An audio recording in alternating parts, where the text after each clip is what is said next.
I know that's my lap, so like watching it back and watching it back happily is kind of just pat myself on the back, but it's always very cool to be like, yep, that was me, I did that. Anyway, hi guys, welcome. I've worked out how to unmute.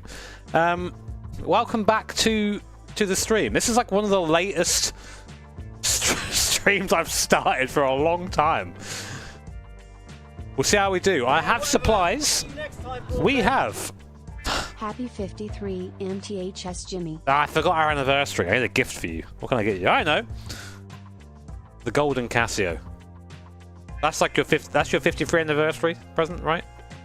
Say golden, the gold sprayed Casio. Anyway, supplies. Thank you very much, Matt. We have some Pepsi Max Cherry, which is doing untold damage to my insides. Speaking of untold damage to my insides, hold me now, I'm 6 feet from the head. Yeah, whatever. I'll get you next time. And we got some fucking jelly beans. 14 months of supporting my favorite British man of all time. All terrible so for me. Glad to be watching again with the lads. Can we put a wing on it for the memes? We could. What is that like? I think that's still my I think I still have like that as a noise somewhere. Thank you, mate. Yeah, I mean, so first things first. Let's just like address. No, I'm not in LA. I'm very much in my office here. Fortunately, for personal reasons, I wasn't able to attend the event. It's my first time missing a GT event in like 8 years or something like that, or 7. It's a long time, so it feels weird not to be there, for sure. But huge butts. We are going to be doing a watch along. It starts in 2 hours' time. Well, an hour and 55. Hey, Ma 8 from down under. That almost sounds Australian there. How you doing, man? Good to see you. Fucking love that part of the world. I want to go there more. Yeah, Steve's there. He is, but he's not cool. He's just there with Polestar, I think. But he's anyway. Like, I think I have. It's Parker Klingman who's standing in for me. Jimmy and money at 10 p.m. you madman. I know. This camera's not new. It's old. So I've just got like a lens that does this. You ready? Oh.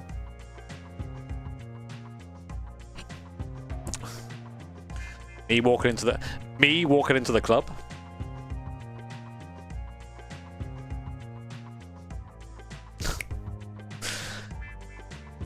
Oh, it's went too close. It's gonna be one of those streams. Sorry about that in advance.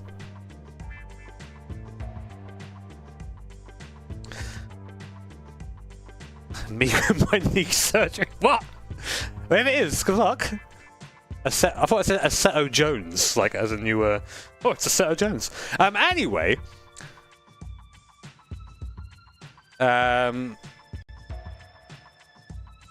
Remember this? That old game. I've got an hour and a bit to go through, so I think we might as well play a banger, right? Damn. GT if banger. Only I didn't have a birthday party to attend. At least I get to watch part of the stream before I leave. You do. Well, listen. So it is Spec 2 mod. Don't worry. So a couple of things. I'm here for everything. So we've got 2 hours to the first event. I'm then gonna watch that, and then the next one starts at 3 AM UK time.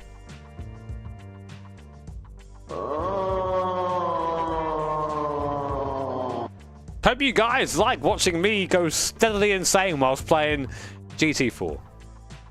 Why not? So off screen.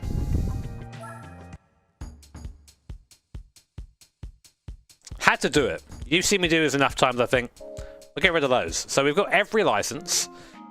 We also have every prize car. What the hell is a Hyundai Clicks? Chat, how do I find the clicks? Yeah, whatever. I'll get you next time, broadbent. What is Gran Turismo? That is so late for me to watch this stream. Sounds like a fun one. It should be a fun one. It should be good.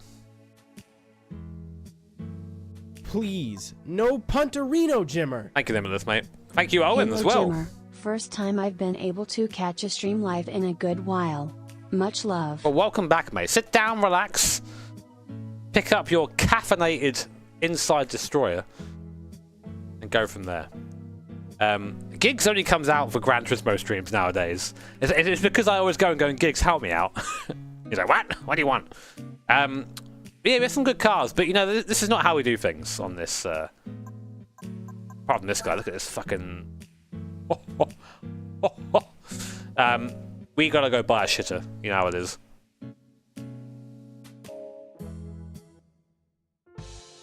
It is that. Yeah, it is the mod. So. Yeah, God, I haven't been in this menu for a while. Used car show. Let's go.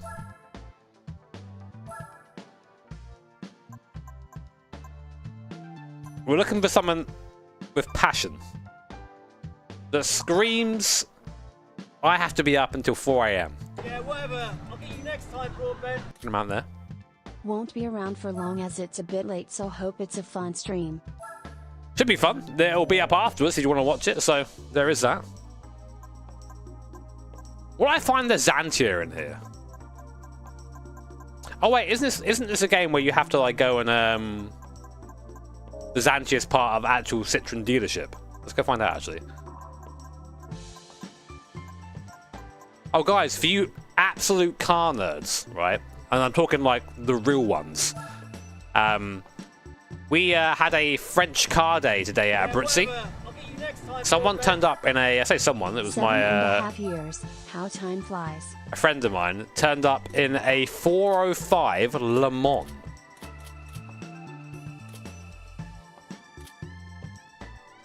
Please no Pontorino, Jimmer. Thank you, Andy. Yeah, it does. Christ. I know. I'm just here instead.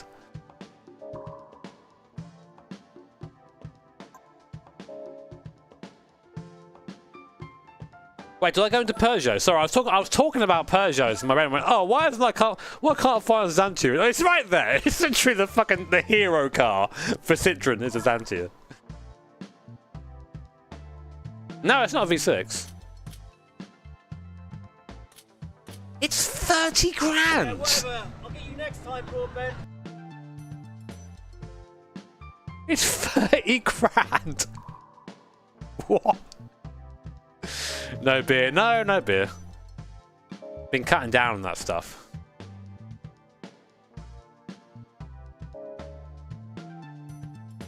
I've got 10. Are you seeing the problem? That number up there says 10. I need 30. Thinking emojis. We have to buy a shitter before then. Where's the other used card it is? Is that it? No. There it is.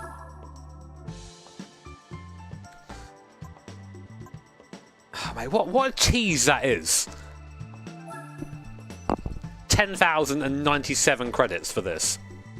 What a tease. You just win everything on this, wouldn't you? Thank you, Matty. Hi, Jimmer. How are you doing? Yeah, I'm good, thank you, mate. I am good.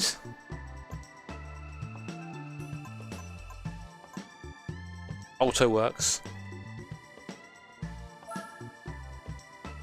Please, no Pantorino. Jimmer. Oh, look how cute he is, though. My problem neighbor is playing loud bass Y music, so I guess I'll stay up until 4 a.m. listening to both that and watching some GT World Series. When it gets to like 4 a.m. and I'm really starting to lose my brain, I'll start making some like suggestive noises as well and just put that against the wall. Well, how's the Mirage Cyborg? 172 horsepower. Oh, the Cyborg! Alright. I can be convinced. This is my favourite part of the game. It's just looking through all the cars I can afford. I don't want an MX-5. I got that. Go away. The midget, it's been done.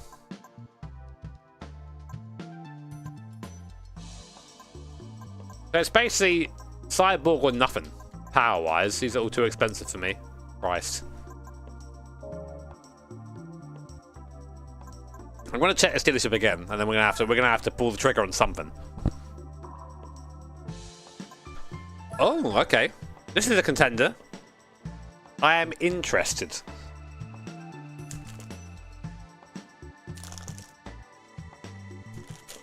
What do you reckon, guys? I love a CRX. I like these wheels. They really age well for me.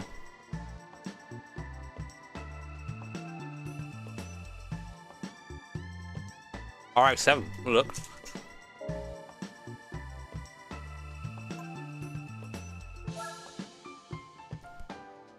Infinity. That's just in Primera, right?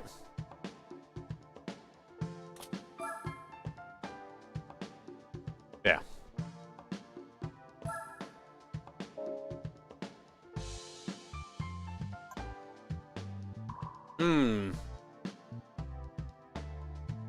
Both FCs.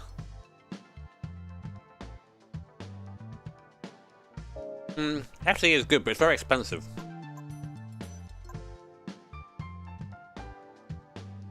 But imagine what even one of these Mark III Supers would go for with 6.2 miles on. Look how fancy.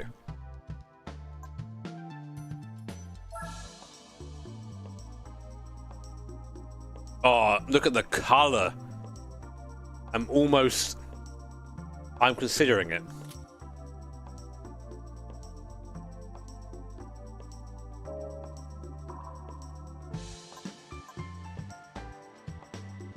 Oh, bro, we can get a Skyline!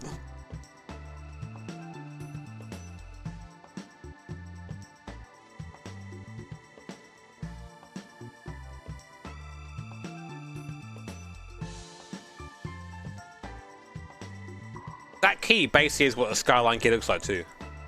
Well, a GTR key.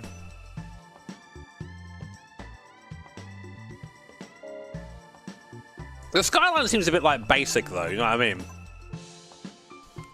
As in like, it's a basic choice. EG Civic.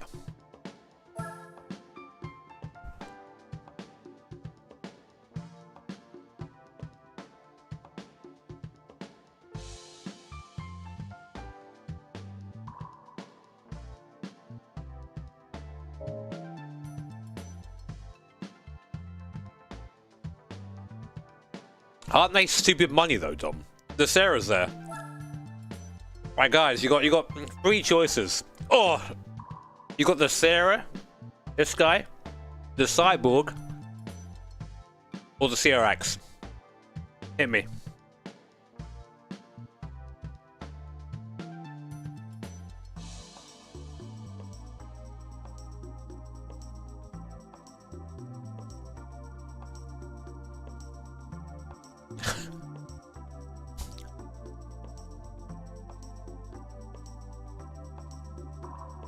I don't know why I never can get the feel for actually what you guys are saying.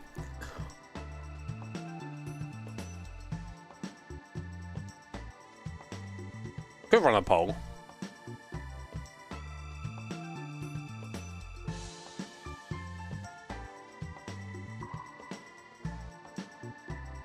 I know. Yeah, guys, do a poll. We're here for a while. We can do a poll.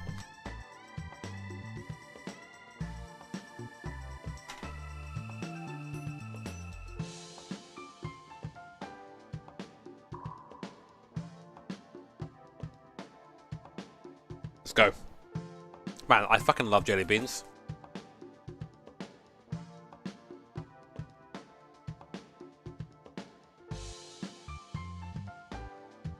It really is close in the poll.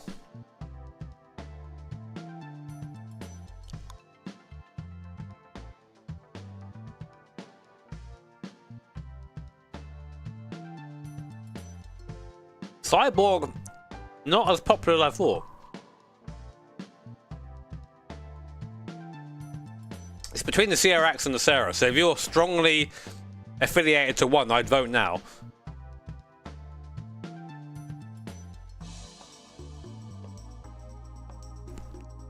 Silence, he did offer, and I just didn't get around to doing it.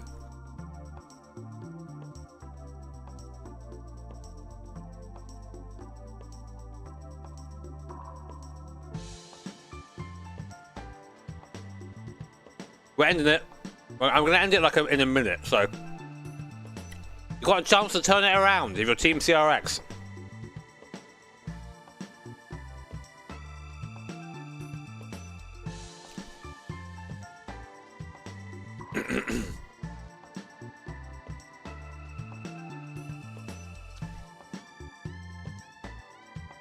Oh, CRX going back strong. Oh! Oh! CRX leading!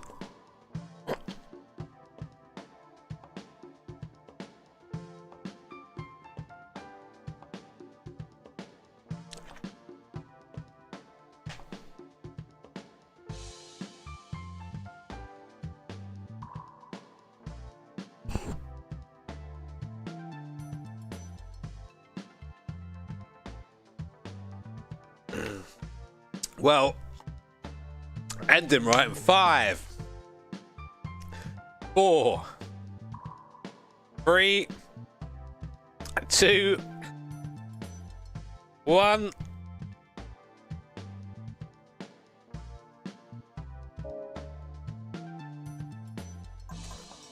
CRX wins. Doors go down.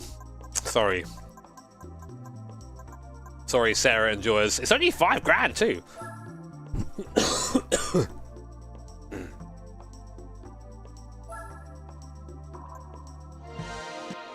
I mean, this is objectively the better car, I think, but...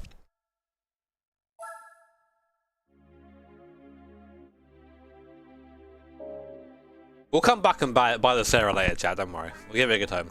Anyway, we've got to do our routine. Unsubbed. Yeah, fair enough.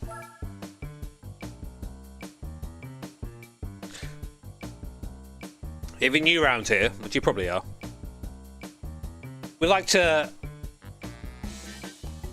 give our best wishes to our oil man here. We've got to tell him drink well before he changes our oil. He takes a big old sip, drinks the oil down, has a little like mouthwash, regurgitates back into the engine and gives us horsepower. So drink well, oil man. Yeah, whatever. I'll get you next time, Broadbent. Drink well, oil man. Thank you. Andrew, good to see you, man.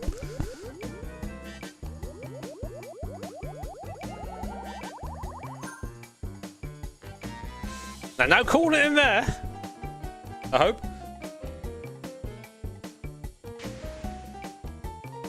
Well, it's my law, drive. I don't know if it's the actual law. Keep everything out of stock for now. We can do a machine test, right? Can I afford that? I can. We can do like a quarter mile time. See what she does. Where is it? Over here? Oh no, it's somewhere else. Oh no, it's Las Vegas, Jimmy. Click the right thing. What do you reckon, guys? Quarter mile enthusiast. What does a CRX do in a quarter mile?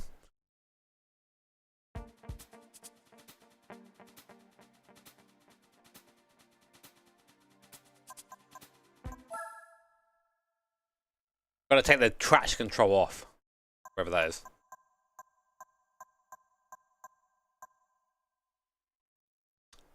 I don't remember where it is. Yeah, whatever. I'll get you next time, Broadbent. Huh?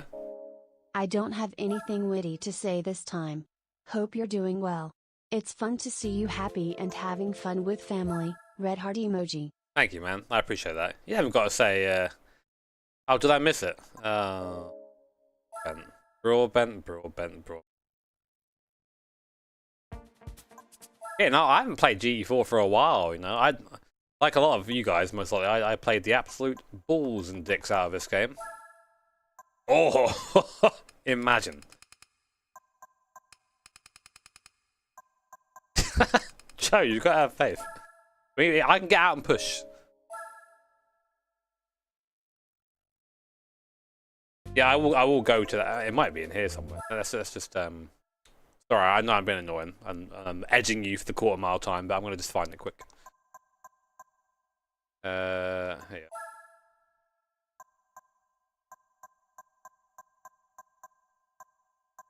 Might turn that on later, but the bonnet cam, yeah, have them all.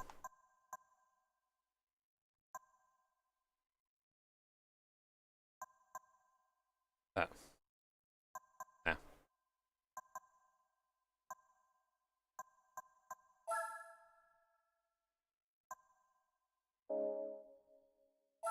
They have randomizer on. You guys want randomizer? Yeah, whatever. I'll get you next time, Broadbent. Hello Jimmer, hello chat. Yo, Joe, How how's it are going, we man? doing?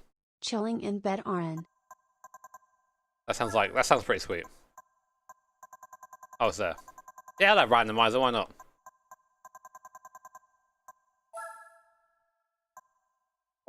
Keeps that feeling from when you were younger, right? You're like, oh, I wonder what car I'm gonna get. I'm sorry, Ryan, I'm just getting to it. We're getting there.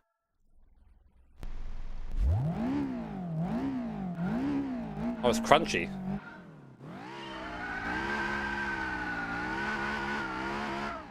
It's not a strong start, this one.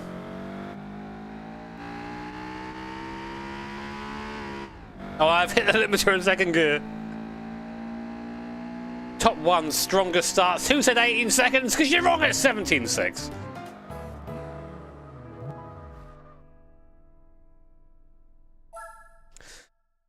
That was pretty bad, wasn't it? I'll have one more go. I can do better than that. Watch this start.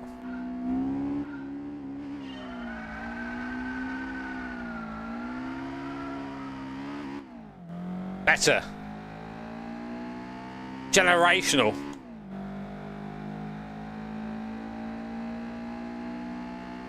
Now third. Still a 17. 17-1. Alright, Spom. That was too late. That was too late to call that.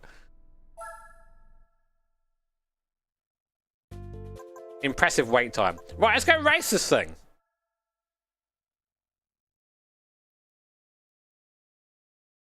It's hard to launch this thing.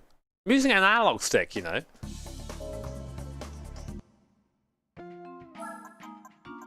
Right, I'm ready. Forget about it, Kurt. I'm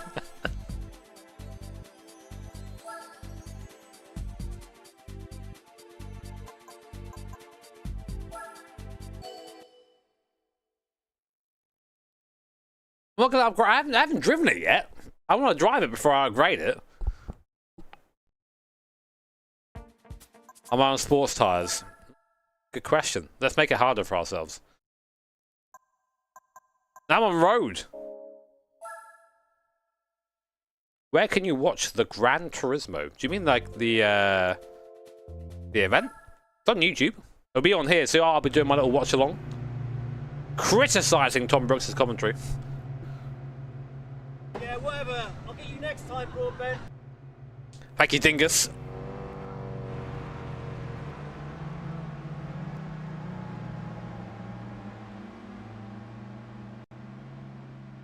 Oh, wait, I've got no music because of copyrights. Let me just hit you with the, Ready? You like that?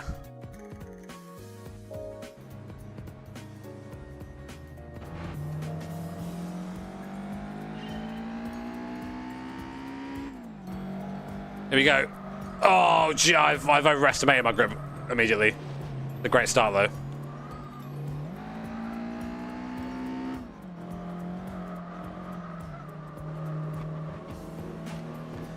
I'm not ready for the CRX and its speed. The Citroen C3. What a terrible car. Goddamn blob. I say terrible, it looks terrible. I don't know if it's actually a terrible car or not. Oh, shit.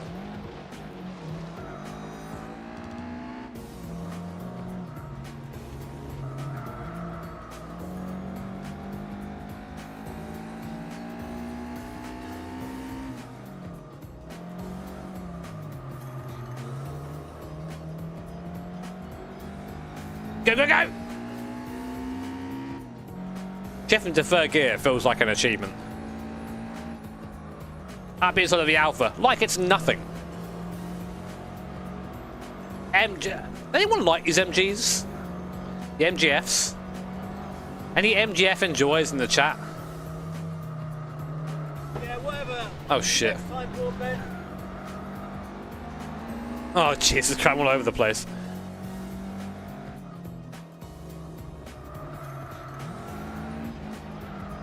Are they cool?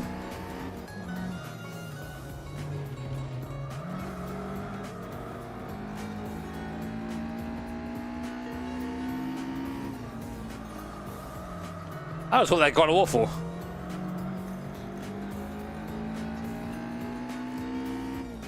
My first ever exactly. My first ever experience of an NGF was with a guy down the road who used to always shout at me and my brother when we were out on the street playing. Well, I was quite young. And his slippers were held together by duct tape. That's what I think of when I think of an NGF. I think that's the kind of guy who owns one of these cars.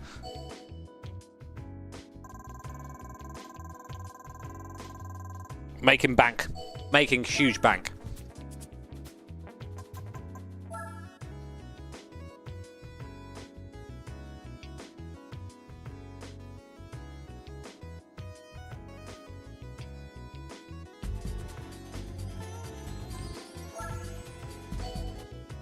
That guy was pretty old. I mean, he's definitely dead now.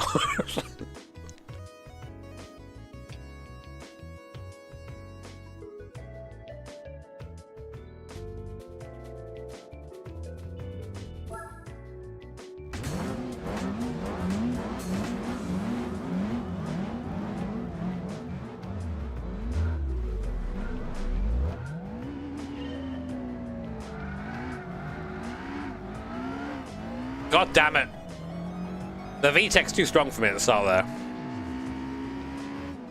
Look at the speed of the thing, though. The MG killed him. Ah.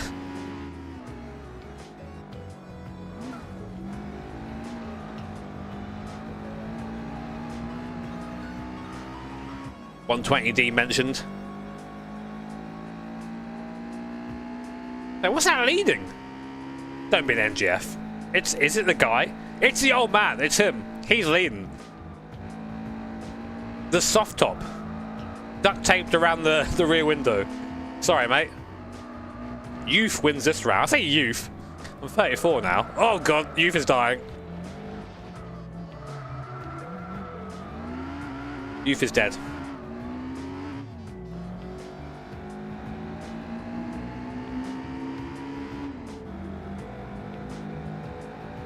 That's a short layout, alright. Watch this. Oh god, why did I do that? Ah, survive! Right, steering. I haven't driven an analog for a while. I'm a bit rusty, as you can probably tell.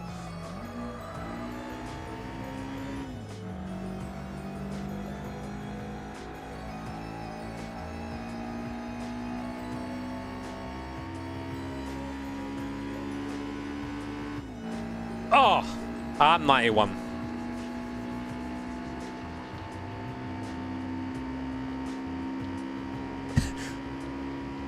It laughs in the far younger 30 years old. No, I feel well old recently. I'm a dad now, so like... that really makes you feel very old.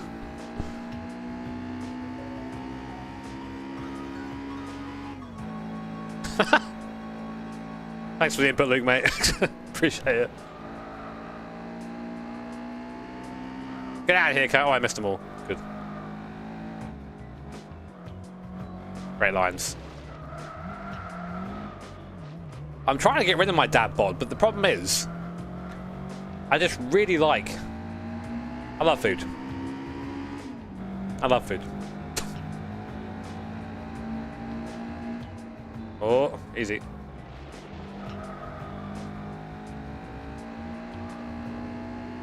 Yeah, I'm all good, man. I'm all good. I'm all good.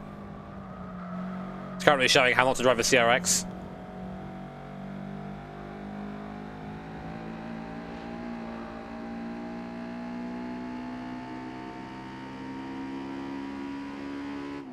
Look at that.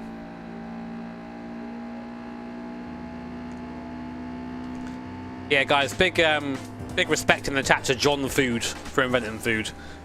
That guy's a real one.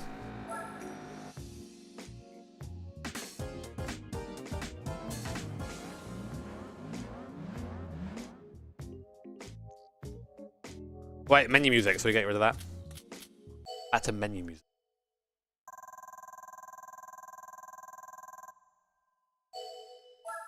How did I meet my girlfriend? Interesting question. So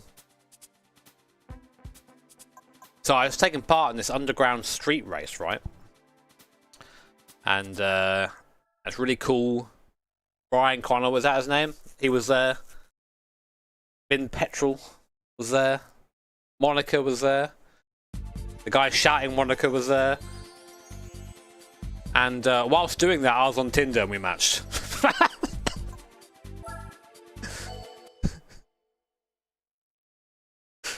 There you go. That's how we met. Vincent Petrol.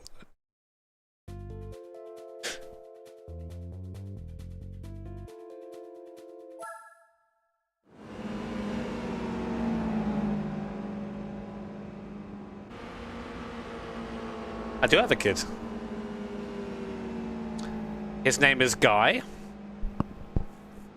He's he took 3 steps the other day, and I was like, sit down, and he did. Is that a PT Cruiser? Wait a minute. Sorry, I can't just. PT Cruiser. It's fast, chat. I'm barely catching it.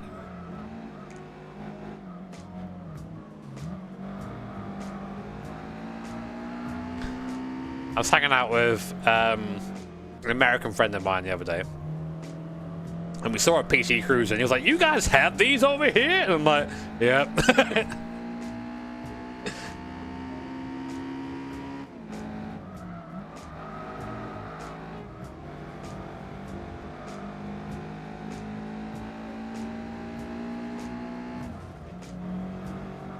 Philip Trevor Cruiser. Can't believe Philip's joining us this race.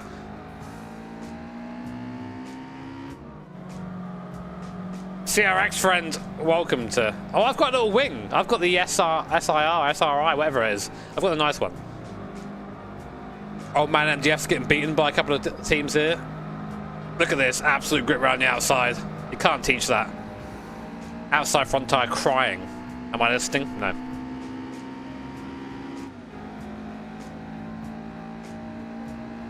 I didn't say the PT Cruise is okay. Simply mentioned that it existed. Ooh, that's not going to work. Made it.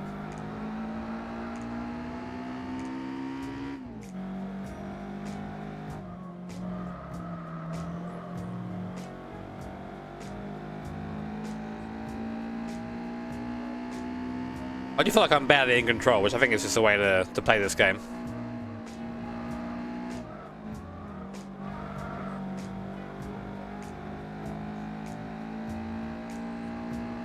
No, I've not tried Spec 3. I think they only have it over there, so... Ah!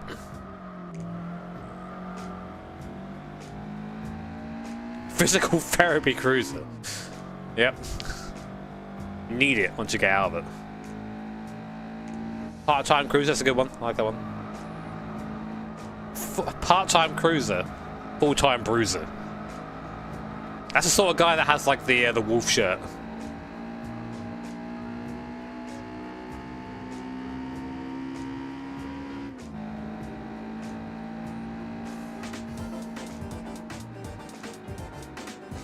Oh, we're gonna get a prize car now, chat. Possible torsion.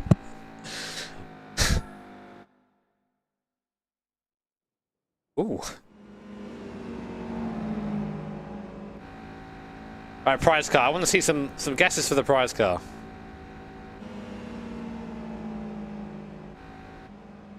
Let me out.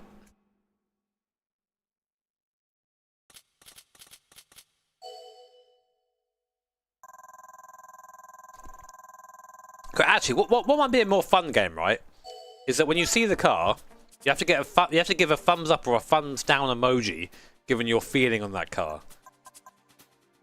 I'm just trying to simulate the chat spam that I love oh so much about playing GT.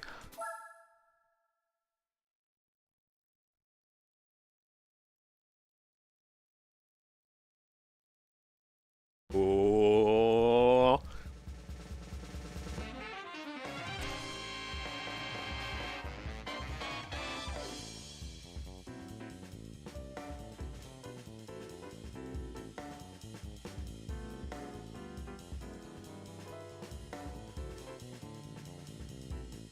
I just didn't want to. I just didn't want a fucking MX-5, man. Oh, I guess it has a thumbs up. So I'm not gonna buy an MX-5. Nah, can't escape.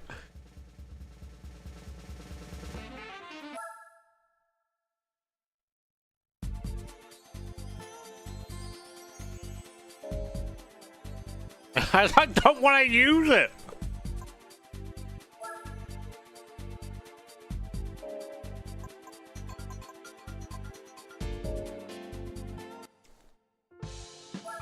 Alright, we've got an FF race coming up. We can just buy another car.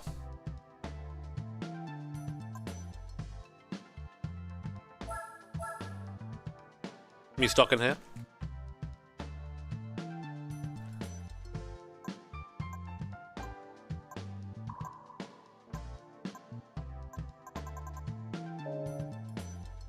Man does everything possible to avoid driving an MX-5 again.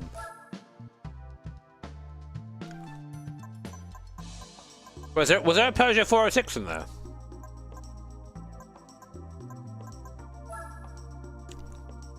Oh, I can't afford it!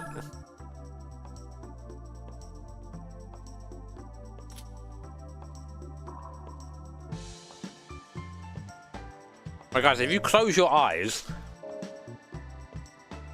Keep them closed. Are they closed, chat?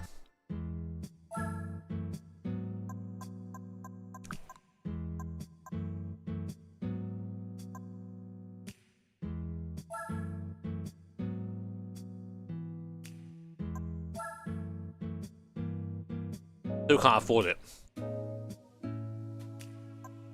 What can I sell? I mean, no, I've got to keep one of these.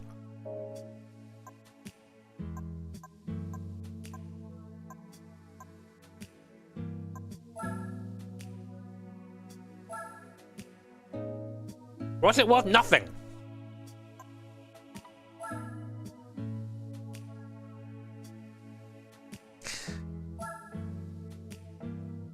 Chat, guess what? Oh, I can't do it. Why?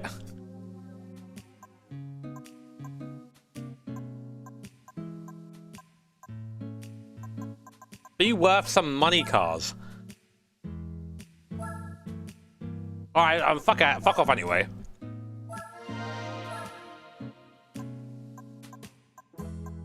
And fuck the clicks just because.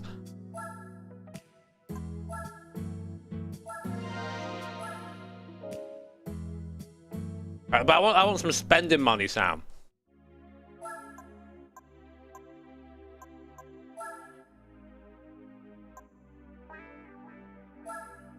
But yeah, open your eyes, chat. Jack, we've got enough money. We've somehow got enough money to buy the 406. Wow. How's that happened? Oh. Okay. Sorry, chap.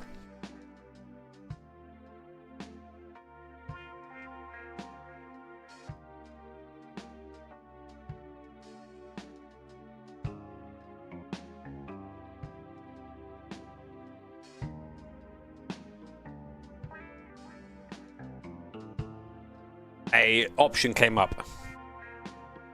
And I have to explore the option. I have to explore the option.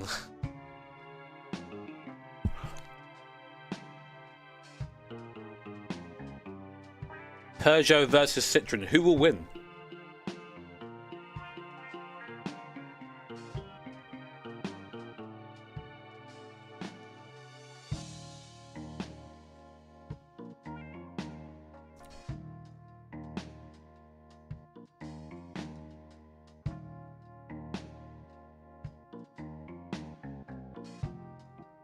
Not again.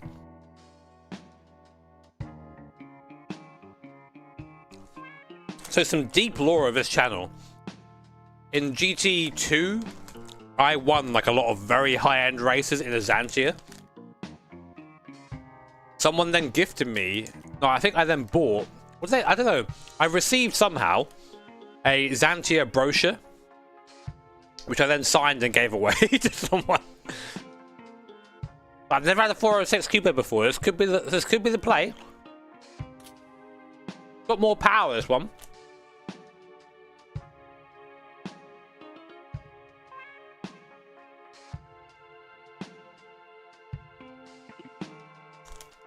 Misha Drover's here. I gotta watch that. I love the idea of the Twingo. I hope it does well. Hope I get to have a go in there at some point. However, I do think it's gonna get absolutely destroyed by something.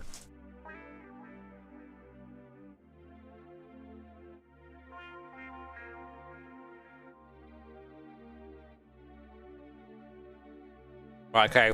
3, 2, 1.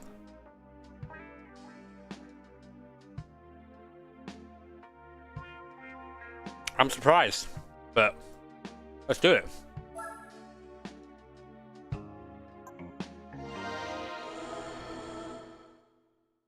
It looks cool from the front, I think. Right, it could look cool, I think. V6 motor. I think our boy's thirsty.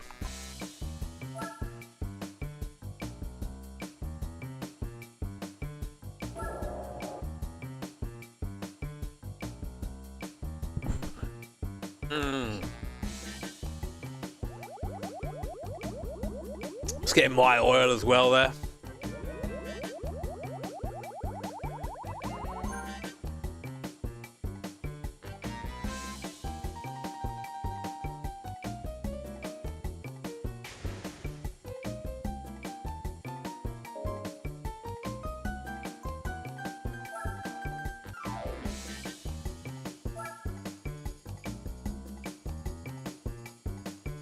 What Peugeot was we got?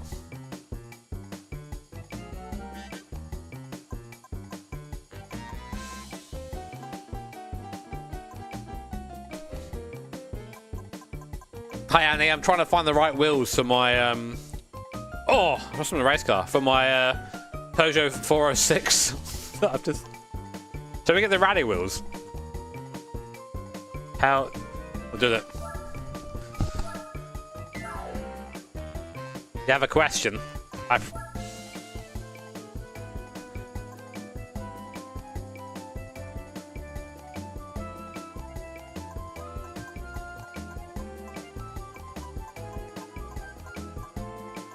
just don't know if I can do it this time, chat.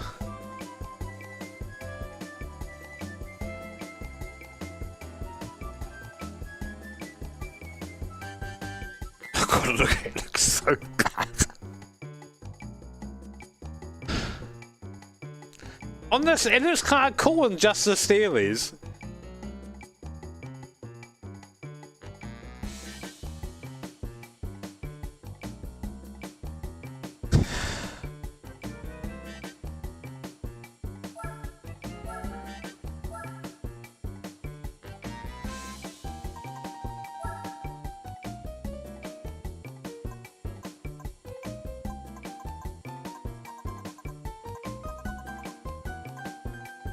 Blur.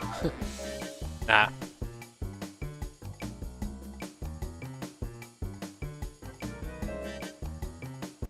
Needs to be in a bin. Where it needs to be. Right.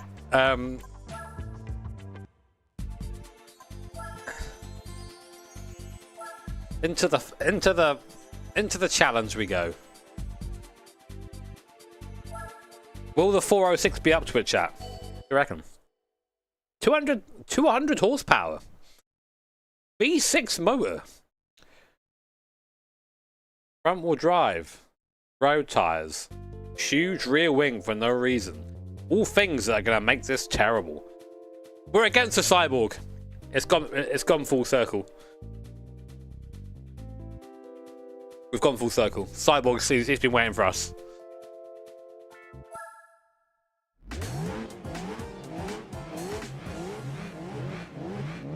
117-point race, shit.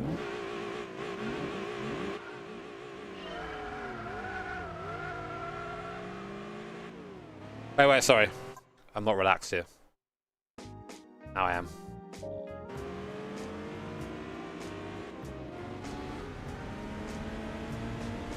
It's got noise.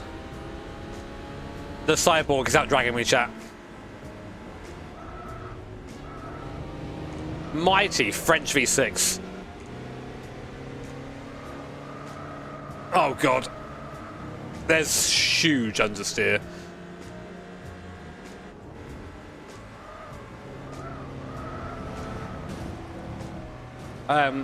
If you type in relaxing Gran Turismo music to help you focus, it's by a YouTube channel called Vane, which has Peter Griffin in a MAGA cap. The internet is a place that we live in. Sorry, mate. Get 406. 406's nuts, is what I'd say. MAGA. Has a Margaret's cap on. Oh, it's so much understeer. That was kind of cool.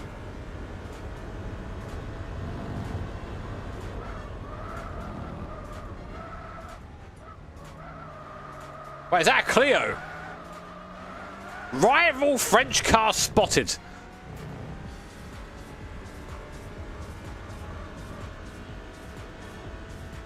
Deploy the escargot.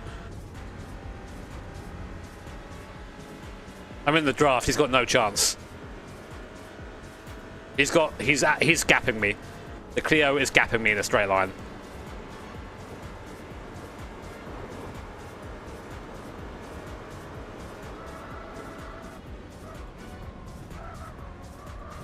It's not a strong corner for me, this one.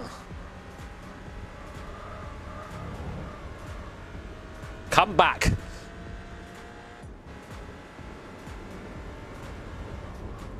I just use momentum. Oh. Oh. I'm right here. I'm right on him. I'm in the toe. Deploy Peugeot tactics. Oh, I missed.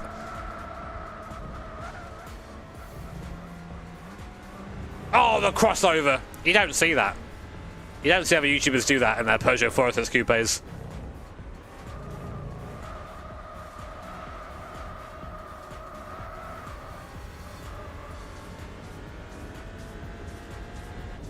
Garlic deploy. He's still there. If I make a mistake, I need to get a good gap onto the straight, otherwise it's over.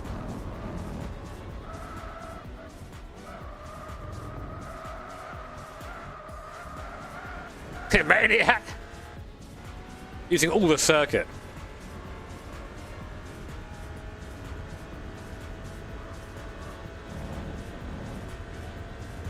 It's in their bag, chat.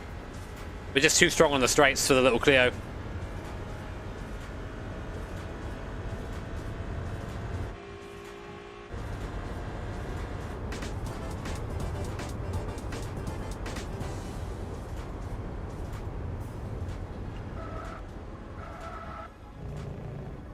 Oh yeah, guys, if you like watching me stream late at night on a Saturday, make sure you're around next weekend. It's our race to mental health. Look at this thing. This car's showing why mental health support is so important. This could be you.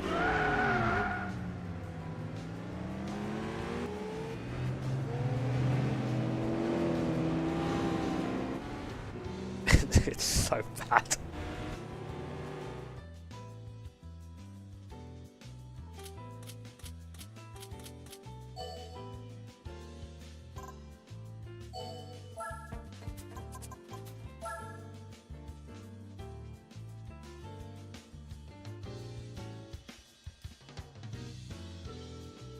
But I'm using manual, so I choose highest. Hong Kong in this car is gonna suck, man. This has corners. This car doesn't do corners.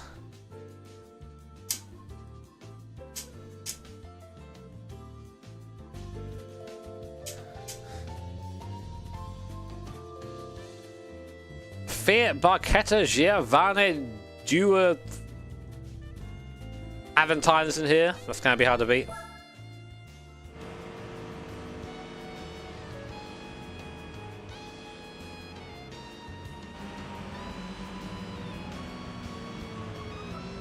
Right, have a strong exit. Have a strong exit, AI. I need it.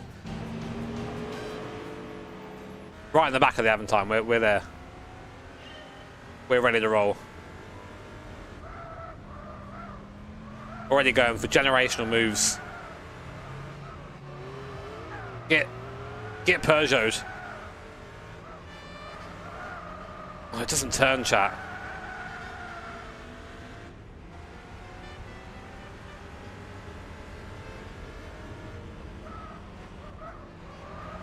Yeah. The handbrake isn't like a fast way of doing it either.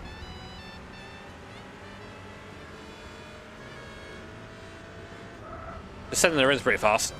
Thank you. Great move. I've got the heft as a big old coupe, you know. Thank you. Thank you, bruschetta.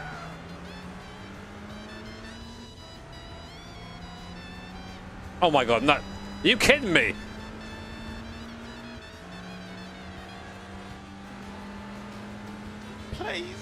Please no Pontorino, Jimmer. Jimmy, get the mullet. Thank you, Silas. The mullet. I think Annie would love that. Annie's trying to slow me, turn me into like a rat boy. I ain't gonna catch this guy though. The bruschetta. Oh god.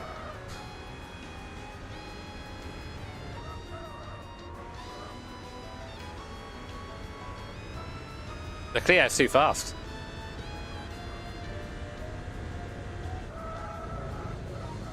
How can I possibly defeat it?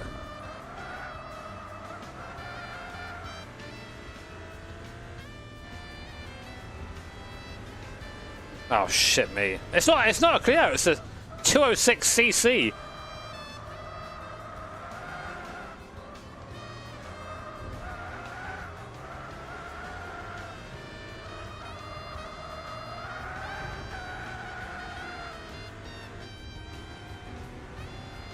What the heck is a rat boy?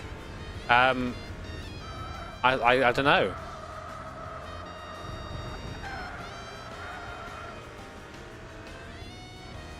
I can't do it.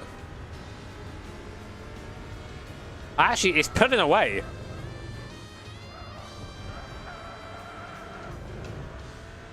Rat boy is just a rat boy is the friends you made along the way.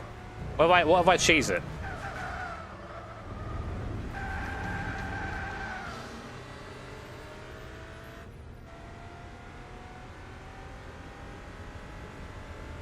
I don't know if Max is race next weekend. The watch-along starts in an hour's time, so you've got an hour of me losing in this car we paid 20 odd grand for. CRX would have won this.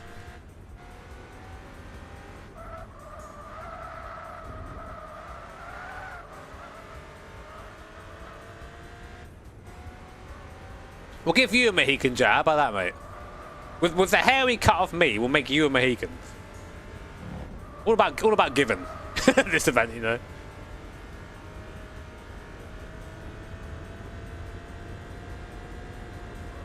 Don't bring doors into this, all right?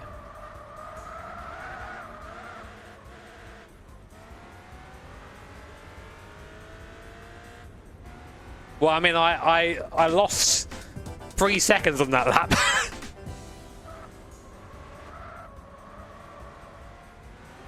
Time for the first mod, chat. What do we do?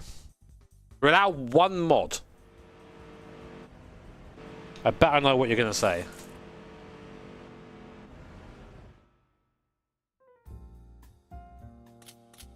Yeah, right. Straight away. The nitrous.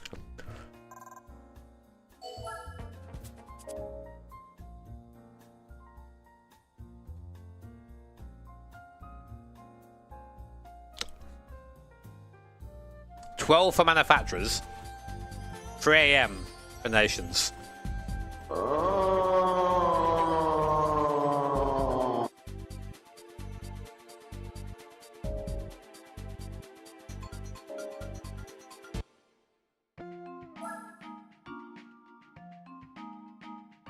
We could put more oil in it.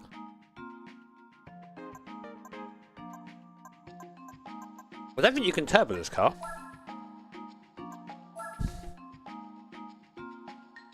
Wait. No, I am a Peugeot. I forgot. I thought that's not my car. Small brain moment.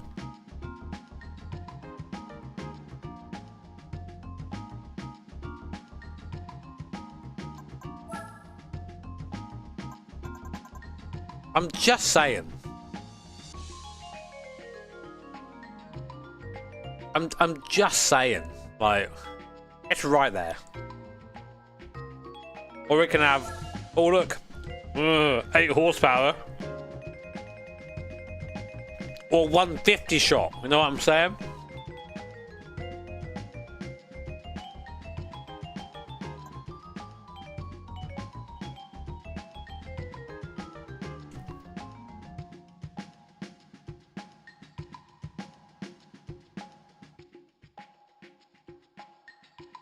But we can't.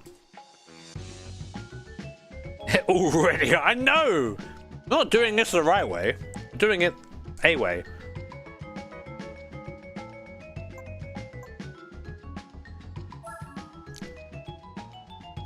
Good tidings, Amiworks. But like, we've just met in a tavern somewhere.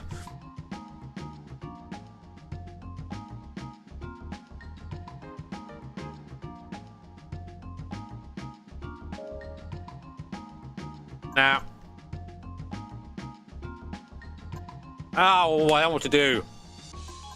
This bloke's different.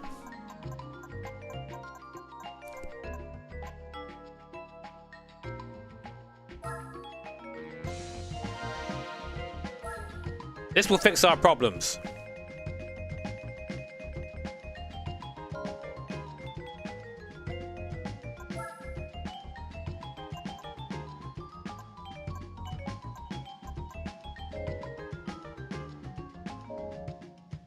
Chat, have our problems been fixed?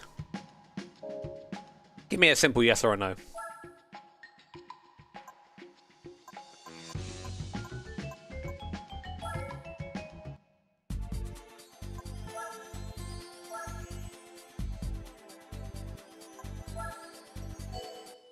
No. Thanks, chat.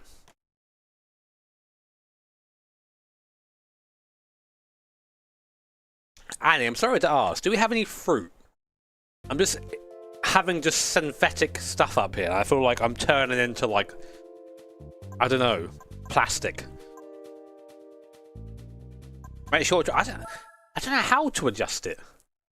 How do I adjust the fucking... Oh, I mean, excuse me, my language. Look. Oh.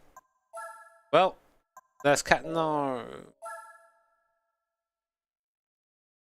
Oh, not the carrots, come on. Questionable banana. It's worse than before! Look at 152 points now! Oh. If I had nitrous, I would have won this.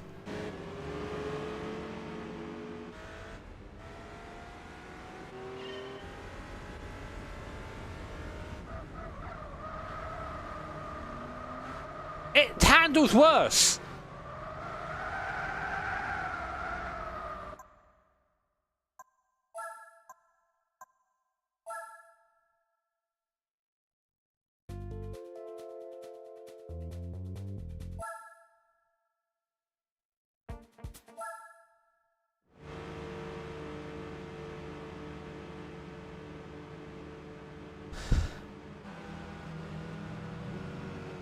One more. One more go. Maybe it was just. Maybe I just didn't quite get the feel of it.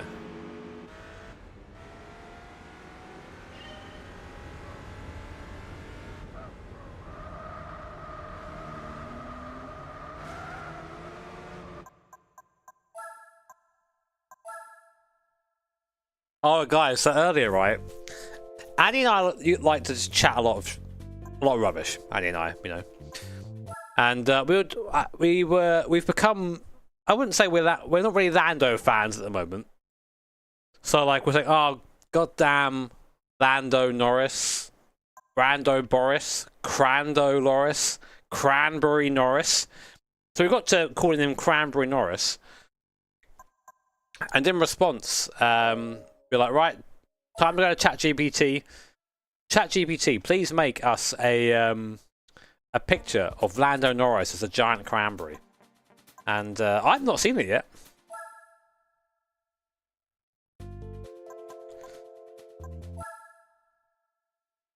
Lando porridge, that's a good one.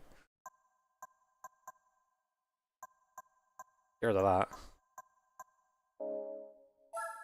If I take it off, that means we're back to 0 mods, which means we can do something else. That's how boy maths works.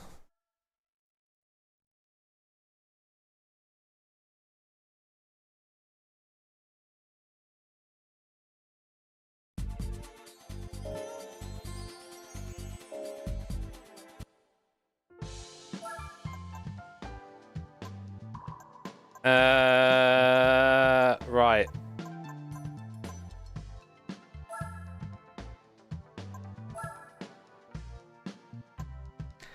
I know tires and suspension are going to do it, but that makes it easy.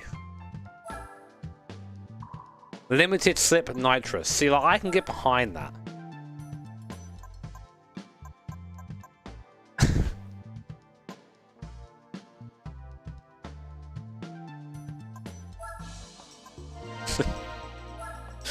Whatever. The car looks like it might have nitrous, so it's got to have it. Sport tires now. We're going to spin for days.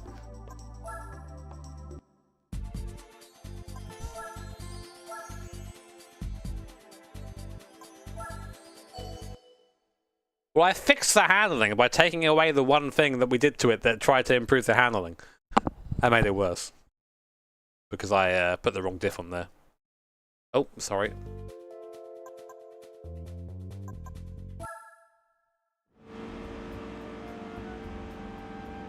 The music as we just sort of amble up to the start line in our lovely 406 coupe.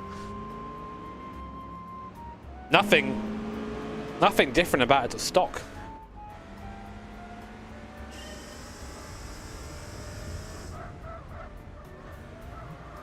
Oh. Cyborg. Cyborg causing trouble off the bat. I'm saving it up.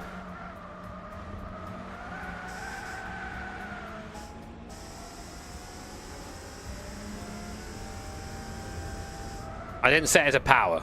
We're in trouble.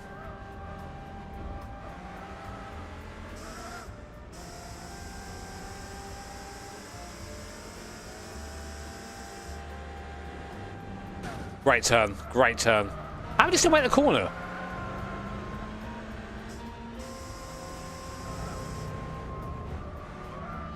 Catch me having time. Ow!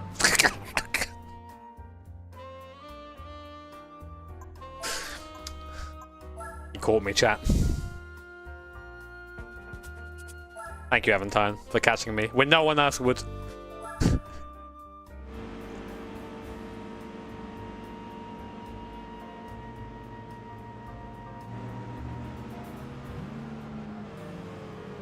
There's nothing funnier in sim racing than, like, just a dead stop out of nowhere. It will get me every time.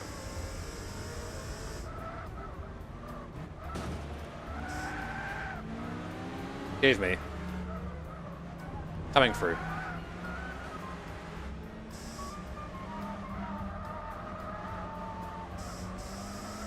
Third gear strong with the nitrous. Great move. It's a fair move. See, I'm disappointed not to see Oscar Harper in chat. He would love this. I bought this car for him. He has that weird ailment where he thinks French cars are cool.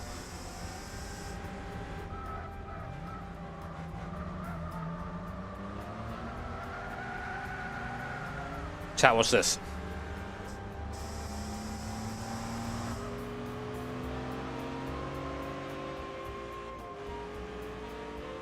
Easily 100 mile an hour. Great move. It's a good. It's a great move.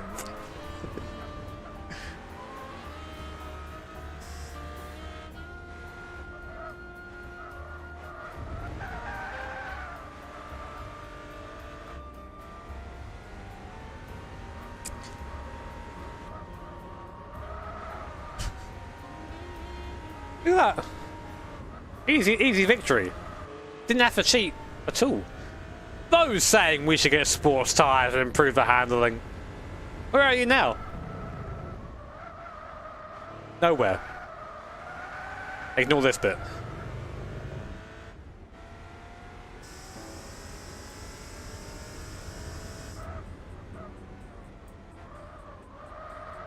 See if I can keep 2.9 seconds on my own without nitrous.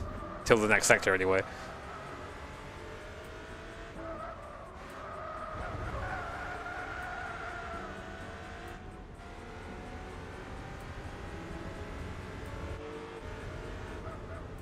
My road tires are just getting warm. They'll last forever. Oh, God. Oh yeah, Annie also refers to Lando as Nozzer, which I don't like.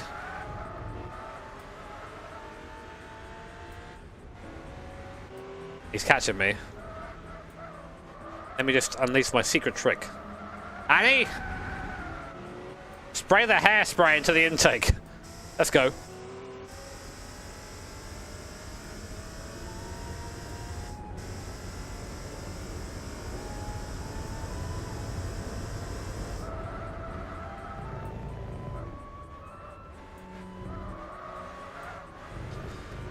Yeah, I don't know what happened to Oscar. I was sort of supporting Oscar mid-season.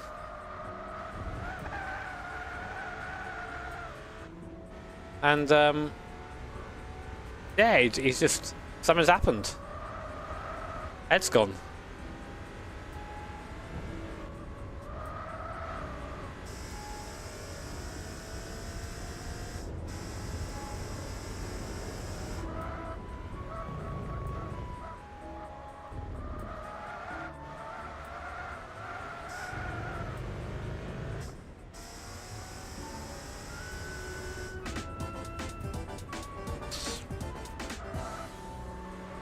I tell you who is in that prime right now. Red Bull.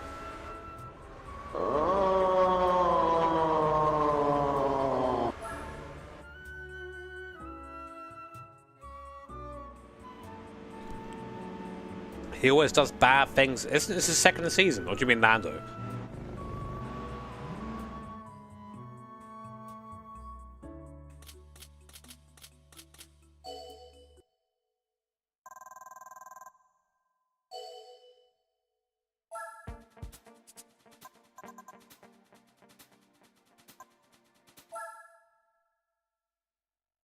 Hi, Olivia. How you doing?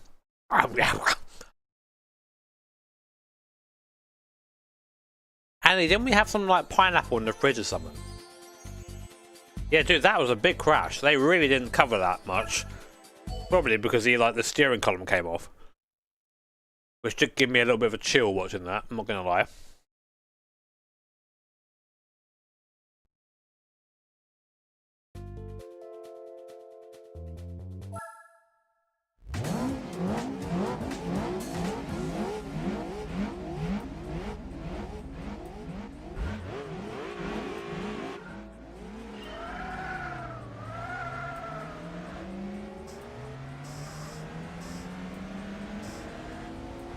So cheeky.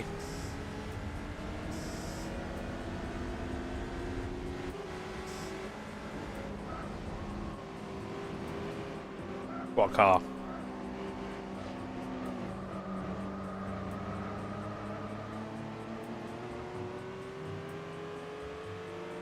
Oh, third season, okay. I forget. Getting old.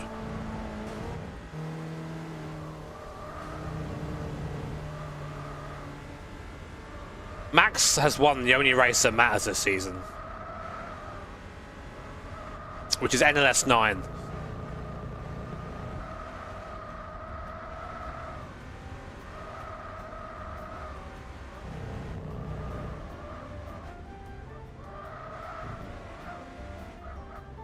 What's the thing Matt Malone says that I've always thought is hilarious? I think I'm a dad now, so I think it's funny. Says you're only as old as you feel. In which case I've been dead for 7 years.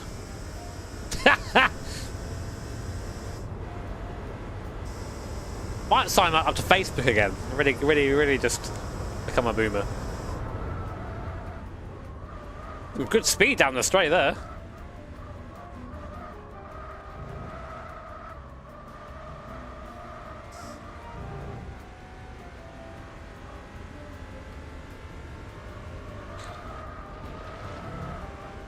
I'd have, right, team of 4. You ready?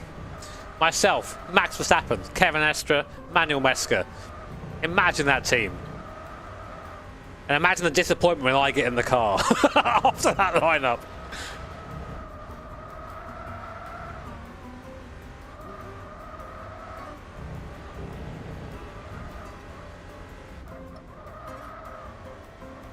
Yeah, I don't want to have to carry, but I will.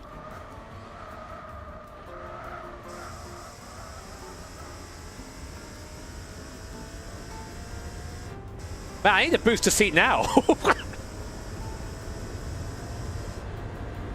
That's right. Okay, the first thing I do, right? Here is the Jimmy Broadbent driver swap. Manny's driving. Time for Jimmy to get in. Pedals come close to me, and I'm still on cushions, and I'm like, I can just about reach the wheel, yeah!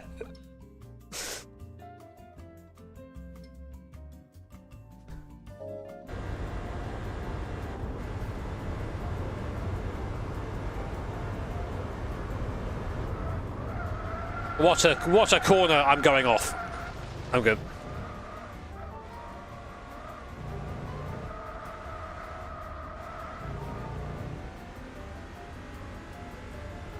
I'm on 2026.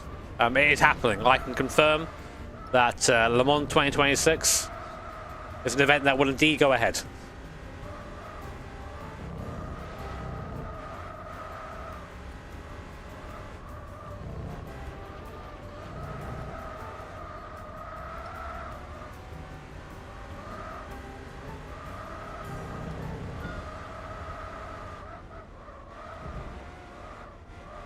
Oh, I'm not going to be in it. But the race is happening in real life.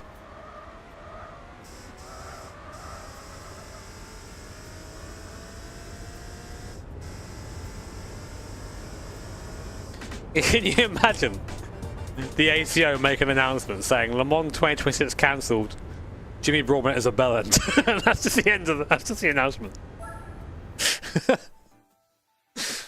If I had like screw you money, that's what I would do with it. Annoy YouTubers.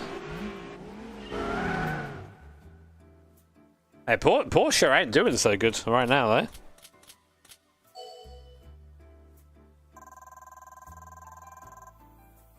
Oh yeah, right guys, prize car, you know the drill. Using the thumbs up or thumbs down emoji. Let me know your opinion on this car about to win. Right, let's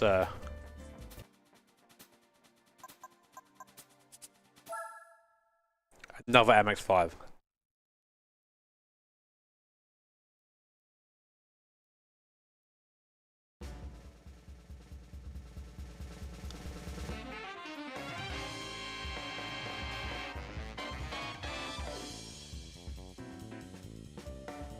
What a weapon. We've done it again.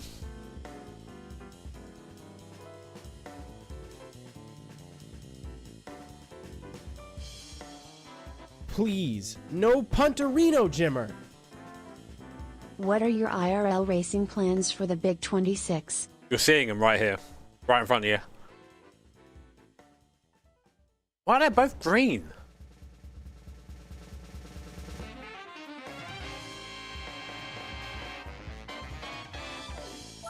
I've got some pretty cool stuff coming, but I want to like wait until I can actually play before I say.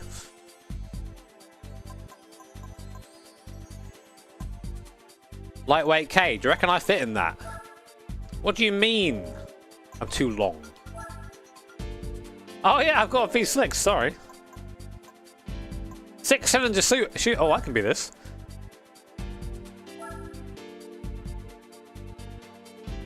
Chinese F4, here I come. I reckon the Skyline and the 406 Coupe are similar cars. The only way F1 cars get smaller and stay as safe as they are now, is if all drivers are all clones of Yuki and Jimmy. I'm actually taller than Yuki. Real. Oh, guys, look at that lineup compared to what I'm in.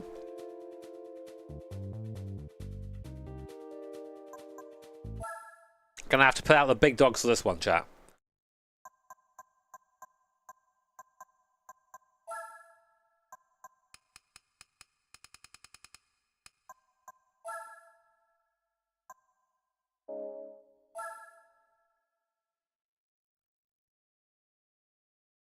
I'm 172.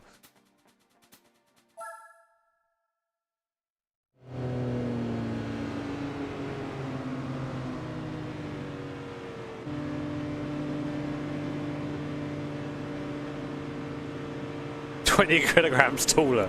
That's probably also true as well.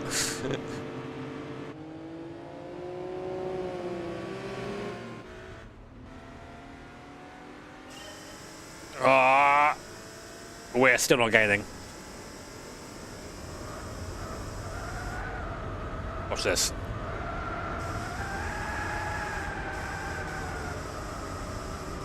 Oh, my hairspray. Never seen.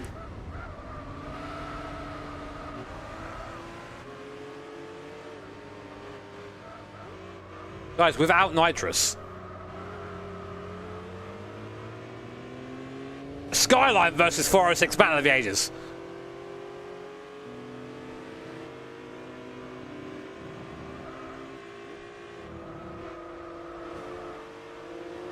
There's no way. There's no way. Chileans. Oh!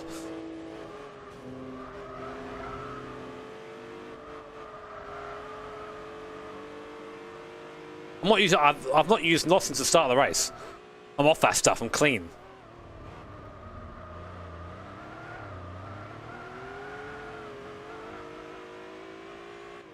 Look at the see ya.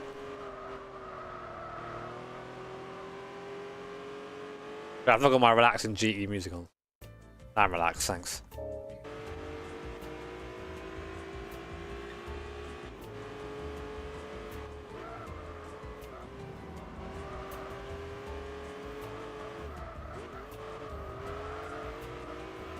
Oh, sugar.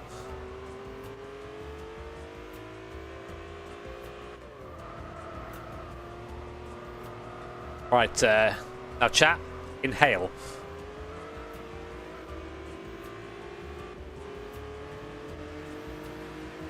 I am hitting that nitrous hard right now.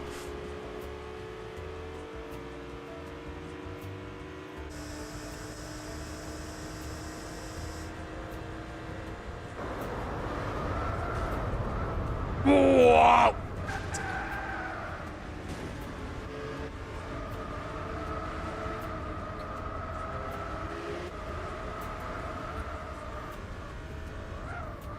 Can you imagine, right, at the start of that first Fast and Furious film, they're all lined up in all their cars. And at the end is a 406 Coupe. And just like some super stereotypical French guy in it. Completely stock.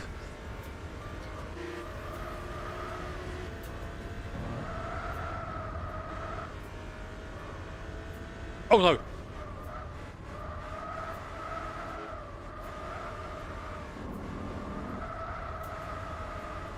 French and furious. I would be too.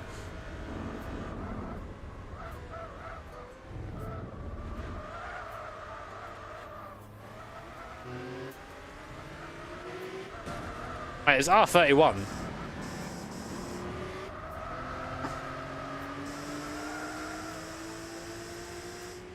Holy hell. Yeah, I have to use my special move here.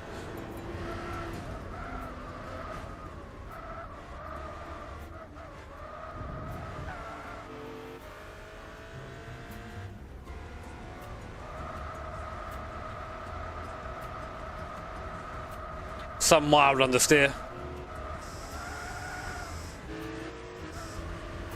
Oh! Good robust defense. The good defense, I think.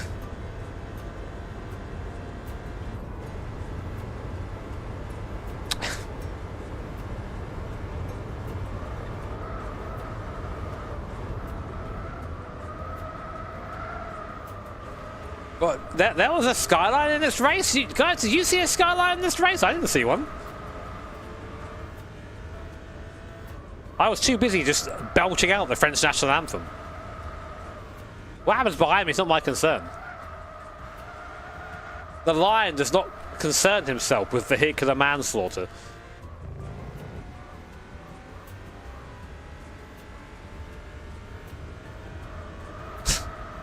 I just love a he's not going to be a rush hour free joke.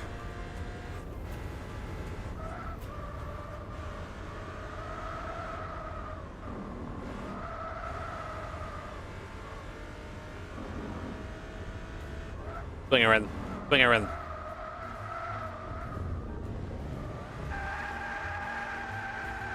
That was beautiful.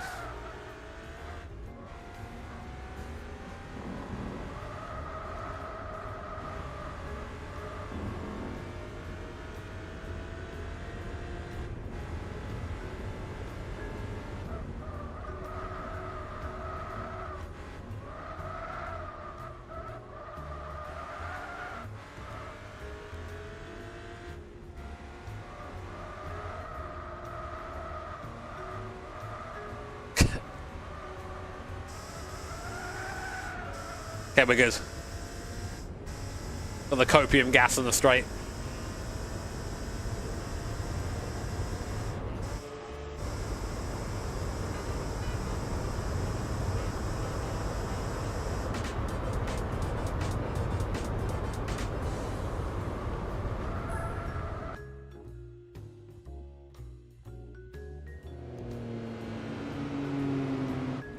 Easy. Peugeot wins easily.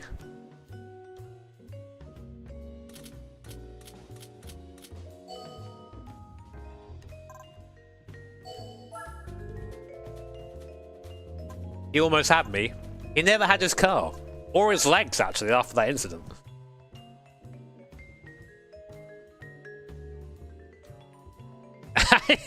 Oscar, finally. So, well, we're going to a much more corner-focused circuit now, which is the weakness of this car.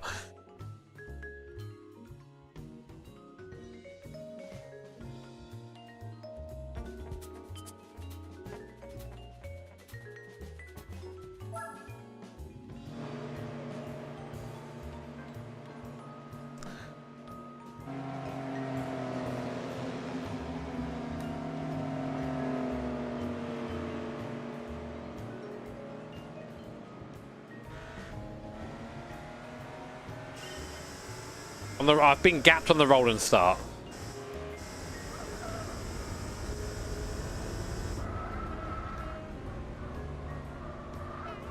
Please don't punt the Reno Jimmer. Who is winning Taxi Marseille or Vin LPG? Vin LPG.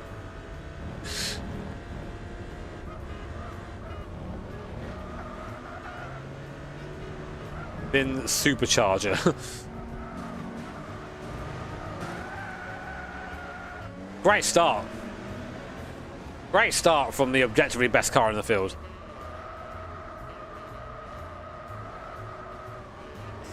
I've put this music on mainly because it's the sort of music you expect the Peugeot owner to listen to.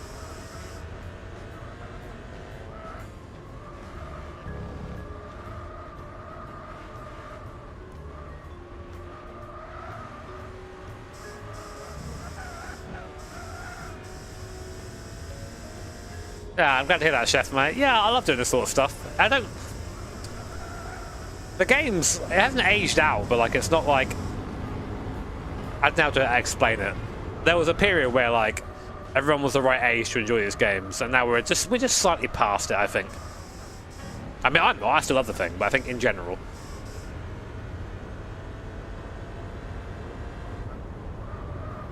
The wing coming in strong.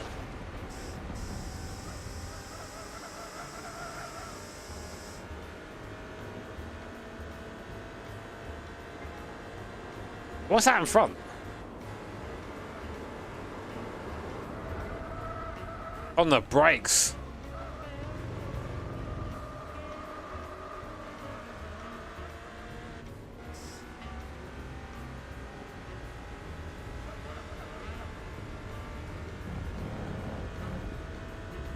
I have to send it through here.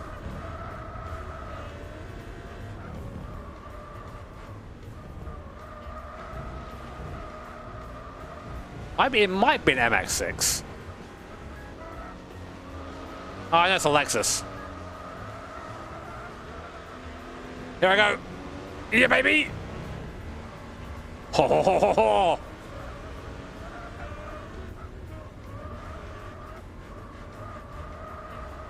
Let me simply turn the wheel more.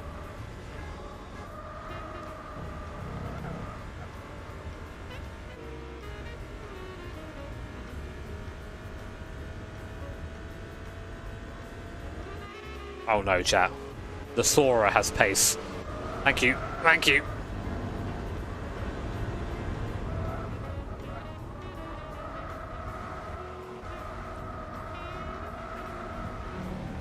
Right.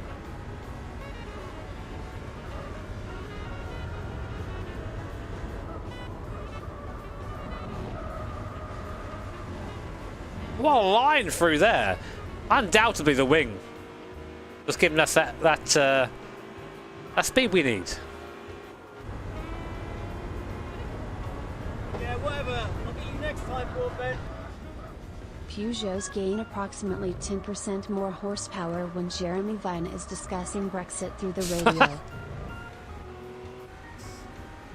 That's when the Peugeots run at their best. No, James, probably not. It's there for a reason. Did you? We have a channel in our Discord called Honeypot, which is basically for bots who go in there and post in every channel. And if you post in that channel, you instantly get banned. The amount of people that go, "Oh, what happens if I post here?" Despite the huge warning saying, "Do not post here," you will get banned. There are so many people who just get banned. It's like the big "don't touch the button." Like, huh? Like,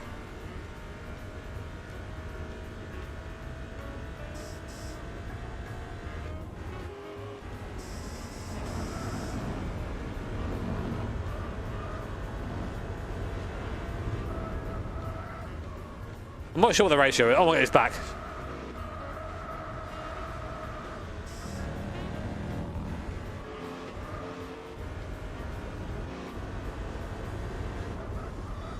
Oh god, great line.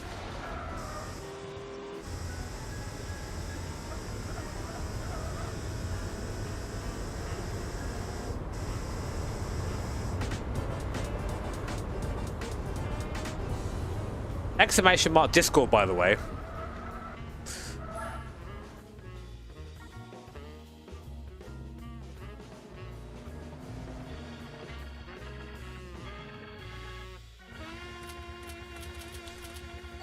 This 600 suit out is really aimed at like all those fancy Japanese cars and some Alphas, I guess. However, the Peugeot dominating.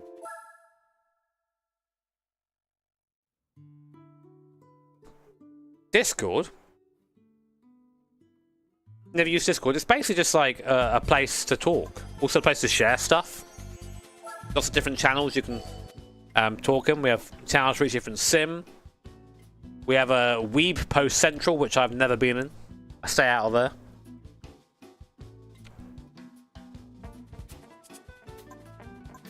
Just a nice place for car people to enjoy their passion away from the eyes of the world.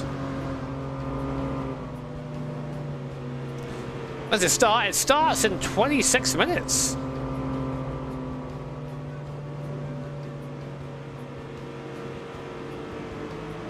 I'm tired already, man. This being a dad thing Staying up to this time is not something I do anymore.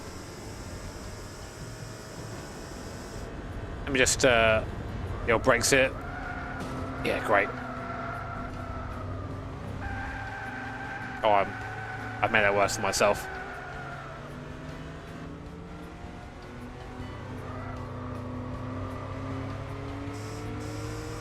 There's not like any extra content in the Discord. I sometimes go in there, get disappointed by everyone and leave. But...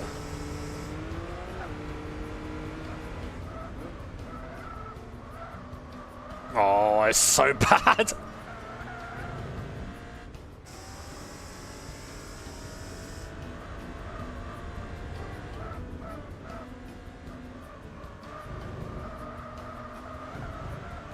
I'm a long way behind as well.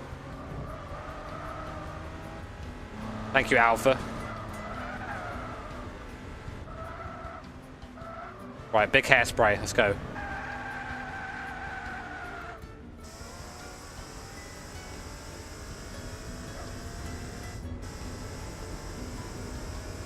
Yeah, I'm trying to corral the Australians in here.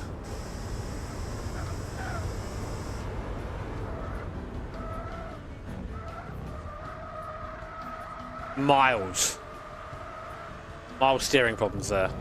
Are we catching the leader? That's the important thing. Please no Punterino, Jimmer. 4 seconds. Surely HLD doesn't disappoint, right? Most of the time, no.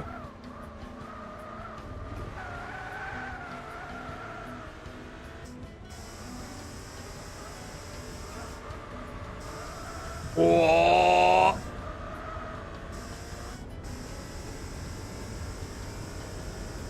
I need to make a video on roast my rig. Oh, I've used like all my nitrous. Gonna have to do it. It's a huge move. It's a huge move.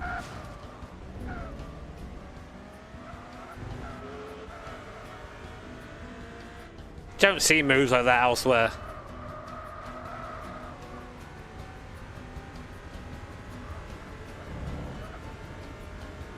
Oh, I was ahead of the apex. That's why, by the way, the I'm ahead of the apex rule is stupid. Because under that mentality, you can do stuff like that. I'm not catching the bastard. How do I cheat here? I mean, just drive better. That's not it.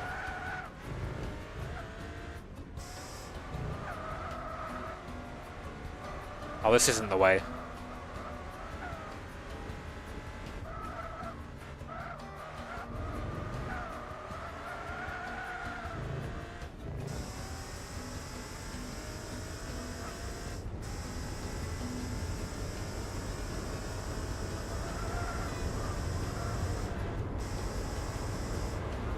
Mate, it's gapping me on the straights. I've got to hit the ABS.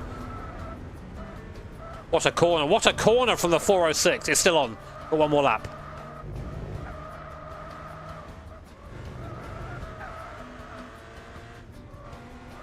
Oh, 2 seconds on the brakes. What a move from John Peugeot 406 Coupe.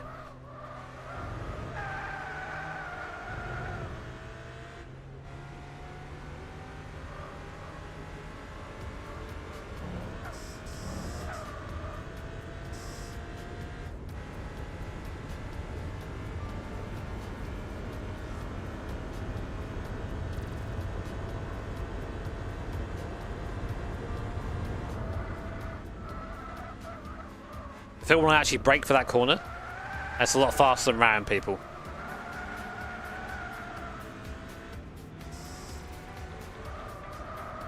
Oh, it's sad.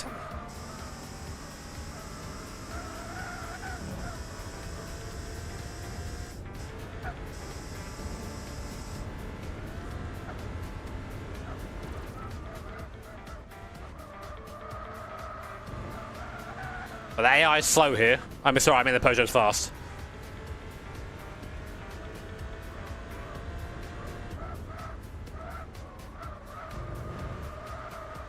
Oh, it's strong. Oh, it was nearly over, but it's not.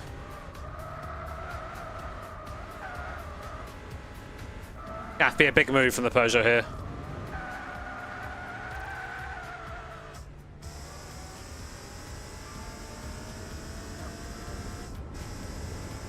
Full copium gas.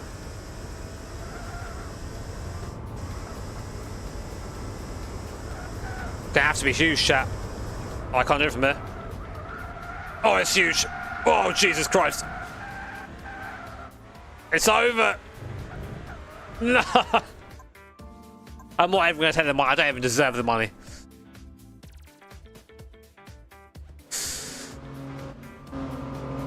Okay, I know what to do this time. I know how to cheat more. I mean, drive better.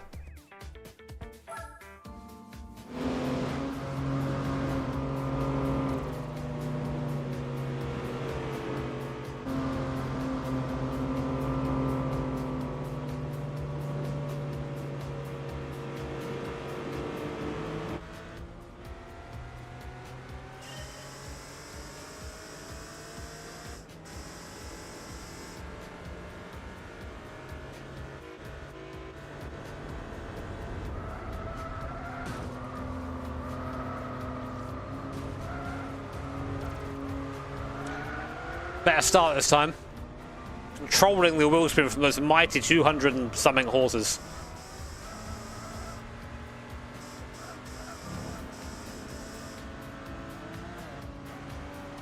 Got the toe up the hill. And the brake in front of us.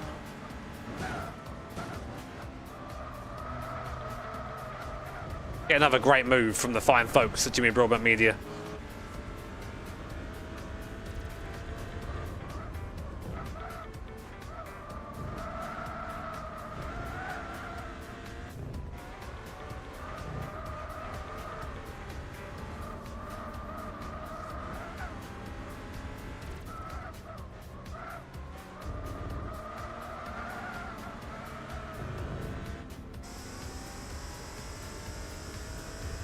This is about where I got to last time.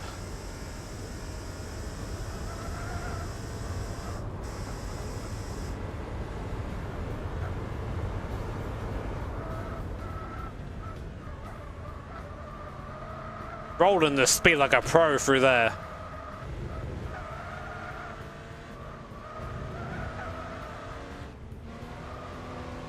No, get out of the way! I am here! Move!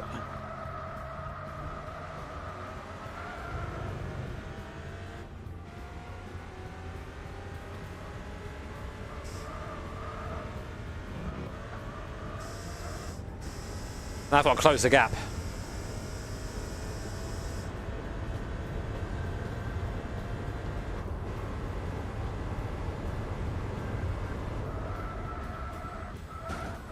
You bastard. Oh, I need some halfway one scientist sound effects on my downboard. That'll complete it, I think. Shit.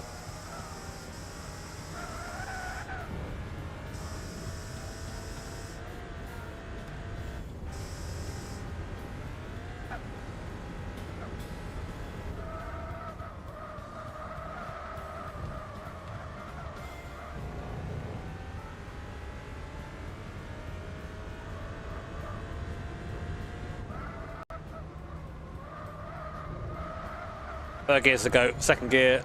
Just, you haven't got it. No! Oh!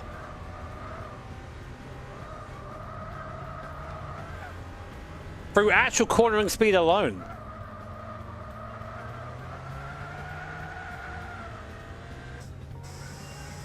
Okay, here we go.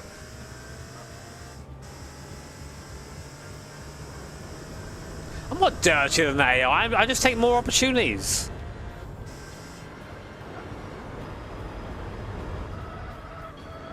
What a move! Literally from downtown Seattle, that move.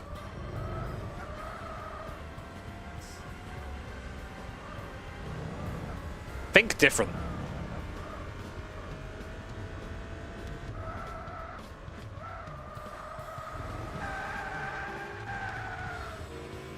He's nowhere!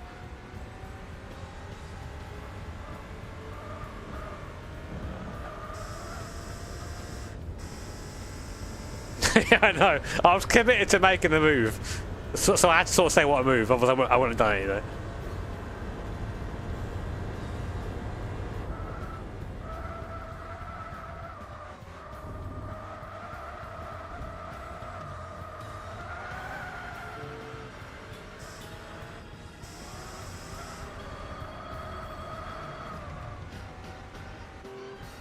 It came all the way from Avernus for this one, boys.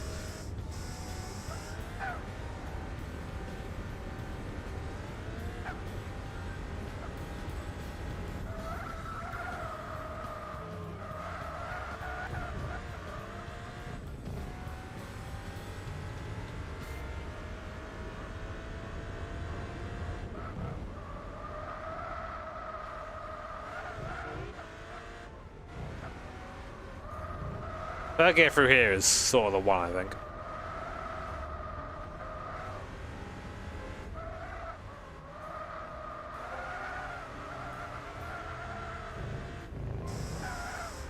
Go away.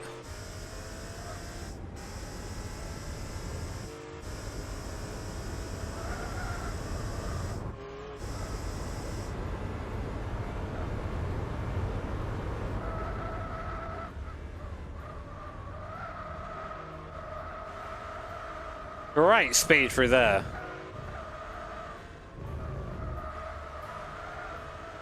Wait, is this the one where we win a car on this one or not?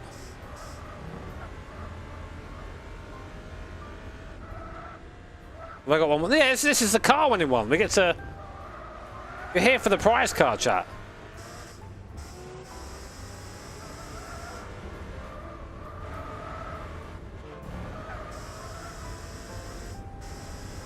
It probably won't be green.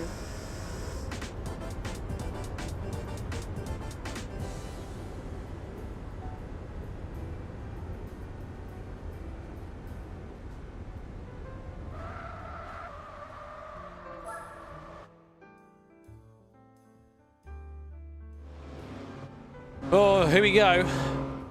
What do you reckon? Oh.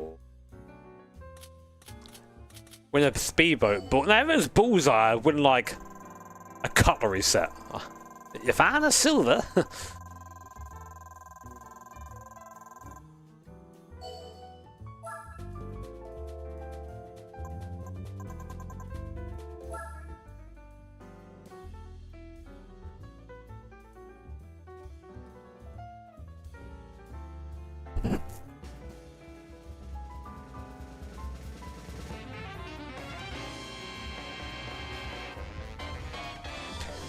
We got a skyline, chat. Look at that exhaust.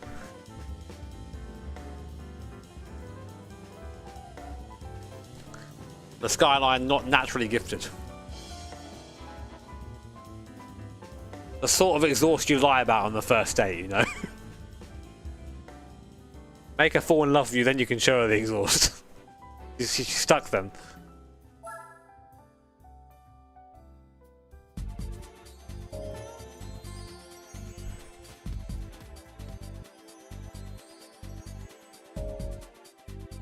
That's like the first big yawn, and we're not even in it yet. Oh.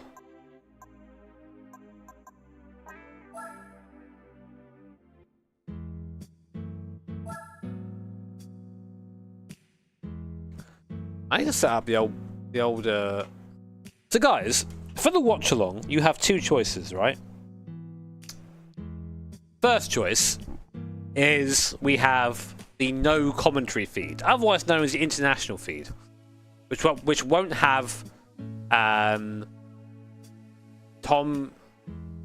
and Parker talking over top of it. Or you can have that, we'll have it on low, and we can sort of just. I think we should have it, right? Maybe turn it off for the. Yeah, no, we'd have it. I think it's a better way of doing it. I do have it somewhere. Please no Punterino Jimmer. Or do I? Applied the Jimmer Gran Turismo techniques IRL in my local series. I've won my division. Did I mention my car is totaled? But you won. Alright, commentary's the one. That's cool, we'll do that. I need to find it. Bow, bow. Bow, bow, bow, bow.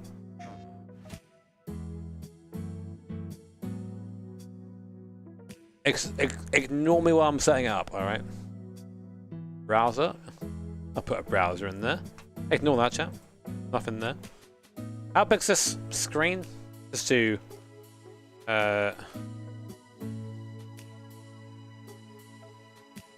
Bam. Oh, it's... Ah! No!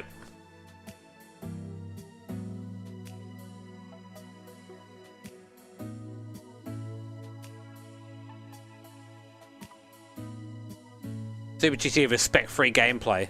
Unsubscribe. I'm still here, chat. I promise.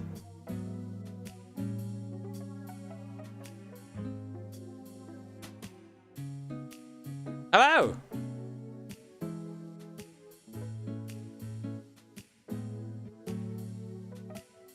Hear that? Ah!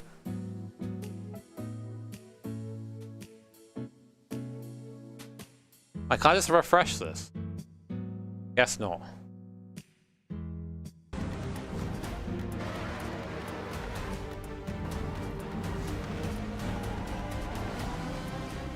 It'll go in a minute. It'll go in a minute.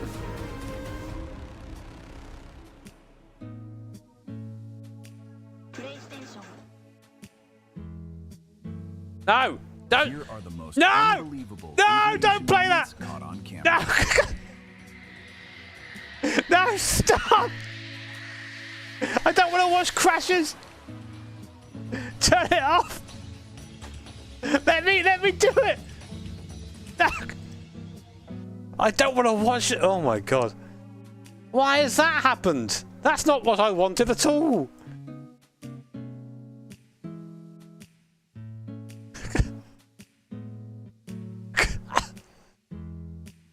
Yeah, whatever. I'll get you next time, broadbent.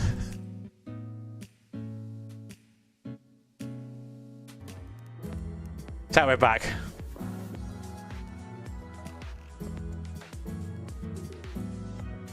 Yeah, whatever. I'll get you next time, broadbent. What do I do about this Fanatec logo?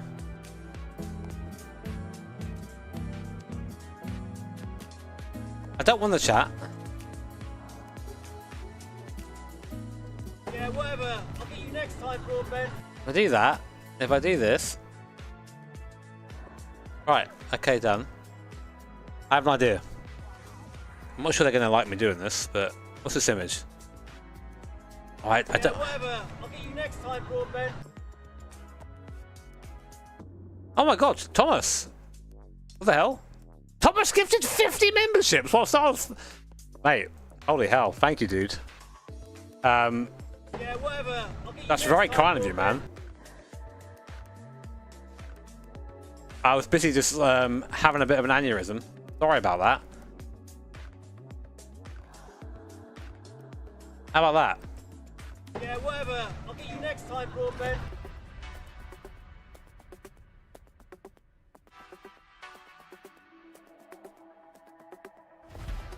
Give it sideways, thank you, mate. Welcome on in. Berlin was really good. I'll get you next time, broadbent. We had a really good time at Berlin. See what will happen, who has called the strategy right, who will be taking the checkered flag, and those all-important 6 points. We're about to find out as Gran Turismo World Series 2 for the Manufacturers' Cup here in Berlin is Yeah, whatever. I'll get you next time, broadbent. towards the first corner, followed by Laboutelet and then Serrano and then Sejak in the Porsche and the Nissan respectively. Don't expect any dive bombs down into that first corner, but Serrano closed up. That's something that I wish they would do in GT. So, you see, I'll get you next time, broadbent. Tom's saying don't expect any dive bombs, and we get that because they always do a rolling start and they always space them really far away. So you don't have a... Who's this handsome man? Yeah, whatever. I'll get you next time, broadbent. And now Benelli has got the bit between his teeth because he's got the slipstream. Man, that's been going for a while, mate. Thank you very much for the 50 gifted memberships. That's pretty mad. It is strange being here and seeing this and knowing I'm not going to be there doing it, but Yeah, whatever. I'll get you next time, broadbent. Because they're going to get boxed in here. Valerio Gallo loses one place, loses 2 places potentially because Paul Ura is now side by side with Gallo as they come up and over the rise. It's always a bit tense and a bit sketchy coming through here 2 by 2. Yeah, whatever. I'll get you next time, Broadbent. Not fight it too hard, but Serrano doing Is it weird hearing my own commentary? built a gap actually to. You know what? I don't know if this sounds like egotistical or whatever, but I'm proud that I can commentate how I do. So I don't sit here and like think, oh man, that's great, but I'm not like embarrassed by it. I think I do a good job. I think I've really worked on that. So I've been a professional commentator for like 8 years, which I think is mad. I don't really talk about it very much, but I have been doing this. Yeah, whatever. I'll get you next time, Broadbent. Back up later on in the race, and is Murphy going to have anything to do? Who will he get next time? He is. He sort of parks the car on the apex there, denies an opportunity for Laboutele. So this is music to the ears of Kylian Drumont. Side by side they go. Might have to turn that off. Yeah, whatever. I'm not sure they're going to enjoy that going on for the entire time. You know, he's lost about a second or so in relation to his compatriots. Oh, but Benelli back past Gallo.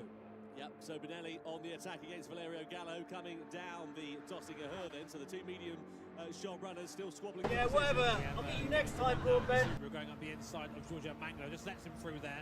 As I said before, just make He'll get us next time. lose as little time as possible.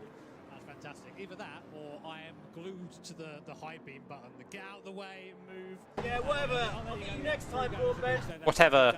Again, I think Manglo, Giorgio's been around for a long time. He knows the score. He's not going to sit. Yeah, we had a good event. We had a good turnout as well. I think we were pretty much sold out in Berlin. in a way that costs them as little time as possible. Oh, look at that! Yeah, I'm probably going to do that thing. Yeah, Is whatever. I'll get you next time, Broadbent. That's going to cost Drumont. It might even open the door here for Laboutele to find his way through. Amazingly, they all managed. there's not a way you can do it from OBS. You have to go on like. Indeed, the same direction as they entered, but that was pretty aggressive and robust. Yeah, whatever. I'll get you next. I'll do that. Scrappy from Kylian Drumont there.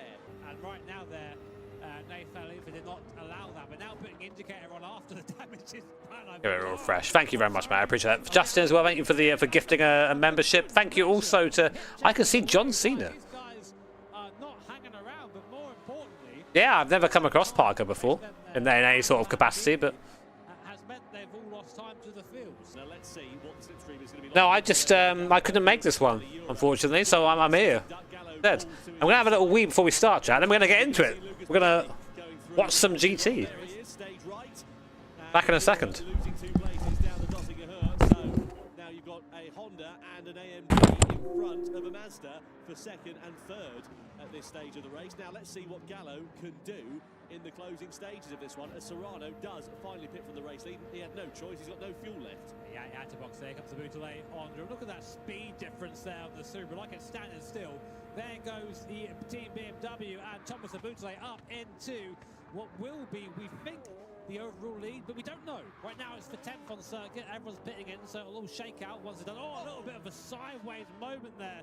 You can see Thomas now really trying to get the hammer down. Oh, look at this, Drumont and Laboutele, and Drumont is back through all the while we're wistfully talking about Nissan winning the Manufacturers' Cup. Drumont has sent one through on Laboutele for 5th position then. He's got 20 litres of fuel in the car right now to 6 and 4 and 7 from Jesus. So although Gallo is getting by here, there'll be a pit stop for the top 4 now, and I think we're going to see the Nissan driver probably come out in the lead. Let's see the move then for the Polish driver in the Nissan against the Dutchman in the Toyota. He's going to switch it back to the inside. That is beautifully smooth there. De Bruyne just gives him racing room on the inside, and smooth and sweet as you like for Mikolaj Sejak as he elevates himself up into 5th place as he chases a podium down for Nissan here. Let's see De Bruyne. He's lost the place here to Lucas Benelli. There's contact, more contact, a little bit more contact. Oh, it's fairly robust. It sends De Bruyne off onto the grass on the outside. It's all eyes on the battle for the final podium place, and here we go then. Serrano splits the middle, Ura as well, but here comes Mikolaj Sejak on the inside in the Nissan. Has he got the straight line speed? Has he got the advantage to try and use it? The headlights illuminating the darkness. Hey, it's their way down at nearly 300 kilometers an hour, 3 abreast. This was a good finish. I always want to have that end call, but I'm not a lead commentator, so it's a Tom thing every time. I'm like, I wish I could commentate over that. All I get to do is make noises in the background. Greetings, guys. Welcome. Minute 25 to go, 24 to go, until we get into Gran Turismo LA. On his debut in the Gran Turismo World Series, absolutely fantastic. Yeah, I saw a bit of the car meetup footage. It looked like I had a lot there. I think I would have enjoyed that. Sajak did so well in that race. The lad who came third with Nissan. And we've got Parker Klingerman. He's in there taking my place today. Pretty cool person to have in. Tripper sniffer bird. Guys, we're gonna have to start us off the right way.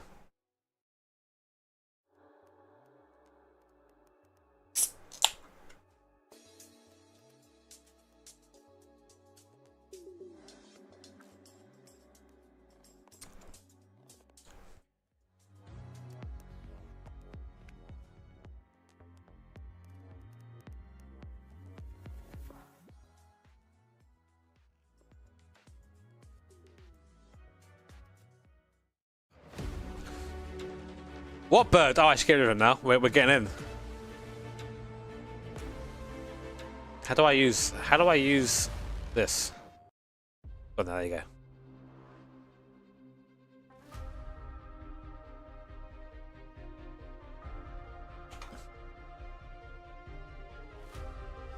If someone at GT does really well, I mean, they've always done well. We've always done well. It's like the big scene setter at the start.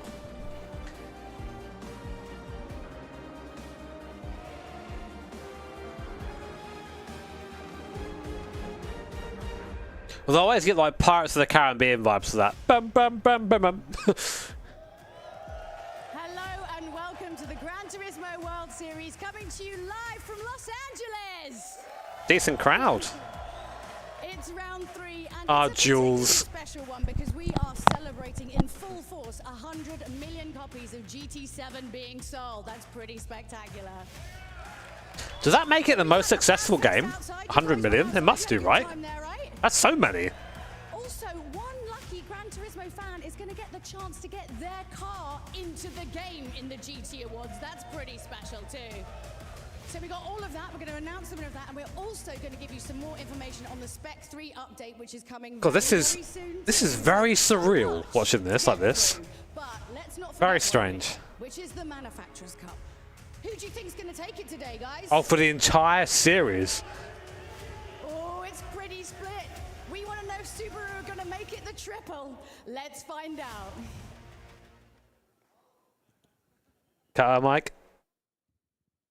Sorry, cut their mic. And oh no, guys, get the audio on. No, guys, just switch. Okay, we're back. Don't forget that you Oh, guys, the switch. Inside Gran Turismo 7. Hard getting that stuff right. Just click on the Winners Campaign banner on the GT7 world map, and that's going to give you the chance to win 1 million credits for each of the Nations Cup and the Manufacturers Cup by predicting who's going to win. I know, right? Hey, Jay, how you doing, man? Don't forget that you can enter and vote right up until the start of each grand final. Good luck. Vote Subaru. Watch the World Series broadcast Actually, I don't know who's through racing for GT7, Subaru this time. and you'll unlock some special in-game rewards through the Viewers Campaign.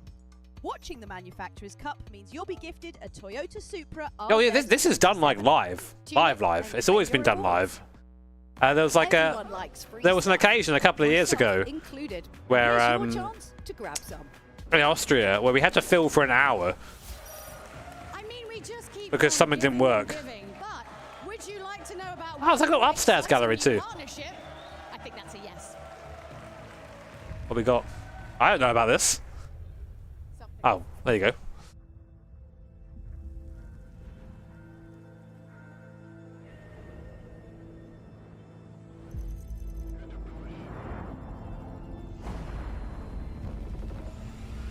What's the Polestar do around brands? What's the lap time?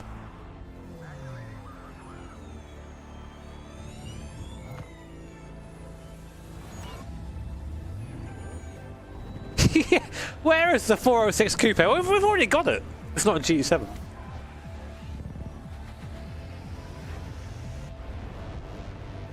Yeah, I've never really been a fan of Always Online, but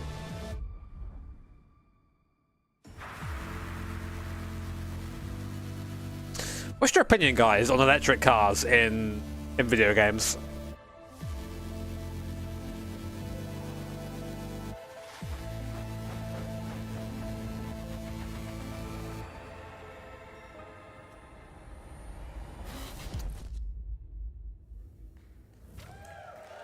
I mean, come on.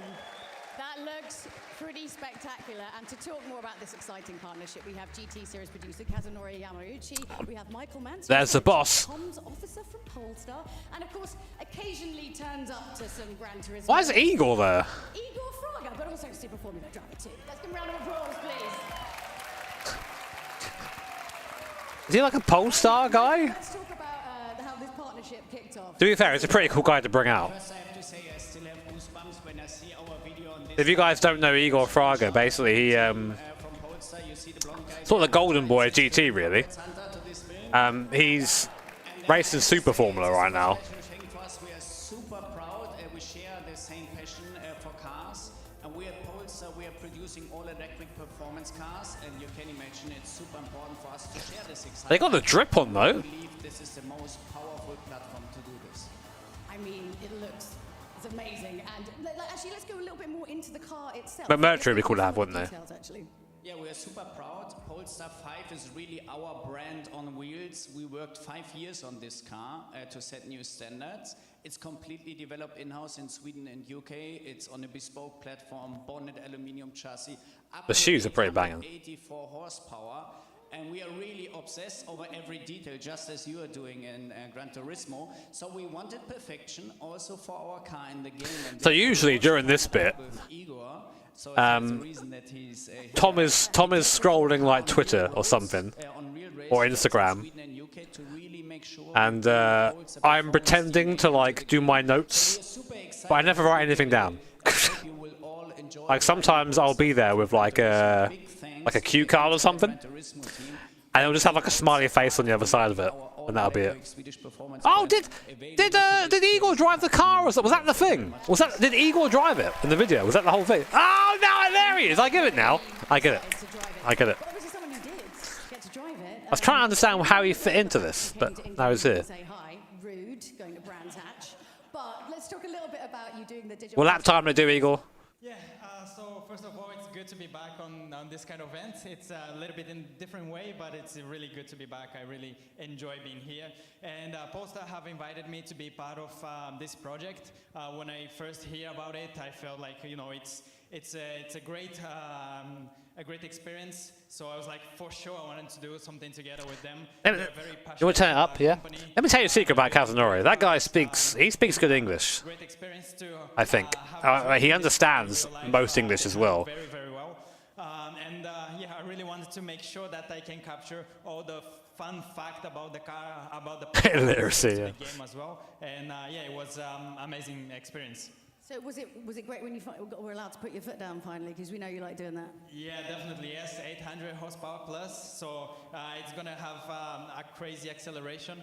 It handled very smooth on the road, but the suspension is quite. It's kind of like I'm proud of Igor. Like obviously, he's just someone I met for a GT, but I knew him right at the beginning, and he was just starting off there. Now look at him; he's a full proper like out there being with Polestar and race. It is nice seeing him come on. What was your impression of the brand? はい、僕ポールスターの車を初めて見たのはアメリカだったと思います。おそらくポールスター2だったと思うんですけれども、その時にね、僕すごいかっこいい車を作ってるメーカーがあるなと思って、すごく注目してたんですね。で、ポールスターのそのクリーンでエレガントなイメージだとか、そういったものを注目して見ていたんですけれども、それから何年か I sometimes think that Taka, or translator San, as he's been come to know, is he just doesn't write anything down and just says like 2 words. I saw a Polestar car was in the U.S. I think it was the Polestar 2 actually, and I remember thinking, oh, that's a really good-looking car. So I was actually starting to pay attention to the Polestar brand. The design is very clean and very elegant. So I had already taken notice, and a few years down the line now, we're paired up with Polestar to do this collaboration, have their car in the game. So it's fantastic. And obviously, now that you've worked with Polestar, have you what else have you learned about them? We always do these pieces at the start of the show. It's like the and well, it's nice to have an announcement and a partner or someone coming in. Having worked together with Polestar now. But I don't know if it's a partnership or just like a car. They really love cars. 一つ例を挙げると、ポールスターの車ってEV ですけれども、ブレーキは油圧なんですね、ハイドロリックなんですね。そういったあたりにね、すごいこだわりを感じました。Yeah, so the Polestar car, one example that I can mention is that it's an EV, but the brakes are still hydraulic, and that's the kind of dedication that you only have if you really like cars and how they drive. I see you're definitely the same, but from different sides. It's super cool. But before we go, and before we get into all this amazing racing, I believe, Yamauchi-san, you have one more bit of information to tell the GT fans out there? What's it going to be? What actually is it? I heard Spec 3 in there. このポールスター5を使ったオンラインのタイムトライアルを開催します。So in December, we're going to be releasing the Spec 3 version of Gran Turismo 7. And at the same time as that release, we're also going to be hosting a time trial event with the Polestar car. で、そのタイムトライアルイベントで、1位になった方は、僕らがこの年末に行うグランツリスモのワールドファイナル、これは日本の福岡で行うんですけれども、そこに招待されます。And the winner of that time trial competition, whoever gets first place, is going to be invited to the Gran Turismo World Series Finals, which is happening in Fukuoka, Japan. That's pretty cool. You reckon you can do it, guys? What do you think? That's super cool. Well, we are... Painting some Polestar. I don't really have any, if I'm honest. Excellent. We love to hear it. Well, please give them all a big round of applause. We're so very excited about this new partnership and all your dedication. Thank you so much.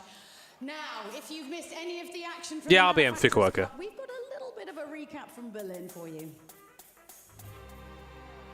Well, let's see what will happen. Who will be taking the checkered flag and those all-important 6 points? We're about to find out. It's the Manufacturers' Cup here in Berlin. Oh, I can hear the truck. Don't expect any dive bombs down into that first corner. I mean, I say that, there are some dive bombs taking place. But Sejak goes back through on Valerio. Someone's mic is still alive. Oh no, it's Jules. Turn that mic off. I always get so nervous. As Benelli just sort of almost merged into one. The upshot is the Brazilian driver drops 2 places.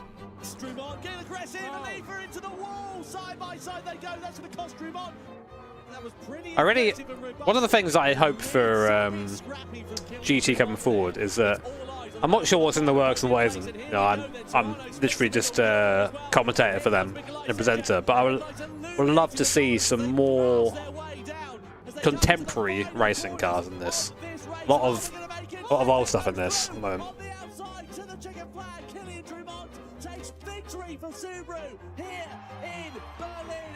I think the trophy is called something like Speed or Velocity in Motion or something like that. There's some huge story about it and it costs loads of money. That's all I know about it. It's time to meet our 12 competitors as we welcome them onto the stage here in Los Angeles. From the United States of America, please welcome Simon Rosenberger. Making his Gran Turismo World Series debut, he drives for Lamborghini and he is dominating Those gloves are wicked. Qualifiers this season. Let's see what he can do. Next up, the Chilean driver Harold Valson. He drives for Lexus. He was part of the 2020. So one of the fun things to do here is hide Tom's list. There have been times where they've done the walkout here and Tom's not had the list and has to just go, oh, who is that? Oh, it's this guy coming down. Thank you, Moto. Cheers, mate. The crowd does care, but we're not getting any audio from them for some reason. I don't know why. You can see him clapping and stuff. Trent is driving for Team Honda. He's 25 years old. This is his 3rd year of competition. And outside of GT, he's also a drummer in a rock band. Let's see whether he's got the rhythm to take it to the front tonight.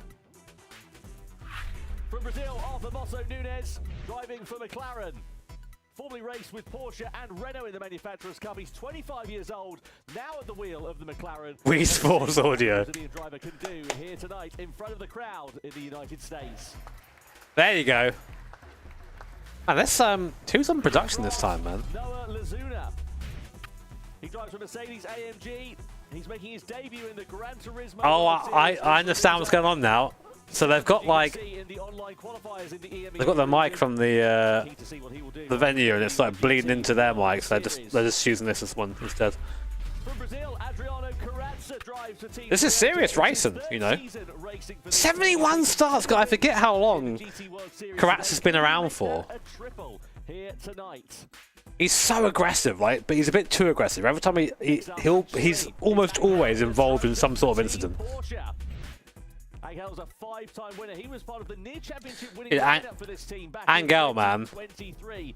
Porsche still This is the guy, the comeback king. Guy who broke his leg like in a motorbike accident a couple of years ago.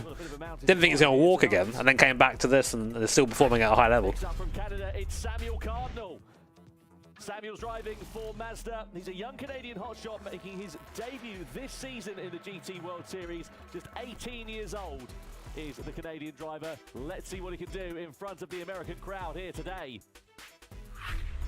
Celso Filho from Brazil drives for Team Nissan. He's also making his debut. Well, guys, you're going to get yeah, Super GT. You're going to get some interesting insight because I'm not quite in like an official GT mode, but like.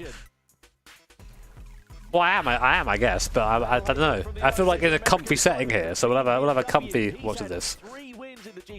Yeah, it's me doing my OBS studio transitions. Can he add to that tally here tonight? BMW second. Probably take these bits off, shouldn't I? Going into this event. And last but not least, from the United States of America, give it your all for Daniel Solis. Daniel's driving for Team Subaru, the two-time manufacturer's champion. I haven't seen Danny for a while. He's Subaru's dominant run of always been very fast. 25.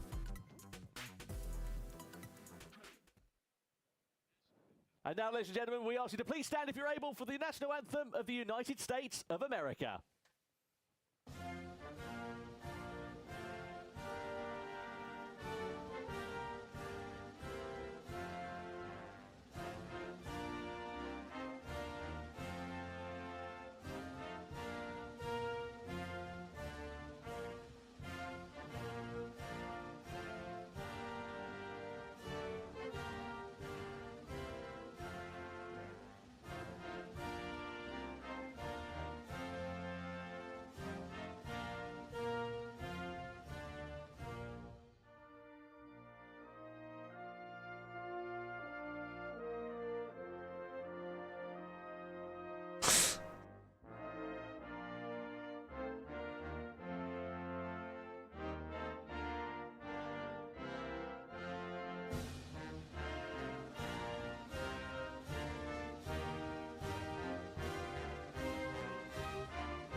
Yeah, they play the national anthem of the host nation before each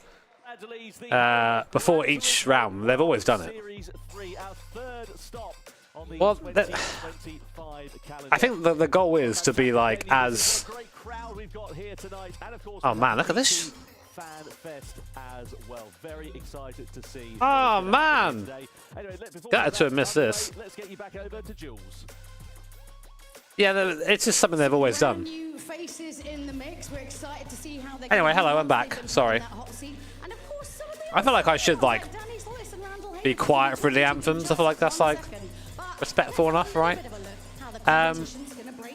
Any petitions for a winner? No, I don't really know. There's a lot of drivers in here I've not seen race before. Selected from the 2025 online series ranking. Each team consists of one player from each of the 3 global regions: Asia, Oceania, EMEA, and Americas. One driver per team will race in each round, with 3 of them competing together at the World Finals at the end of the year. For today's race, the time trial session will set the grid for the Grand Final. In the Grand Final, one driver Here's the per format team for those will wondering. race for World Series points, where only the top 6 teams are going to score points at all. It's so front-loaded though. Like if you have a good couple of races, then like you're really in. I mean, it's usually double points at the end for the final, but I mean, like Super already on 12. after 2 rounds of the GT World Series in 2025. You can see Team Subaru have made it 2 wins out of 2 rounds so far. BMW there just 2 points adrift, having finished second on both occasions. This and in third, they're tied. Not everyone. I don't think everyone's patriotic, Roy. You know, not everyone is. But we don't. Let's not get into that too much. Crucially, there you can see in 9th place. I don't know anything. This is a strange place to be. I'm not quite sure where they're racing. It'll probably be like American.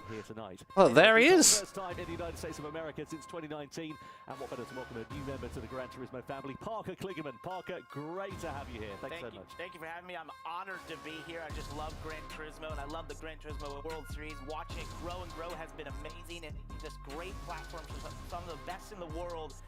So he has notes. I don't have notes. Super excited to see what happens here tonight in the Manufacturers Cup. Let's have a look at the season format, though, just to guide you through how it's all gone down in 2025, because as you can see, it's been a really interesting and exciting affair. We started things off in London, then we went to Berlin. Is he wearing my shirt? I bet you. I spent a long time trying to get a new shirt off those guys. So I bet you he got one first time. And it's going to be really interesting to see how it will play out, all the different sort of ebbs and flows, and the points and the consistency that the teams and the drivers need over the course of these first 3 rounds of the season can't be underestimated. No, and we've seen some of the manufacturers right now with Subaru up there. Oh, turn this mic up, boys. That's some. Come on, get the audio right, guys. Rise up and find another level performance to try and beat them. No doubt about it. We've had the GT Fan Fest here. Some of the most incredible cars I have ever seen.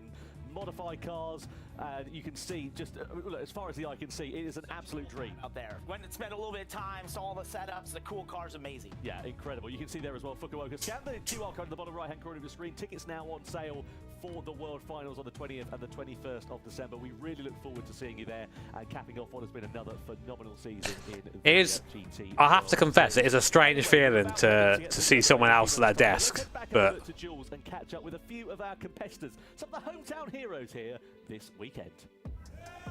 Yes, hi guys! How is it being, I mean, you've got hometown advantage. How do you feel? Because the crowd are so behind you. It's good, right? That's gotta feel nice. yeah, I think so. I think it's good to have like a proper. Of course, to take it seriously. It takes so long to like get to this, and it's a lot of effort to put into it. Nervous?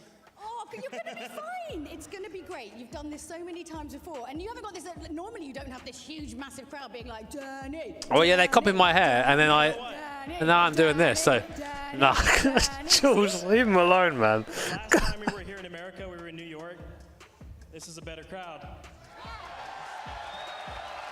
Look at all that noise. Got the best fans. I love it. Let's get some bi-coastal feuds on the go. Okay, so obviously, you know, you're kind of, you've got a lot to kind of like play. What do you, okay, first of all, let me calm down. First of all, I get a bit too excited about all of this. First of all, what are you going to do? Because obviously your BMW are like just behind. It's been the same for like round 1, round 2. What's the strategy going to be? Because you need to push past, you need to better what Danny's doing. I'm going to prioritize track position and try to leave out of here with some points for the championship. Yeah, you're going to do better than that. That's going to be great. Some of these guys very focused on the racing. They don't like doing the media bits, and you can kind of tell where it's like, how are you going to win this race? And it's like, oh, I'm going to just win. It's like, I don't know. I'm not the greatest. I had a really hard time. It's quiet. I can make it louder. It's quiet so you can hear me. It's a game of survival, I think, in my case. Yeah. You know, hopefully scrap a couple points, but honestly, I don't know if that's going to happen today. Look, practice is practice. It's not the same as on here. That's like fresh slate. Talking about practice. Talking about practice. Like we all believe in you. Practice was practice. It's completely different to what you set up there. So. I'm glad you guys believe in me more than I believe in myself. So thank you. Oh, bless him. You guys are going to do great. You've got this huge crowd behind you. We're so excited to see how you do. Well, there's a reason why Jules is still doing it. They understand it, you know. Yeah, we believe in them, right? Let's give them one last cheer. GT do supply drivers with gloves and boots, but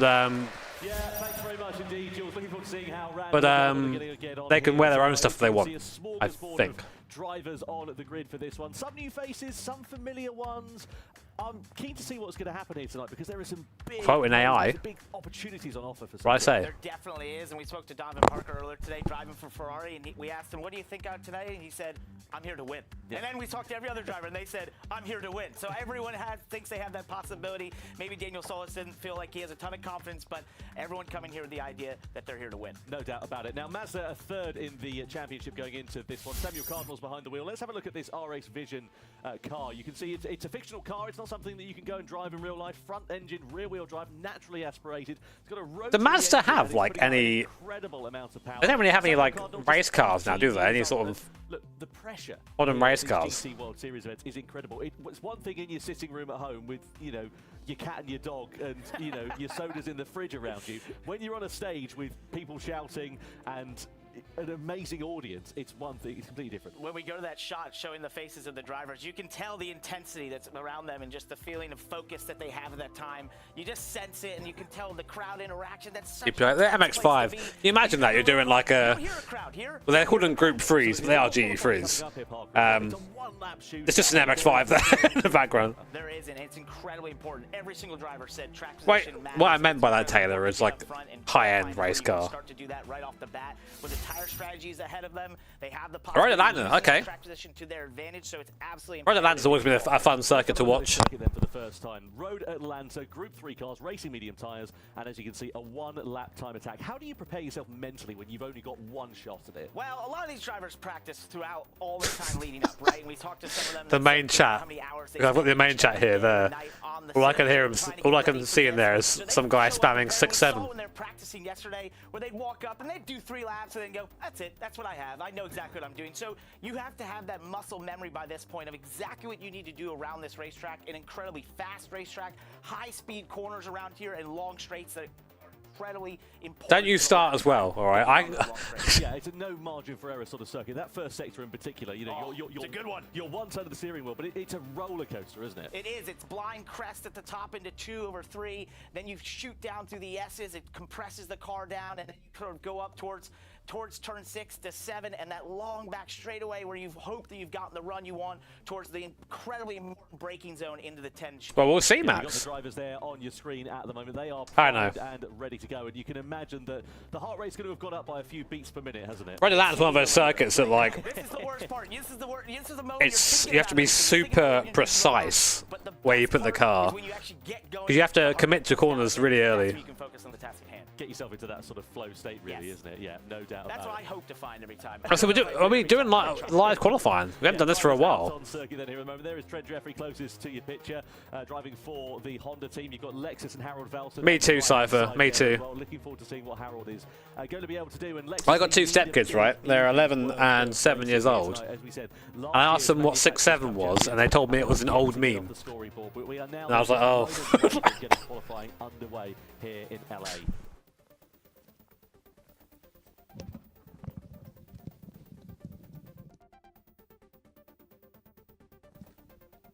So drivers then are ready to go for. It's a very American thing to say straight away, isn't it? At the Michelin Raceway, Road Atlanta, from action about to begin, and let's see how this one is going to work out. Then Simon Rosenberger for Lamborghini will lead the field around that final. I don't know Simon Rosenberger.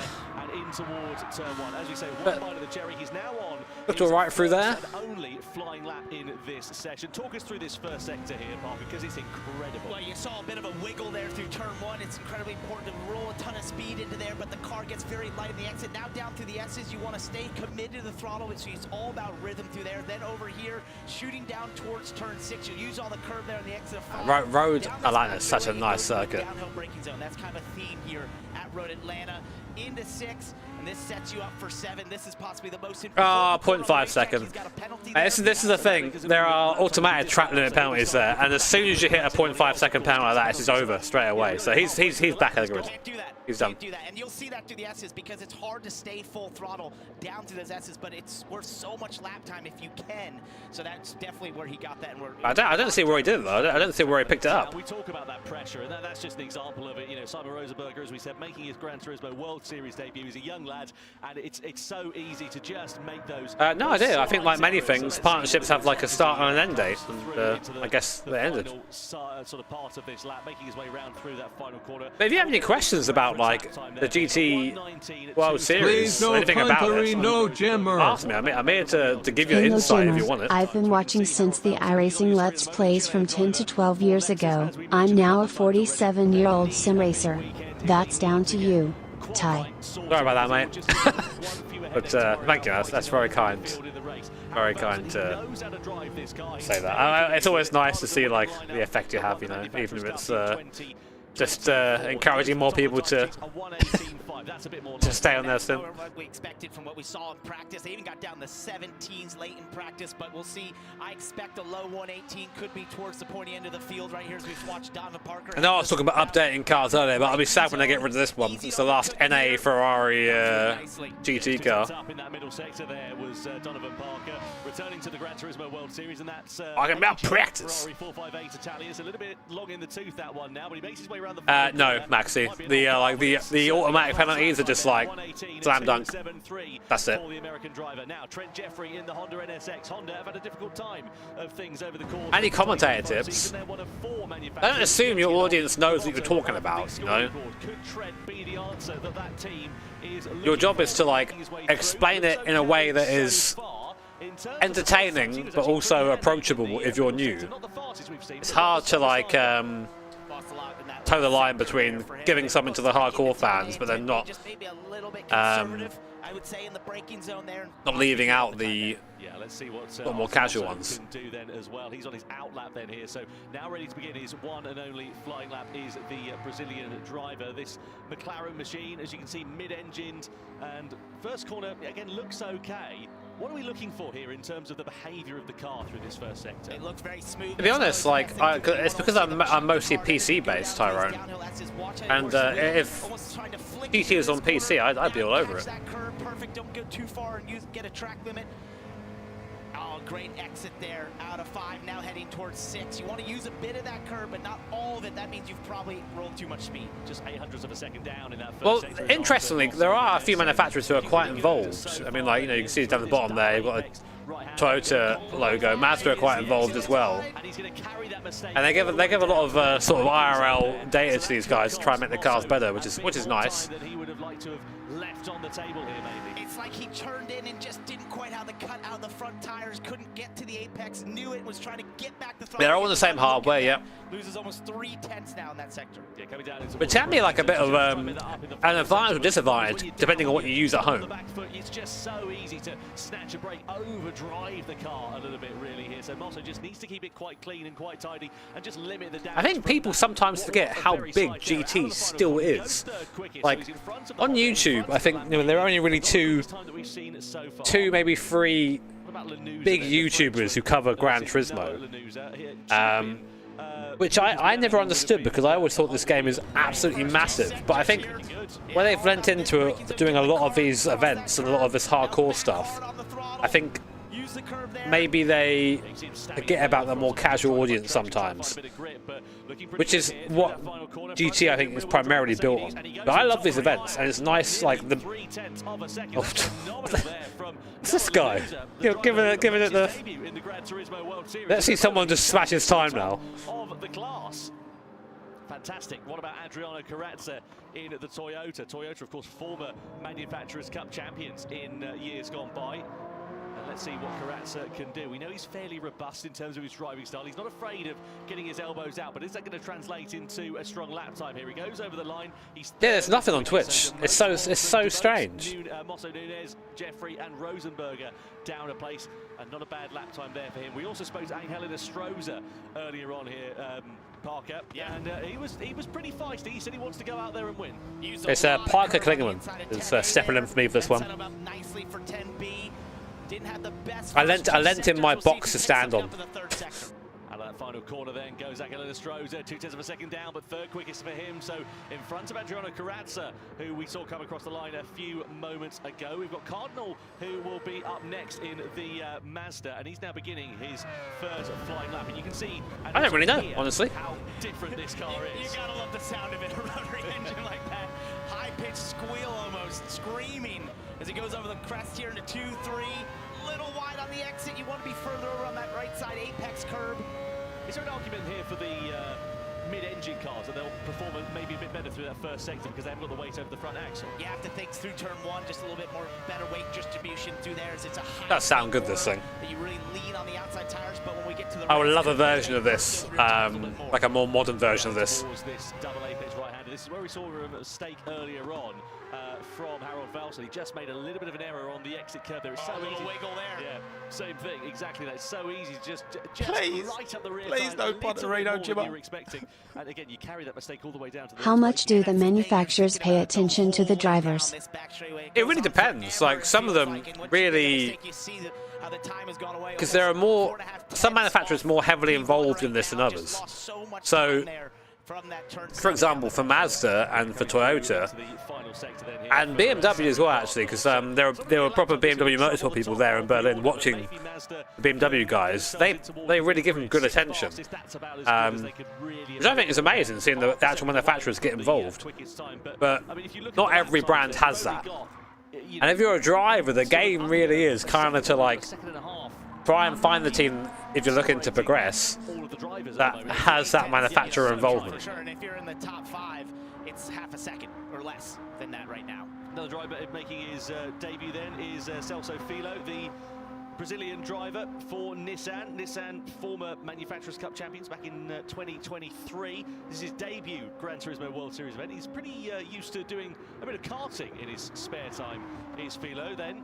Bit off the pace here, having a problem with his brakes we're hearing right now, so just sort of putting in a lap to sense that out, see if he can fix that. That's such a shame there for Filho there, because that's going to be back of the grid. Yeah, I mean, I always stand in this because R35 for life, but it's sad there's not a more modern Nissan GT car out there. Have a particularly brilliant qualifying. Now, what about Danny Solis? He's been part of this Subaru team when they've won the Manufacturers' Cup on it's not fast from Danny, it's slow. This car's not the quickest in a straight line, and look at this, nearly 8/10 down. Yeah, that's just hurting it right now. And you know, he was nervous beforehand. He told us when he was being interviewed in front of the crowd, had the crowd pumped up.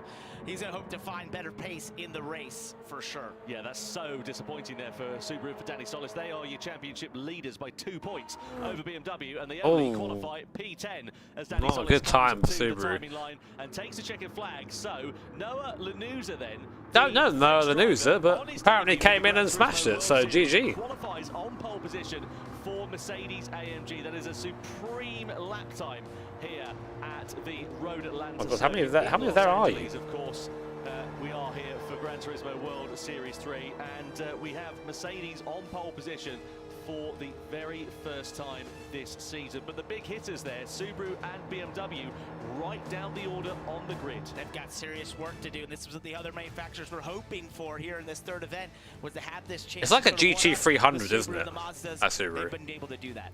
And if you're a driver that Well, the field spread is large.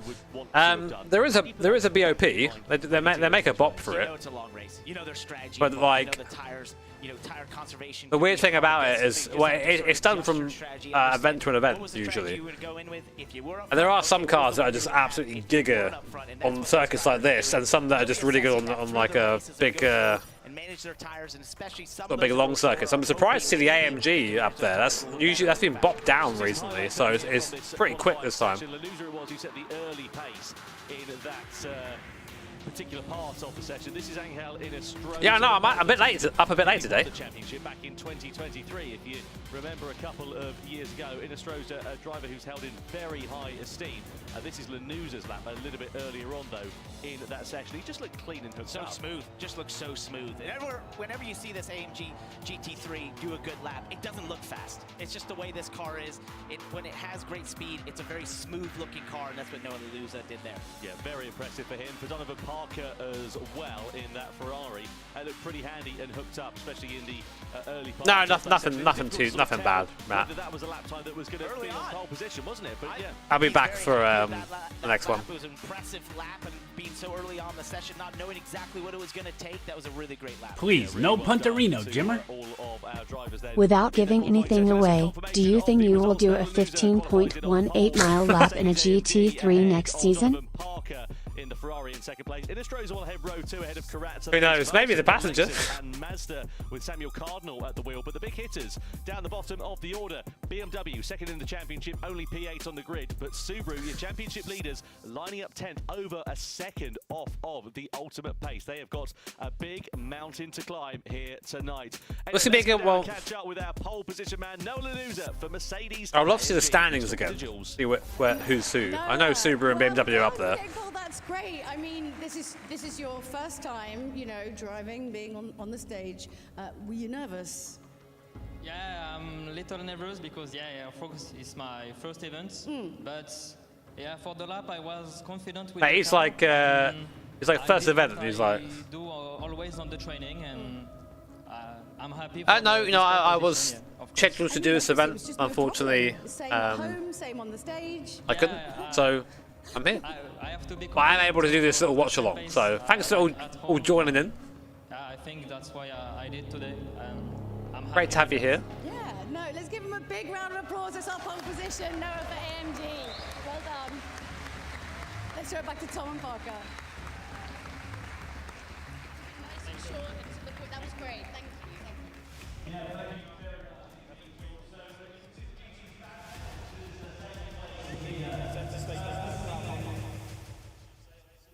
Guys, get it right. Today, I have to say, I am very jealous. I know some of the creativity, those tuner cars. I saw that Supra out there. Yeah. Well, guys, we're watching this. We'll be watching the Nations a bit later on as well. In between that, we'll have more Peugeot 406 action, which is what you're all here for, really. You know, got some performances later on here tonight, and we've got a clothing drop as well. Little Yannick, yeah. I know, can't wait. I know. I heard him doing his sound check earlier. He sounded tip-top. Lucky you. I know. I know. What a I'm going to be there. I'm going to be out there. Hearing Tom Brooks say Little Yachty is the funniest thing in the world to me. Who you think is going to win the race? If you predict the winner, and there are some prizes on offer here. Oh. All in game on Gran Turismo 7. Go on to the game. You'll find. Yeah, guys, if you now's the time to change your prediction before this race starts. Involved with that. Anyway, we're now getting into race time here for the grand final, Parker, and of course we're at the Road Atlanta circuit. We're in Group 3 cars, but now we've got medium and soft tyres, and we've got 30 laps as well. It's going to be a two-stopper this one. It definitely will be. So it's going to be deciding where you use those softs. I expect some of the cars up front probably to start on softs and try to use that to sort of vault away from the field. But if you're more in the mid-pack, especially for the Subaru, the BMW team, you have to be thinking, they're wondering, hey, what do we do here? Where do we want to use these tires to our advantage? And the key is trying to have those softs on in times that you feel like you might be in a little bit of clean air, that you can really use the speed of those tires. Well, our Gran Turismo wizards have been working away. Now listen, right. This is like always wrong. This is always wrong. If you start with soft tyres, you're going to go for as long as you can. 8 laps, maybe 9 if you're really a bit of a tyre whisperer, is about as much as you can eke out of that. But you've got to use at least one. Yeah, I know. At least once during the race, essentially. You can see the pit loss time there is 19 seconds, 6 seconds for the tyre change, and refueling speed 3 litres per second as well. There is one big long back straight down here, but saving fuel at this circuit, I can't imagine it's going to be an easy task. It's not, but you would have a little bit of benefit of the draft there and that sort of thing, being able to save a little bit of fuel. You can lift and coast in that downhill braking zone. That helps a little bit, but I think tire management... Yeah, they run a lot of tyre wear just to keep the races sort of interesting, you know. It just simulates running a different compound of tyre, basically. I did. It doesn't look as good as some of the others we're seeing out there, these pro drivers, but I was talking about the turn 1, 2, and 3 complex. This is a highly committed corner. You see me get a little bit of a wiggle there. You don't want to have that happen, but then as you head up towards turn 2... They make you do this, right? So usually I have to do this, which is like, they go, Jimmy, go drive the circuit and we'll record it for our video later. You get one go at it.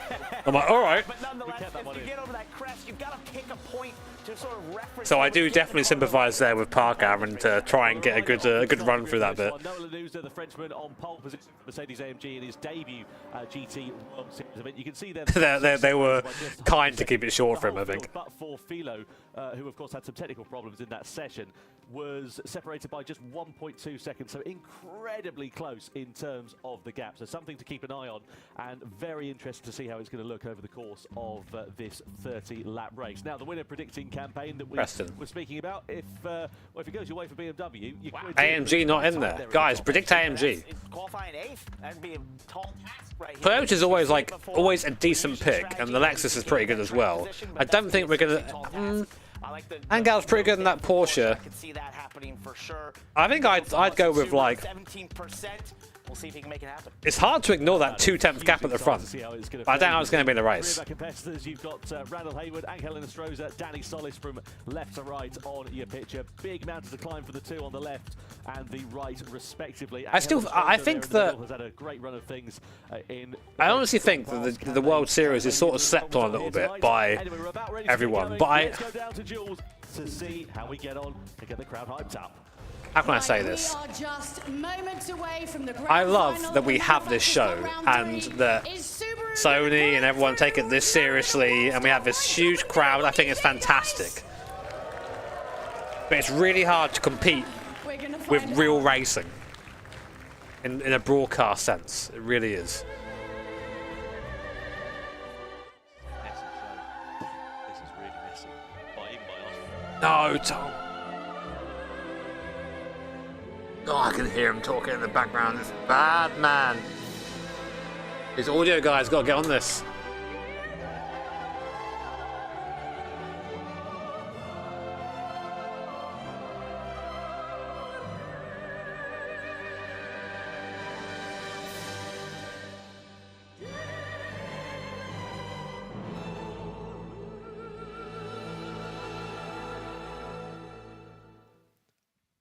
It's time to go for the final next time, Broadbent. Gran Turismo World Series for the Manufacturers Cup. 12 drivers on the grid. Michelin Raceway Road Atlanta is the venue. Only one, of course, can be crowned as the winner. Let's see how the grid lines up for this brilliant race that I'm sure is set to come our way, and it's going to be Noah Lanuza who will line it up on pole position for the very first time. His debut event for Mercedes-AMG, and he starts at the head of the field with Donovan Parker for Ferrari alongside Angel Enestrosa. Let's go. Row 2 for Porsche. Adriano Carrazza alongside in the Toyota Supra. Next up is Harold Belson in the Lexus. They've got no points so far this season, and Mazda also looking to try and add to their tally. Sitting third in the championship. I kind of want to see this Lanuza guy get humbled a bit. I'm not going to lie. After his little celebration in quali. But the championship leaders Subaru with Danny. Oh, is it Cloud? I never knew that, Cloud. P10. Then Simon Rosenberger is in 11th place with Celso Filo, the Brazilian driver, lining up in 12th position, right at the very back of the field. This has always been sort of GT style, though. They've always taken things very seriously. So. All of the drivers who are starting on the medium tyre, so not any divergence in strategy. Oh, good. So strategy is all going to be the same for everyone. That's kind of a bit sad. That's what everyone thought. Was that, hey, whenever he says, I'm going to do the opposite, so that makes sense. But hey, we'll see how that plays out. We saw some of the Wizards, what they had put together in terms of strategy. We'll see if this pays off to have those mediums first. Yeah, absolutely. I wonder if you might see someone going for a pretty unique strategy, maybe going for a shorter stint on that medium tyre. I'm pretty sure Dunlop own Vulcan. Well, they all have the same parent company. Exactly. That'd be the key. If you can make the softs last. You'd have to defy what we thought was 8 or 9 laps, maybe, that you can make them last. Hey, never underestimate these Gran Turismo competitors. They are incredible at just thinking on their feet and adapting to these conditions and circumstances. And, you know, if you're a driver that's starting a bit further down the field and you've got progress to make up through that field, there is an opportunity to make it. Let's get ready then to go. The grand final for the Manufacturers Cup for Gran Turismo World Series 3 here in LA is underway. They've got the big Michelin thing there. The field down towards turn 1, followed by Donovan Parker, followed by Angel Enestrosa, followed by Adriano Carrazza. A rolling start will spread that field out to no Parker really good for T1 there. Corners, but let's see how it looks. Mid engine really strong for this first part, but then kind of slow over the curbs. I think the AMD is really nice down here. Sometimes a bit unpredictable on the steer is what you want. We're expecting for Noah Lanuza. He, of course, is the driver who's punching the hole in the air in front for the field that's following behind. And expect the field to sort of compress once we get to the back stretch there. Yeah, just like that, Parker's back with Enestrosa. That's a good qualifying from Parker, honestly. He's never really been to the hot end of the field, so interesting to see how he does it. You don't want to be in Atlanta. In front of you to overdrive that corner and allow the car behind to get a run on you. Let's see what happens there. Well, Elmo, they also look at the big screen as well, so there is kind of unique to have them like that. But is very close behind. Right, what's this Porsche like in a straight line? Pretty handy in a straight line. So will we see any slipstreaming moves being made? We're coming in towards a pretty big braking zone of that chicane. And if you're down the order like Samuel Cardinal is, you need to try and make these moves while the field is bunched up. He's Oh, that's a big move. That's fine. That's fine. Aggressive, but it's fine. Cost him a little bit in terms of the stewards having a little look, because it was a fairly robust and aggressive overtake on the opening lap, and it's left Valsen vulnerable to the threat of Mosso Nunes in the McLaren. He absolutely sent it there into the chicane.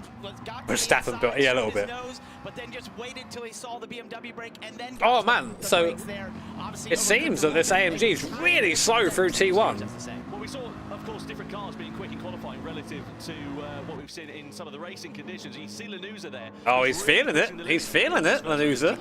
A bit messy. At the start of this second lap. Yeah, I think it's because they're all. What? A bit vulnerable. Maybe he's just overdriving in these. I don't know why, Jamie. It's, they sort of are a bit weird with which drivers driving which events. Might be quick in qualifying. There's no guarantee that that translates to a quick race car. And that's what Donovan Parker was loving to see there, was him pushing just a little bit farther. Carazza's there.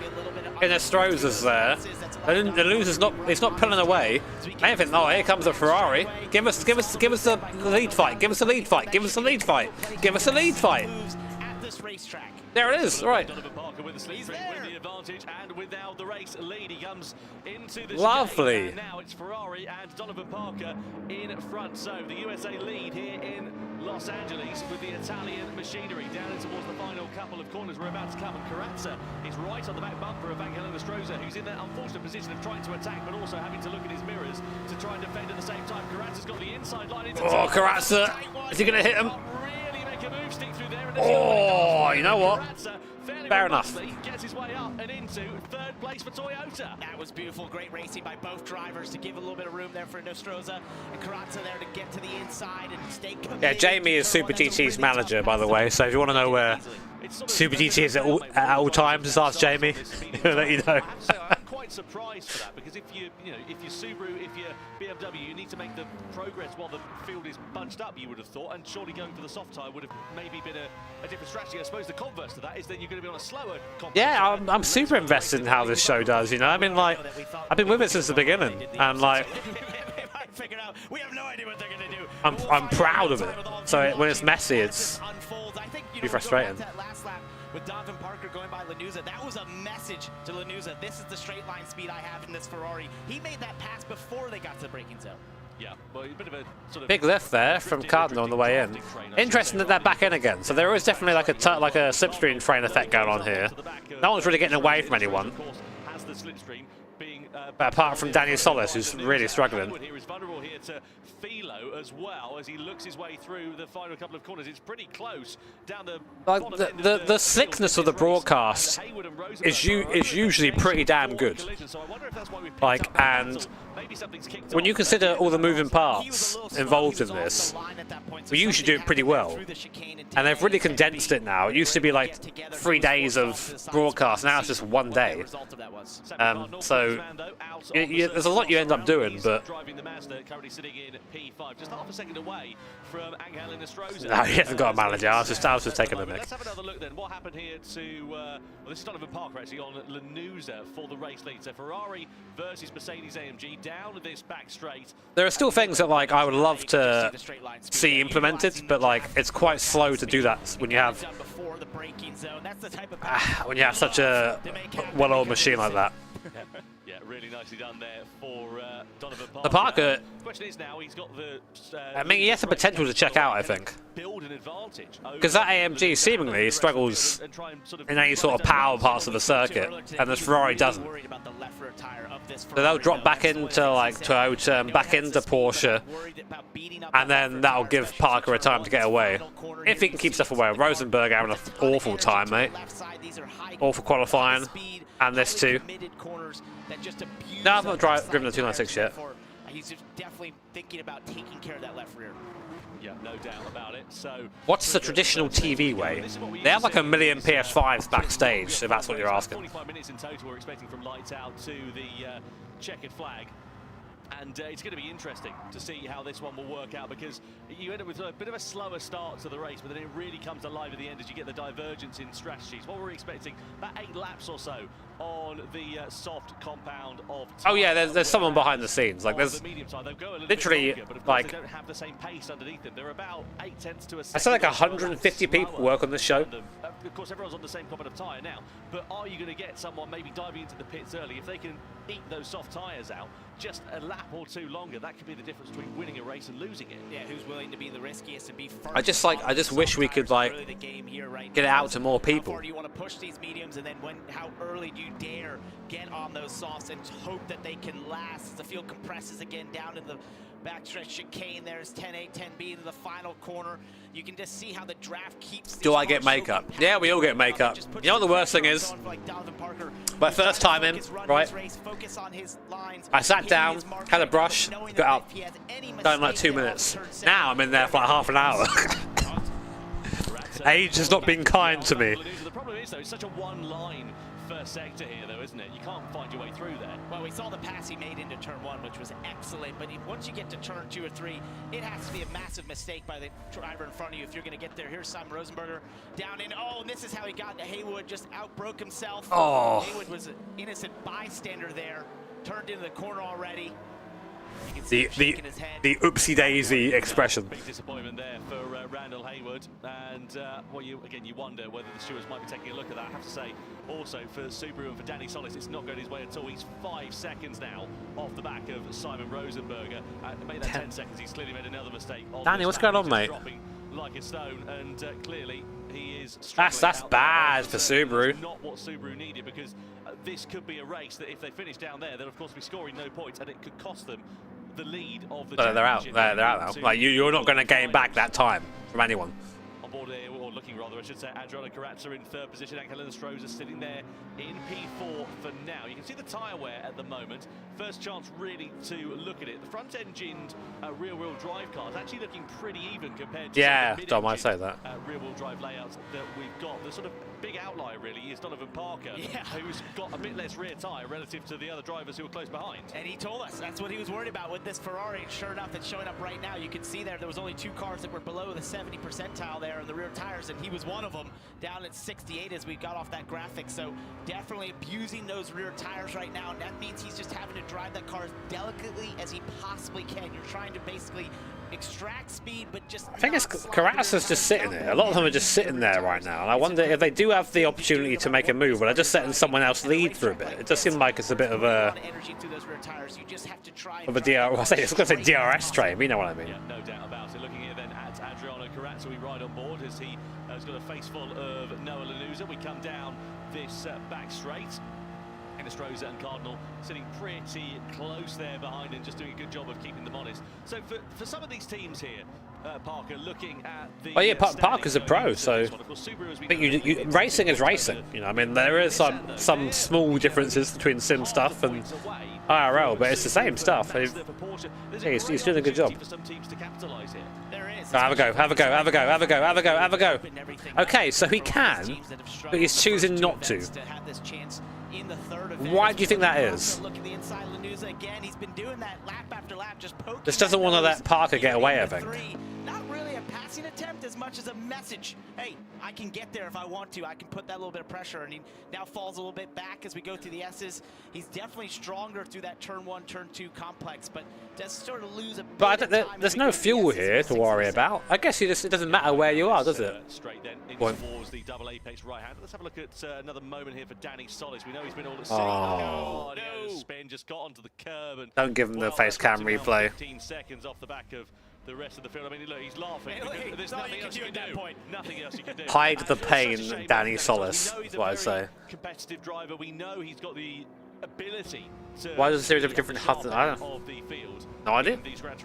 I'm not a developer. Become a 2-time champion for nothing, but clearly on his return, it maybe just nerves, something along the lines of that he's just not performing. Yeah, dude, I would be out the rig if that were me. I'd be off crying at this point. Occur in these GT3 cars, and it's not dissimilar to real life. You see this all the time, having raced in GT3 guys before earlier this year at the Rolex 24 in Sebring. It was like this all the time. You're in these trains of cars. The way these cars are, it's just they're so closely aligned. The flex does a great job of creating the performance to be so close between the cars, and you get in these trains like this, and it's such an intense form of racing. You've got sort of a race of two halves here at the moment, haven't you? You've got the first group of 7 drivers who are all, you know, half a second or so relative from one another. Then you've got another 4.5 seconds back to Randall Hayward, who's then got Philo, Jeffrey, and there's someone in the main chat just updating how much time Daddy Flawless has lost. Is going to play out, and again, I wonder for those drivers who maybe haven't had the strongest start to this race, whether they might try and do a different strategy. This is Philo's move. Hell yeah!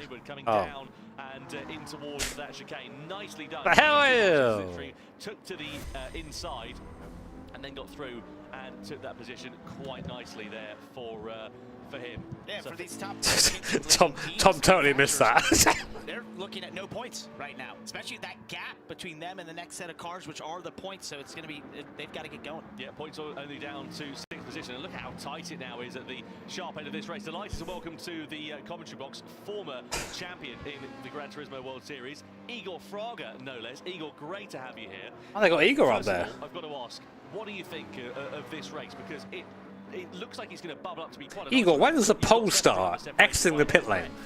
Yeah, so like all the cars' performance, all the drivers' performance have been really, really close since qualifying.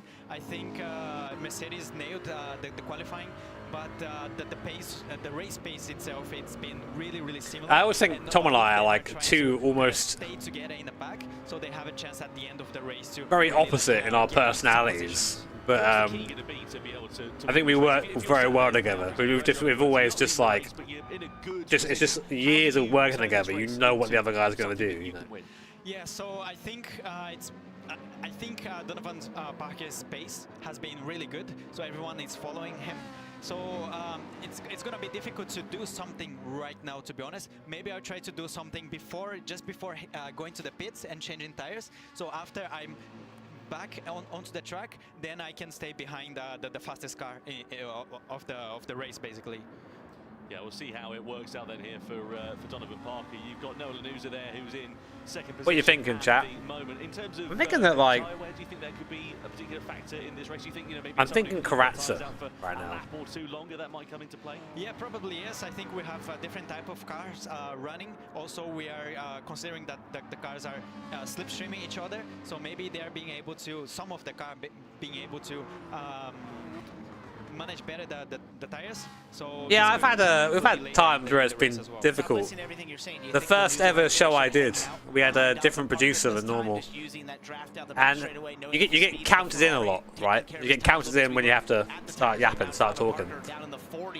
So, right, okay, guys, right, you're in 4, 3, 2, 1. This guy's French, by the way, just to give you some. And instead of saying Q, he says come, like bring in your voices. And obviously that means something different in the UK language. That's really good. Yeah, that's really and good. Especially considering it's a Supra.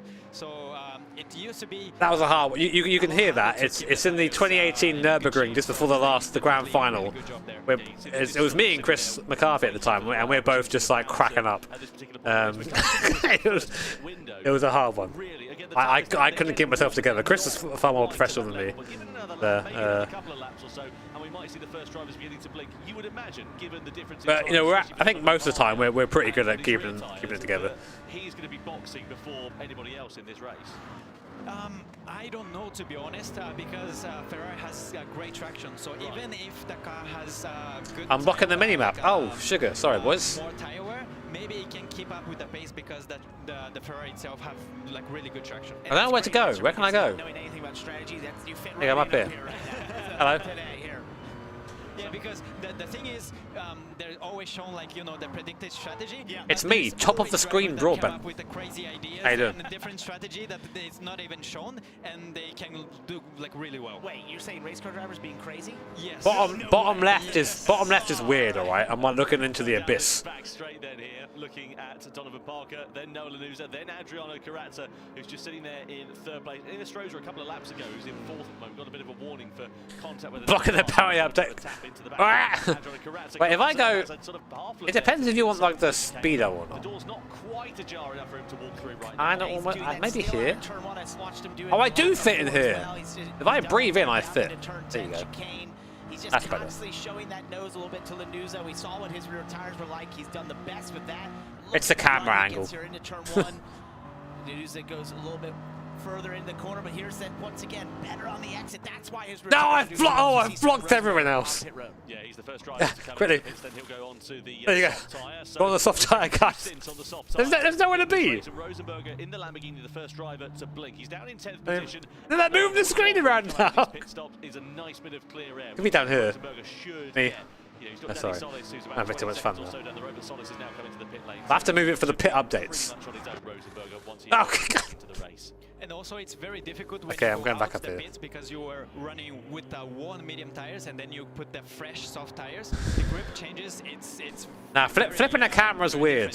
Trust me. It's huge. You see someone very differently when they're flipped. Like the exactly same. You're gonna see my have secret. Curbs and very technical cornering in the first sector, and a little bit of mistake that you do, you can get a penalty. So How did you I get have the to, job like, for this really originally? We'll get into that in a second because they're about to have a bit of a scrap, I think. Carrazza moved over on the back straight, and Carrazza there, though he had extra momentum, didn't have the opportunity to move it, and it's brought Angel Stroza right into. Right, got Angel. Send her through T1. You can see now is where it's going to. Let's see it, mate. Let's see something entertaining. Give us some big moves. That's you what can I'm see saying. that 10 out of the 12 drivers have not yet made. TLDR, I just got a message on Twitter one day, basically being like, this one, so we'll see. it was an account with no profile picture. Who's going to follow them? He just said like, do you want to do some commentary for Gran Turismo? And I was like, well, are you real? I didn't respond to it because straight away I thought it was like a bot or something, or like some sort of weird scam. Get scammed a lot. If you kind of risk it at that point and Okay. you do like a little mistake, you will lose like. They started going early. In a blink of an eye. And then I and we're gonna, like, said, yeah, okay. ruin your race. Then So I think it's just stay on the back, just keep your position. the night before I went to my friend's house and I lost my passport. I had it on me. I dropped it at a train station, and I thought, oh my god, I can't do this job now. I'm not going to get it. And a window cleaner found it, rang up the passport office, said, listen, I found this guy's passport, who then like got in contact with me, said, is it okay for him to come and give you the passport back? Said, yeah. And I got my passport back. Offered to buy the guy a pint, he said no, and off he went to clean some more windows. Well, he's literally on a bike with like a ladder. Old school. Anyway, that's how I got the job. I probably wouldn't be doing it if I lost my passport. Starting to begin to hold up Carrazza. You can see Carrazza's just held his tyres in a bit better condition, especially through this first sector of the lap. It looks a bit quicker and a bit more comfortable. How's that not a penalty through there? Also, the Supra has a great top speed. He's on the grass. It's just that everyone is on a slipstream, so it's very difficult to get like a round through it because exactly. So you try to do something, but you get out of the slipstream, then your car is not faster anymore. So it's a very, very difficult, and there's a lot of pressure. Yeah, I've got a lot of weird stories like that. You seem to accumulate them in this job. Just to remind you, so if you're down to Harold Velsen, you'd be scoring points if the checkered flag was thrown now, but there's still half the race left to go in this one, and plenty of time for the. How realistic is GT nowadays compared to a PC? I wouldn't try and race a PC. Lovely. Ah, interesting. See how Parker pulled across there. Gave Carrazza a bit of a toe. Is he gonna box this lap? Yeah, he boxes. They all box. Oh no, they don't. Just Parker. Look at the rear tyres. They would be about as useful as chewing gum on the sole of your shoes after that long in the race. Don't laugh at him, Parker. Don't encourage him. Lap 16, rather, I should say, is the last on the mediums and goes on to the soft tyres.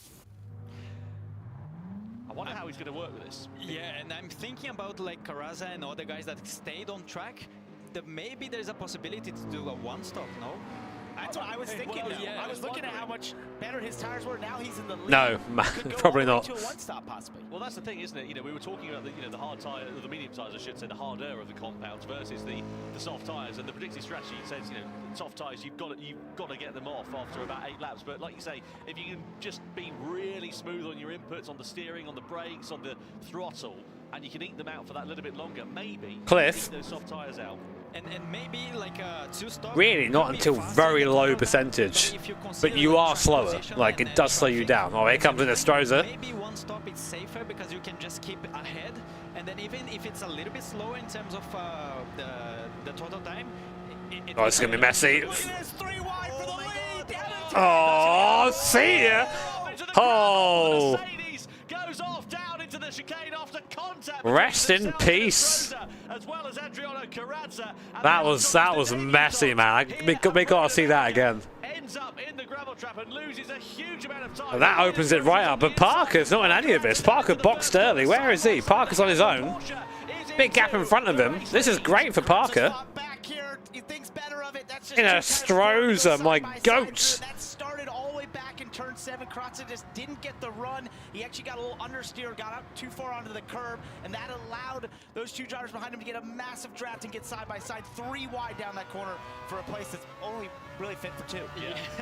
3 into 1 doesn't go, and no surprise to see that incident under investigation. I should imagine the stewards will take a pretty. Yeah, you do. I'd love to have a look at a replay. There are no setups. It's all like you just get given the car. In a few moments' time, but we look here at Samuel Cardinal, who's profited from it. He's now up into. So I would love to see that again because that was super messy. Mazda, I remind you, 3rd in the standings at the moment, so they can really take an advantage because Porsche and Toyota. Yeah, I mean, to give you some context, like Parker's gained like 3 seconds on Jeffrey in front of him. That gives you an indication of how fast he's going compared to these medium runners. They need to box this lap now. There's no use going further at this point, surely. Well, I guess not. Probably next lap. So I think if you can push like 17 laps on the mediums, one stop is very possible. Let's have a look then to see what happens. So Inestrosa's got great momentum. Lanusa there on the outside. Oh, Carrazza. Over by the looks of things. Just a little bit. I don't think at one point there he knew they were about to be 3 wide. He was trying to protect. He didn't know that Noah was there and trying to come over at that time, and that caused the collision. Well, I hate to say it, but that is yet another certified Carrazza moment. And also for Noah Lanusa's mood as well. Let's see what the stewards decide for that one, but I would imagine there could be a penalty coming the way of the Brazilian driver, and that'll be a big disappointment for them, for Toyota, because as we say, 5th in the standings. It was a great opportunity for them. What's Kaz like? He's definitely got a bit of an aura around him. Have got over the course of this season so far. But he's like it's been like everyone's so close. Every time I've had interactions with him, he's been very nice. Really ruin your race. So all the the decisions that you make during the race are so important to make sure that you can capitalize in everything. You got the sense, didn't you, that it was bubbling up, the sun was going to start kicking off. Especially with the tire starting to be warm. It's very close to the pit window. So yeah. It was where something could happen. Cardinal into the pit lane then at the end of lap 18. I'm surprised they're still going. I feel like this is not the call. Again, so like so when I'm doing this race, I'm looking at the strategy right now. I'm looking at Parker all the time and his time compared to Jeffrey. Jeffrey isn't like the fastest medium runner, but he's gained 6 seconds since he stopped. Look, he's the fastest guy on circuit, I imagine, right now. Yeah, in the meanwhile, Donovan Parker, he was always with the clean air, so I think he will have like a big gap compared to Eagle knows what's up. The other group that stayed on track. But I think it's going to be really interesting to see that tire wear at the end of the race. That is a great point, because as we saw that 3-wide movement and battling at the front, that was just slowing them down, allowing Donovan Parker to rip those fast laps. Well, the question is as well, Parker, as we know, he pitted early on. Yeah, that was a unfortunately timed fun fact for Carrazza there, wasn't it? Has he got the ability to eke those tyres up? Because if he's done 2 or 3 laps, it doesn't sound like a lot, but it's a huge amount of time left, isn't it? Yeah, definitely, and especially that we have tire wear multiplier on those races. races. So 2 or 3 laps. Can you do a one-stop though? I guess the cars are doing pretty well. Laps difference. So it's a lot. No doubt about it. Yeah, very, very keen to see how this one is going to play out. Igor, thank you so much for joining us and helping us make sense of the middle stint of this. Right, okay, so we're now gonna. It's a pleasure. Yeah, absolute pleasure. And now we get the leaders coming into the pits. Inestrosa, Karatza. What's the pit loss time here? Medium to the soft compound of tyres. Lanuza and Artemoso Nunes continue on at the sharp end of this one. Now the question is about Donovan Parker. Where's he going to emerge? You would imagine, because he's been running clean laps and setting very fast laps at that he's going to come right out the sharp end of this. But is that going to leave him vulnerable in the final third of this race? He comes through, he's now in third place, and he's still got, what, 11 seconds for Lanuza up the road. He's in a great position here at the moment. Doesn't mean it's going to last, though. No, it doesn't. We saw already when we had the recent tire graphic, and as Igor was explaining how fast these tires wear with the accelerated wearing that you have here in Gran Turismo. But will they get? Will they get 10 laps out of the soft? There because the rear tires in that Ferrari just didn't stay on in the first stint. So it's a long way to go. So we'll see if this works out for him, but definitely he's been ripping fast laps and should have a large gap. Yeah, let's have a look at Valsa versus Artemoso Nunes then coming down in towards turn 10. That was a nice clean. Not dead. That's how you do it into that chicane. That's pretty. I like that one. Yeah, Mosso Nunes in the McLaren moves his way up and into 4th place at that point. Now effectively the race leader, we can see Randall Hayward's got a red flashing dot next to his name. That means he's picked up a penalty for one reason or another. We didn't see anything coming up on screen saying he's under investigation. So well, the thing is, these guys will know better than the graphic. They would have practiced. They get a fair bit of practice before each race. Something like half hour, 45 minutes or so. So they get a chance to like go and mess about. And I guess what I would do if I had that practice time was go and run the soft straight away and see how long it runs. Mercedes, respectively, are still yet to pit. Now they do, and let's see where they are going to emerge in the return of this race. Here, meanwhile, is Donovan Parker, and look at this. He's made this work really nicely here, Parker, because he had what 3/10 of a second of advantage. Yeah. Now it's up to 6.4 seconds. Have these guys cottoned on? Again, we've got to think about the bigger picture here, don't we? Because as we know, he pitted 2 About to stop now. Come on, Tom. Some of the other drivers around him, and you wonder how vulnerable that might. Say the words, one stop. Can he look at this gap and say, hey, wait, what can I do to just take care of these tires right now and try to make them last even further than he thought maybe they could go? We thought that this was definitely going to be a 2-stopper. It looks like most of these drivers here of Karatza and Inestrosa are going to be good job, Parker, mate. 1-stopper.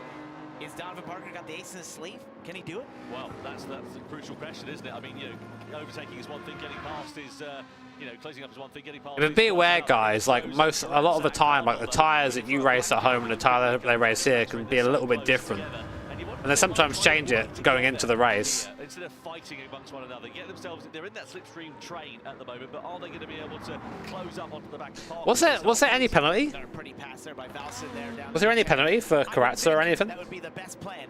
But they're race car drivers, and they don't normally think that way. It's, I want to be ahead of you. I don't care what it means. I want to be the leader of this pack right now. ZC Karatza once again right on the tail of Inestrosa. I think please, no Pantorino, Jimbo. Definitely missing your commentary, Jimmer. Big thank you for still putting in the effort to stream this today for us. All the best. Thank you, Anne. Very kind of you, mate. I'm glad you're still here watching, and thank you for the 20 there. Which I agree with that. You do? Yeah. Okay. Yeah. Interesting. Well, I think when you take 3 cars down in that corner, all the same place, that's a very tough position to be in. They got there because of the draft and all the different movement there down in the braking zone. I think it was the right call. Well, it's a very good point. I'm not a racing steward. I just stand here and talk nonsense. I don't agree with that. To be honest, I think that's the penalty for Karatza. But if you move right at the last second and do that, and you hit someone, that's your fault.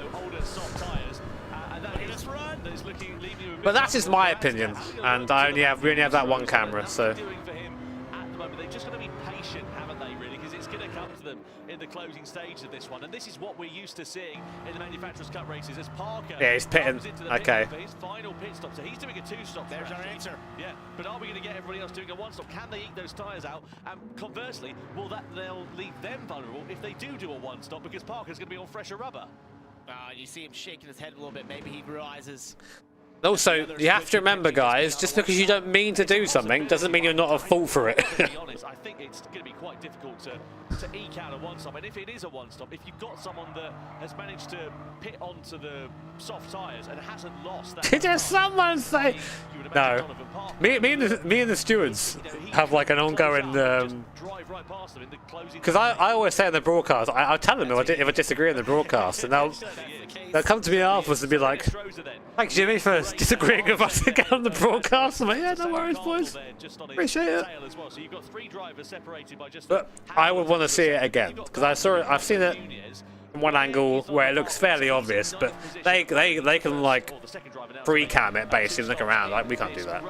He's got a hell of a mountain to climb in terms of making up time, but also he's got to fight his way through a fair bit of traffic. Penalty for Cardinal, well, which could compromise him, and that shake of the head might mean that he knows that a possible chance of victory for Ferrari could have slipped through his fingers. And right now he's about 18.2 seconds back at this time from the lead, so he's got a little that gap would condense. I guess that Ferrari just ate its tyres.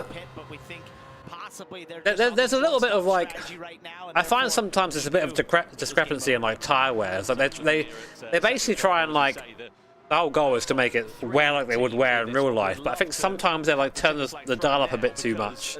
That Ferrari was so bad on its tyres that like it's almost not fair. I mean, it's fast down the straight, but like. But then again, I hate to what's the word? Speak ill of Donovan Parker at all, but we're not really used to seeing him at the front of the field, so maybe the Ferrari was just really quick. And yeah, the tyres just died. Coming to that, he'll lose a second, but he'll also lose the time it takes him to get back up to speed. So a second's penalty could easily end up being 1.5 to 2 seconds quite comfortably. And it's on that long back straightaway where we've talked about just getting a bad run out of turn 7 is worth a couple tenths, let alone having a slow down like that there and then having to re-accelerate. Well, I just turned off my wheel, but I'm not using it. So. Messes up your braking down to 10, so it's a massive penalty. So, if you're in Astroza, your Corazza or your Cardinal here at the moment, Parker, you've got a nice, comfortable cushion over the rest of the field. Are you going to take that risk and try and do that one-stopper? Is it worth it? My prediction is Corazza is going to absolutely launch it on an Astroza at some point, and there'll be contact. That's my guess. So I definitely believe that this is what he's expecting to do. I think right now, just taking care of those tires right now behind in Astroza, but hoping that when he gets that chance to strike, it's there on offer, and we've seen him do it down. I feel like whenever I'm on the desk, I give Corazza a bit of a hard time. But I think it's because every time I see any sort of highlight of him, he's like hitting someone. He's aggressive, and he does make some pretty cool moves, but unfortunately we see a lot of the ones that he doesn't make perfectly. Anything you got in your arsenal, you will utilize, trust me. Yeah, no doubt about it. So, Stewart's got the 1 mil on Gran. Road Atlanta circuit, and well, it's anybody's guess as to how this one is going to play out. You would imagine that Donovan Parker, even though he's got fresher rubber, he's got, as we say, a big old mountain to climb to close up the gap. So that's interesting there. Like if you're Corazza there, you're just basically watching what Astroza does when you get close. It was a great stint, nonetheless, to see him at the sharp end of the field in his return to the GT World Series. But the problem with it, I don't think Cardinal's going to get there on pace. So they're saying that he has sort of clawed his way up there, maybe. After pitting about 2 or 3 laps earlier than these other drivers, and he's been the fastest. Yeah. He's been almost a second faster than the leaders. We can only go on the information they give us, as you say. The softs look like they do last a lot longer than 8 laps. Extra grip and the speed that Ferrari has had, trying to make up every position he can right now, pushing as hard as he can. He's got fast lap times. He might just not have enough time. Yeah, that is the problem there for Donovan Parker. What's the gap now? 8.5 seconds. So he's going to have to hope that they all have to pit in the closing stages of this one. I mean, looking at the tyre wear that we can see on our timing screen at the moment, it's fine. It's not great, and it's going to be slower compared to Donovan Parker, but the gap that he's got to make up over the next few laps is pretty insurmountable. Yeah, it's not happening. Not happening, boys. Don't entertain that line of thought. The same thing he did in that first stint and we've seen it that they were able to go way further on those tires. Really interesting, like calling a race and trying to understand the story of the race. It all has like threads. You're trying to like chase each thread and go, is that thread viable for the story of the race? Is that thread viable for the story of the race? Sometimes you have to like really stop yourself, going, no, this is a cool idea, but it's not actually going to happen unless someone crashes or messes up. That's the fun thing about being a commentator for me anyway, is like you get to like live and breathe this event. And it's almost like the event itself has like this life force to it.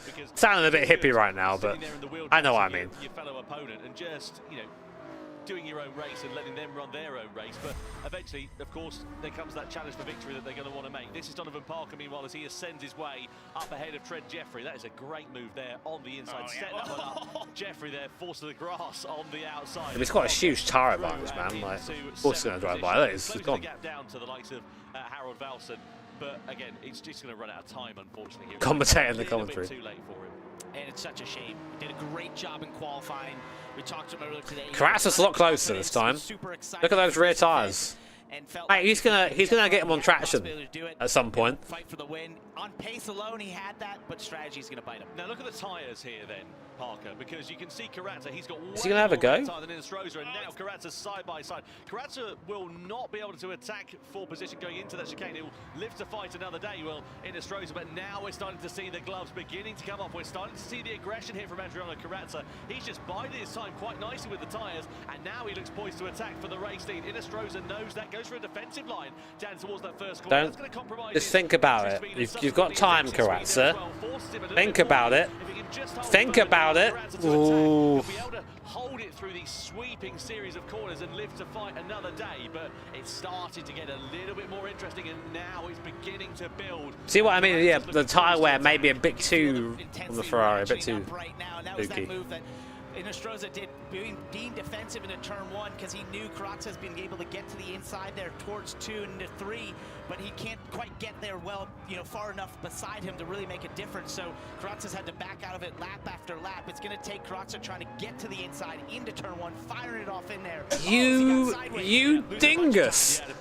You dingus Belingus! Just that one mistake, we were talking about it earlier on in the race when the field was really rushing it. He doesn't need to. Yes, he had so much time, and now he's got the Cardinal. Like, you got to defend this, Karatza. You got to show him the outside here. Is he going to make? He's going to do it. He's going to do it. Yeah, strong, strong. Right, next lap, recover the time. You've got the tyre. Use the tyre. And Karatza, if he wants to challenge for victory, needs to get himself onto the back of Inestrosa. This would be lovely for Inestrosa, though. Would love this for Inestrosa, but I want to fight for the lead on the end. If he wants to have a chance at going and challenging for victory there with that just slight mistake, it's put him just too far behind. He's going to have to find something. That Porsche is going to have trouble. Compared to the likes of Inestrosa and to Cardinal on the last lap, I think. On the rears, front a pretty even Stevens. Let's see whether that proves to pay dividends here, though, for Karatza. If I shout louder, I reckon they'll hear me. That's 1.4 seconds. This is Angar's race. In order to have an opportunity to attack once again for the race lead. Let's have a look at it then. So we're coming through this double apex right-hander. This was last time around. Goes through into the right. Oh, he just touches that curb, doesn't he? On the gas a bit too early, and it's just so easy to do because that corner it just touches the curb. The center than it really wants, and as the tires where you're leaning so heavily on the left rear, and you're trying to get back to the throttle so early in that corner, even potentially before the apex, to just try and make this straightaway as long as you possibly can. We've seen that throughout the day. That's a very typical thing to see at Road Atlanta, especially on old tires, and it just bit him. Karatza starting to come back in towards that. Jeffrey, guys, pray for Jeffrey's tyres. I look at Hayward's tyres. Parker there as well. Parker has worse rear tyres than Karatza, despite doing a two-stop. Looking pretty second-hand. Karatza's, they're okay. They're a little bit better in terms of their condition, and now is this going to be the chance for Karatza to challenge for victory? I don't think Karatza's got the speed. And now 1 lap to go. Oh, saying that, it's a second. Right there. If Karatza's got that pace in that race car. He's going to have to find it right now. See Inestrosa use a lot of the racetrack. It's another 2 or 3 tenths right there. If he's going to get there, he's going to try and make everything up through turn 6 and 7. Inestrosa struggling. You can see him really pushing the front end, kicking up a bit of grass as it was. Don't bother it, Angel. Like a shopping trolley there, just trying to get the car. Yeah, that front left tire on that Porsche is gone. Front tire left. Now Carranza, he's in the slipstreaming rage, and this is the last opportunity. Needs a clean exit out of here. Got the power down well. He's gonna have a go. He's gonna have a go at this. He's gonna have a speed advantage. Oh my word! I do not want to be Angel right now. This is not a sight you want on your mirror. He's gonna have a go. I almost guarantee it. Make a move. Inestrosa defends his way into the braking zone quite Shouldn't have done that. Parks the car on the apex, and Carranza You might have him on the exit here. And unless Inestrosa makes a mistake, as we come down to the final corner. Oh. Inestrosa versus Carranza, Porsche versus Toyota, the victory, and Inestrosa wins the grand final in Gran Turismo World Series 3 here in Los Angeles. What a fantastic drive from the Chilean as Carranza takes second best ahead of Samuel Cardinal. A brilliant grandstand finish to the checkered flag. What more could Interesting. That was absolutely awesome. Big door shut at the end there, wasn't there? Love to see a different view of that. Nailing those corners, getting the draft, and they I think it's okay. I don't think they're going to change that result. That was sensational. Yeah, absolutely brilliant there. Angel Inestrosa takes victory in Gran Turismo World Series 3 here in LA for the Porsche team ahead of Adriano Carrazza. And you have to give it to Adriano Carrazza. That was an incredible I think it's all right. I don't think they're going to do anything about that. Of that race, but ultimately that mistake he made on the penultimate lap cost him a chance of victory. And it's what Igor Fraga was saying up here when we had him up in the booth for a while. He just said it's the smallest little things, the smallest little mistakes that can hurt you when the field is this tight and so closely compacted, especially as we saw throughout this race, those battle trains essentially that occurred, and the field would sort of yo-yo affecting, sort of compress The Giga music on now. Oh. You could just sense the pressure was ratcheting up, and he just made that small mistake that's so easy to do onto that long back straightaway. It's such an important corner, the most important corner on the racetrack, and sure enough, it was the reason that he wasn't able to get the win. Yeah, no doubt about it. Brilliant, brilliant job from Angel Inestrosa. Yeah, the stewards have shown what they're willing to not give, so that'll be nothing. Broke his leg a couple of years ago and had to go through a lot of recuperation, lots of recovery, and bounce back to return to the GT World Series after a very short recuperation period relative to the injury. Cohen there, Let's have a look though at some highlights. given the important take from that race is that he gambled on one. Started it on pole position, but Donovan Parker moving through to take an early lead in that Ferrari. Yeah, used the pace of that Ferrari, especially the straight line speed and the draft to get to the lead and sort of controlled the race for a while. This was Danny Solis making a big mistake. He was already at the back of the field, added insult to injury with that spin into the wall. Here's Carrazza going the inside, Lanuza down to 10. This was a sensational pass right here, made it into second, this setup, but then 3 wide, it got tense. Yeah, 3 into 1 does not go, and Lanuza, the big loser in all of that. Unfortunately, 5th place it was for him at the checkered flag. There is Carrazza. This is when he came into the pits, and we saw other drivers blinking a bit earlier, including former race leader Donovan Parker, who then emerged into clear air, but the 2 or 3 laps that he pitted earlier compared to the other drivers ultimately cost him quite dearly, because though he would emerge into the race lead, as you can see, by 6.4 seconds, he had to then make a second pit stop and ultimately would drop down the field, eventually finishing P7. Meanwhile, the sharp end of this race, it became a great 3-way tussle between Carrazza, Cardinal and Inestrosa. This is Carrazza coming under pressure here from Samuel Cardinal on the 3rd but last lap. We then saw Carrazza all over the back of Angel Inestrosa as we made our way down through the... I think that's the show, isn't it? They only have the one race now for this. Ultimately, Angel Inestrosa... Oh, GT is asking us to vote for your Manufacturer Cup Driver of the Day. Inestrosa, Carrazza or Cardinal. Defensive like that as we take a look at the results. Inestrosa, they're just holding off Carrazza. Samuel Cardinal getting to 3rd. What about my boy Donovan Parker with the damn plastic rear tyres? In 4th, and the AMG of Noah Lanuza, who was at the front, was part of that 3-wide battle down into turn 10, got the short end of the stick on that one, ends up 5th. Yeah, Solace finishing last, like, that's pretty bad. I mean, they were leading the championship going into this. They're definitely not now. Very proud of his debut for the Mercedes AMG team. Harold Velsen for Lexus. Lexus getting their first point of the Manufacturers' Cup after winning the title in 2024. Unbelievable. Anyway, Angel Inestrosa is the winner of the grand final. Let's go down and catch up with the Porsche driver. Well, hi guys. That's not Angel Inestrosa. That was Adriana. You're aggressive anyway, but that was like super aggressive. But there were a couple of little wobbles, but you kept it together. Like, what was going through your mind? Yeah, I think at the final, I try my best. I have a little more tire than Inestrosa, so I try my last move. But yeah, but EP2 is okay. It's great to make points to the Toyota, and in the final, I'd love to see the standings after this. I haven't seen them. Make a title. They don't do them up. They don't do them live. You got lots of points. It's all good. And Samuel, how was that for you? Show us the standings. It was pretty crazy for us watching. Last lap were tough. A bit early. Yes, I did. I had to do it. The Mazda's great on tires. I did what I had to do. Grandma blessed me, I guess. Much love to everyone, and you know that race was needed, and the result was needed, and much love. Like it was tight all the way through. Didn't they do well? Guys, giving love. Come on, that was quite hectic, you know. And all it takes is one little thing. Everyone's so close together. You guys did amazing. Anything you want to say to the GT fans out there? Mushroom Trophy is just a bit of a. It's a great crowd. It's like a friend thing. You just do it together. See you at the final. Samuel, you want to say anything to the GT fans? You want to say anything to the GT fans out there? Thank you for the support, guys. I'm doing my best for my country, for Mazda. I think we can probably get a title this year, maybe. So thank you, everyone, again. And LA, I love you, man. Oh, you guys are all in with the shot, so huge congratulations. That was a stellar race. Back up to you, Tom Parker.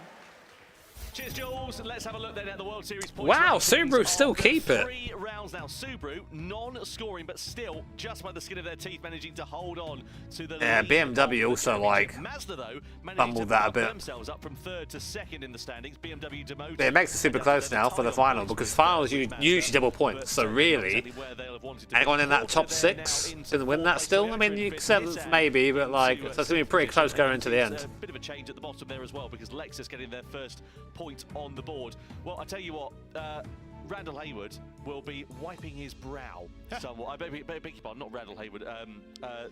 Danny Solis will be wiping his brow somewhat for Team Subaru after a bit of a difficult day at the office. Yeah, for sure. You come in as the 2-time winners of the season and then not score any points. A really tough race. But I assume he's going to be at the finals. So he needs to sort of get it together, really, Danny Solis, because you can't be putting in that sort of performance when your team is there fighting for the championship. Like that's not. Yeah, no doubt about it. It was an incredible. It's a big fumble. Let's go down then and catch up with the winner for Team Porsche. It was, of course, Angel Inestrosa. 4th, they now sit in the standings. Angel is down talking to Jules. Well, hi, hello. You did so well. So that sounds like I'm your mum, but like that's really cool. It's really nice to have you. That little shot of Karatsa, didn't it? Feeling really good. Yeah, actually. Bro, he's already dead. You haven't got to hit him with that camera as well. In Berlin. Oh, hello. It's been a tough period. Back. Some personal stuff happening in my life. I told to all the Spanish guys, I'm gonna win in Los Angeles, and here I am. I honestly it's just that easy. Just tell him you're gonna win. It's gonna happen, or like it probably won't, you know. And like that was a tough race. No, That was really close all the way through. I just have to assume they haven't packaged it, or they don't have time to do it. The show runs to like a specific time. So like if it overruns, they'll just sacrifice bits. But I don't know why they haven't done that. In doing just one stop. So I think it really paid off. At the end, I think that Adriano had better tires than me, but I tried to defend and do everything I could.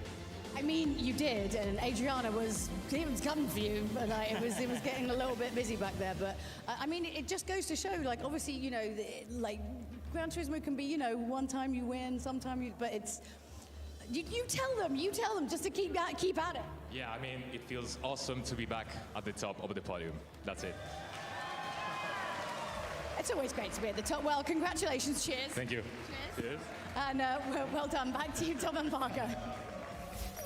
Yeah, cheers, Jules. Don't forget you can vote for your Dunlop driver of the day on YouTube as well. Is it Inestrosa? Is it Carazza?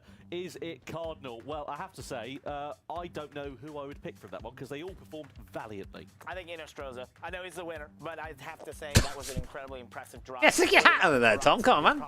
Tell your opinion. Faster car at that point, the better tires. Yes, there was a small mistake, but the intensity down into turn 10, knowing he had the draft and approaching him and to hold him off to the final course, that was incredibly impressive. Well, I'm glad that you decided to just go and... What do you mean, the ones in game or IRL? Already got splinters. Yeah, no, you did a commentator say a lot without saying anything. Yeah, I'd be a politician as a result of that.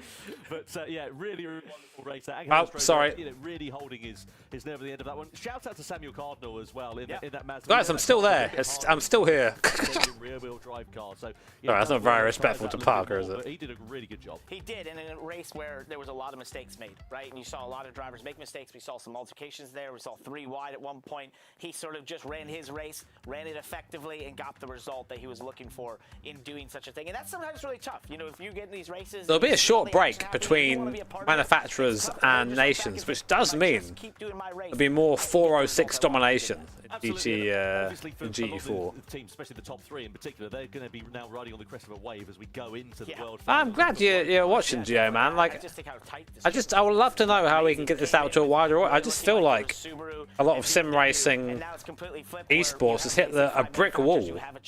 It just doesn't It's a great opportunity, as you say, seem to attract people. Off the board, you know, for Subaru, as we say, they'll be wiping the sweat off their brow after that race. That was damage limitation. The fact they managed to hold on to the lead of the championship is quite remarkable. It is amazing, you know, to have a result like that in such a tight championship in just a few races. You don't want to have any race sort of a blow-up race, but that was in that case. And hey, look, now they know that they're in the first position. They're going to try and defend it the best they can, but it's going to be incredibly tough to do. Absolutely. Well then, let's get ready then for the podium celebrations here in Los Angeles.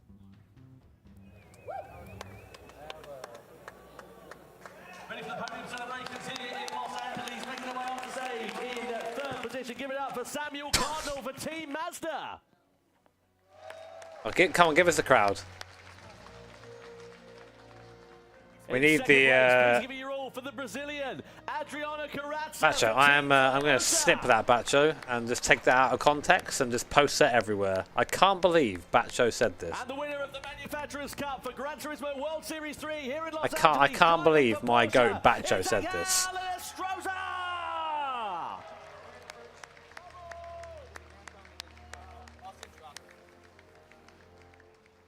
Now, ladies and gentlemen, we ask you to stand if you're able, please, for the national anthem of Germany.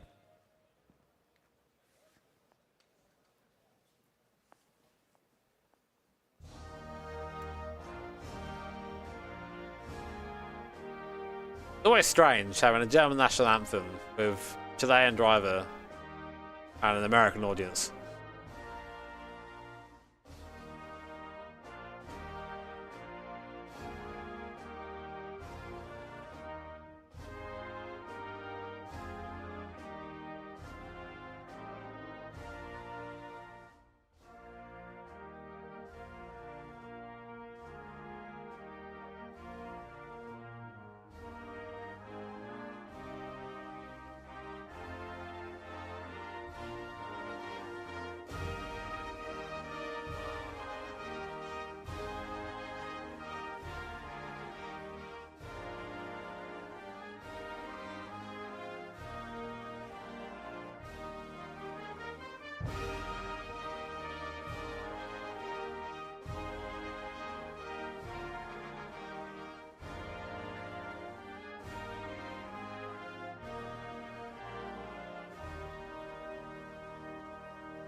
The national anthem of Germany plays out for I don't know why they're not manufacturer Porsche. putting in some crowd which, of audio. course, is Angel Estrada.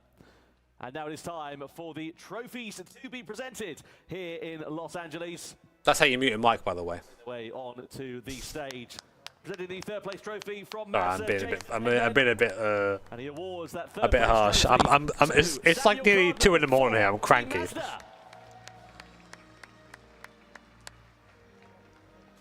Making the way onto the stage for the second place trophy, Nick Falzekis for Dunlop Tyres. And he awards the second place trophy to Adriano Carrazza, the Brazilian driver, racing for Toyota. That's actually pretty sweet. And now awarding the winner's trophy, the Gran Turismo series producer Kazunori Yamauchi makes his way onto the Now there's stage. another race coming up. This is the manufacturers. We've got Nations coming up in like an hour and 19 minutes. That's when that show starts. That's usually 2 races.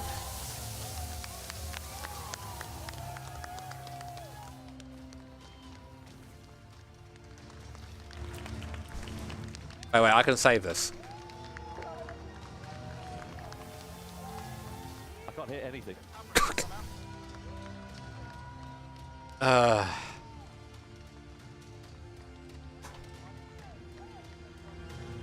Oh, boys.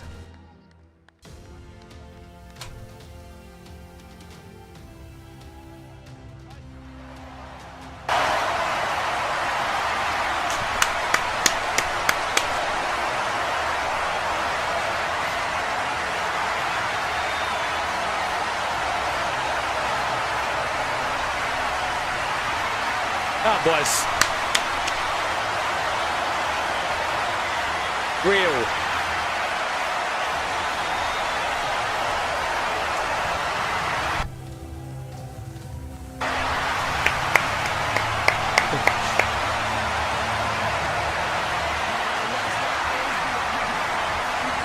Of the Manufacturers Cup. It's been some amazing racing. Practically, I just stopped by that. But stick around because in our next show, we're going to be announcing the winner of the GT Awards. That's right, one lucky fan is going to have Oh, their they look car bigger than they are. They're not actually like. It's just a shadow. But you don't want my car. That would not be good. In the no. But also, obviously, Is that a suit? in Fukuoka, so don't forget you can get your tickets. I mean, you always need a good reason to go to Japan, and this is a great reason to go to Japan. Come and join us for the grand final. It's going to be amazing racing, of course, because it's the best. And of course, we've got the Nations Cup coming up just after this. And before we go, how was that for you? First time? Awesome. I had a great time. What a battle to the end. Oh, they've rushed him out there. Those two drivers bumping into each other. We saw 3 wide altercations, but incredible. Give him the mic. Give him the stick mic. Give him the stick mic. We love a bit of spice here at Gran Turismo, don't we? A little bit of spice. How's that for you, Tom? I mean, very good. How was new Jimmy? Oh, I know. Someone who's the right height for Yeah, one. Absolutely. It's only taken 8 years. That's your takeaway from working with Jimmy. Not the right height. What? Couldn't fill those shoes. Honestly, those Oh, bless him. Brilliant. Great for Angel Estrada after all the hardship he's been through on a personal level. Amazing job. Carrazza, like, boom. Yeah. It's like the same height as me, Tom. It was some pretty great racing. It was amazing. I Right. just love that. I love how close the racing is. How It's so fun to tall watch. is And it's great. Parker Thank you all for coming out. This has been really Bangaman? cool. We appreciate it. I can't wait for the next one. 5'9", bullshit. Don't go anywhere because we're going to have the Nations He's taller. Cup coming up very, very soon. We need to find out who's going to be in really good footing for that grand final in Fukuoka very, very soon. So don't go anywhere. We'll see you very soon. Bye.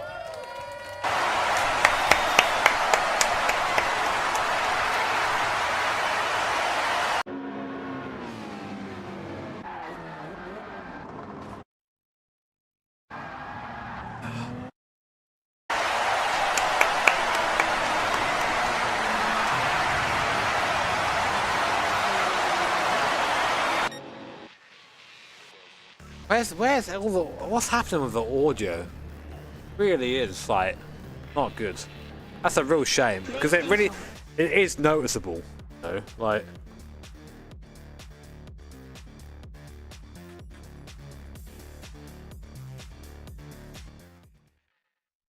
Anyway, back to the real. There will be a.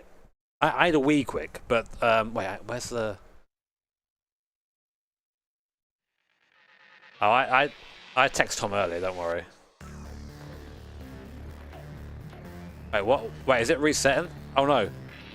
OBS, stop.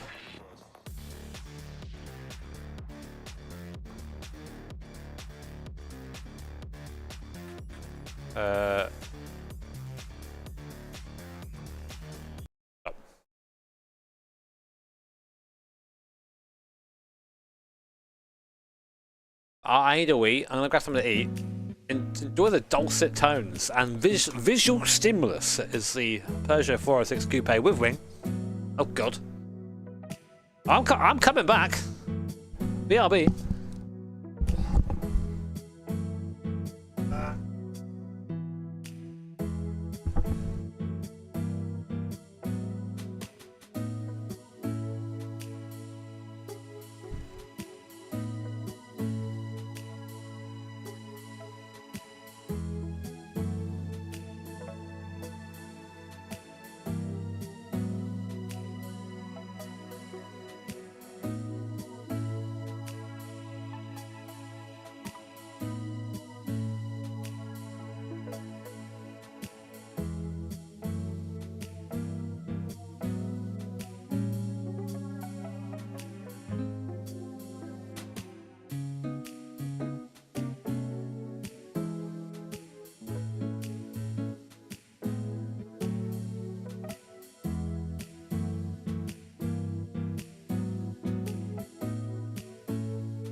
Hello. Sorry about that. I went to find some. Got some fruit here. The fruit thing. Apparently it's slightly out of date, but let's find out if it's good. Because I'm hungry and I just don't want to eat any more.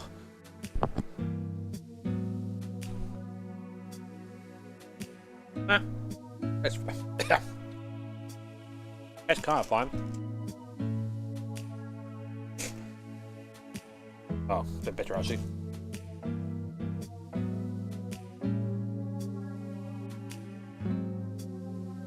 Oh yeah. Not synthetic stuff. Right. So.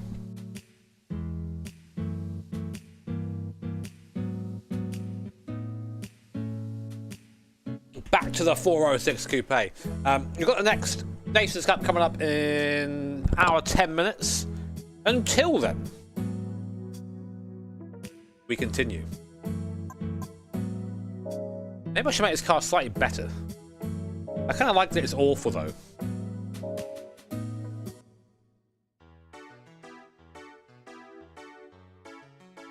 Hey, all about the reduced R, man. Good shit down there. Albeit limited time shit. But up until the end of GT Nations Cup, then I'm firmly having a big old heckin' sleep.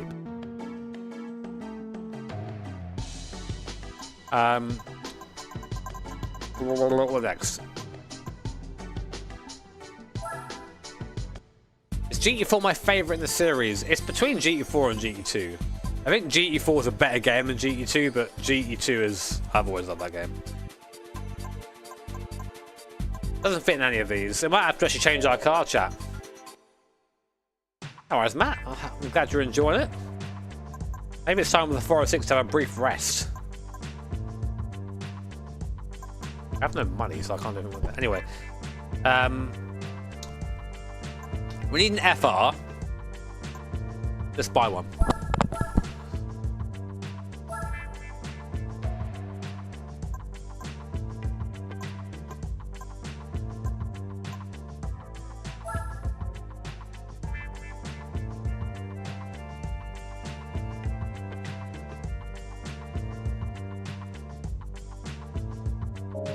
Non-turbo Supra. Can I get a hair? Oh! Shall we sell something and get this? Oh, sorry, I've just become very patriotic all of a sudden. Hi, I'm doing it. Let's sell something. We're getting the Supra. I think it was fine. I think it was like. I think it was his line to take. It was a bit late, but like it's not late enough that anything would happen.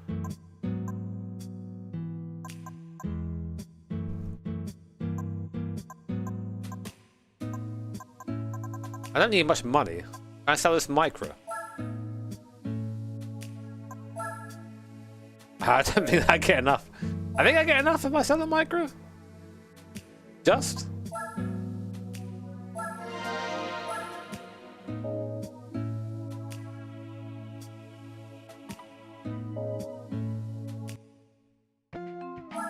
What's GT2 Beige Edition? Dare I ask what that is?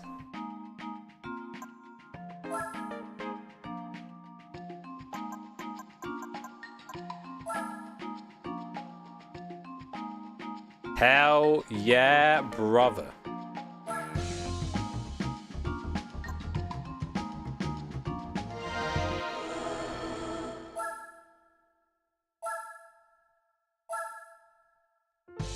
This is a game that is described in the title of the stream. Only dad wagons. Oh, hell yeah.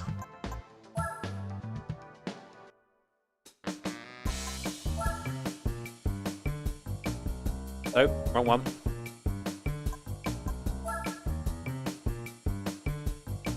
Look at that dirty oil. My bro needs to improve that.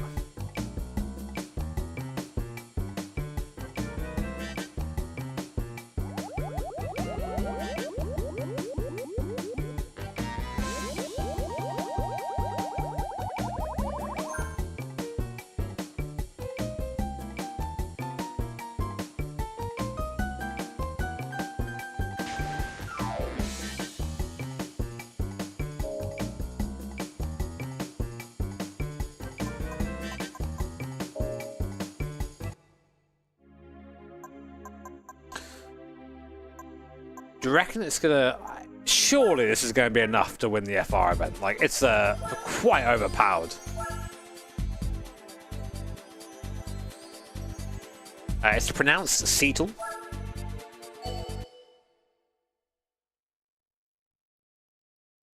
Guys, what do you think, right? This is a question to anyone.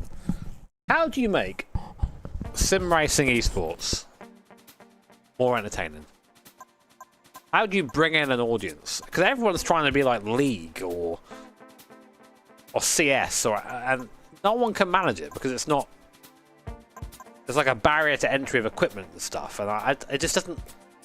I always think where it really falls down. It's obviously I work in this, so like I thought about it a lot. Is that it's just not wheel racing.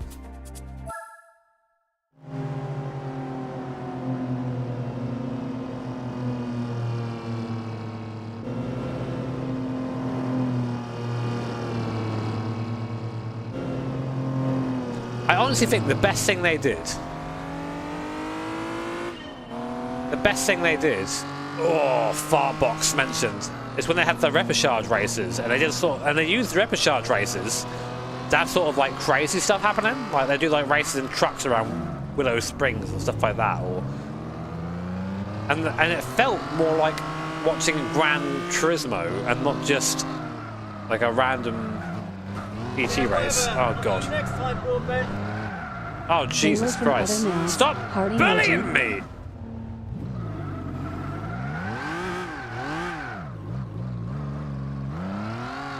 I feel violated there, honestly.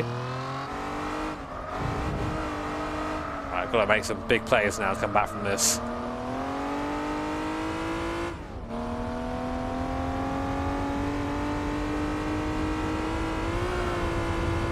I think genuine pro am will make it interesting, but how do you then like find a actual amateur driver? And there's such a difference in sim racing. And even the AM drivers in sim racing have driven a bit. The usual AM drivers in sim haven't driven anything at all and are just terrible.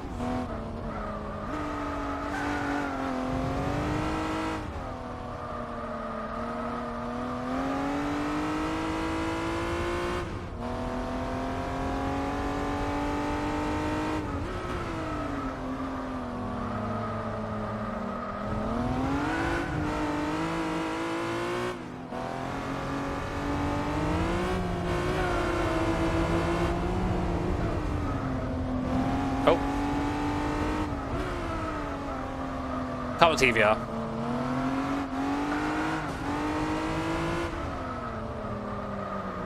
This thing is trash on the brakes.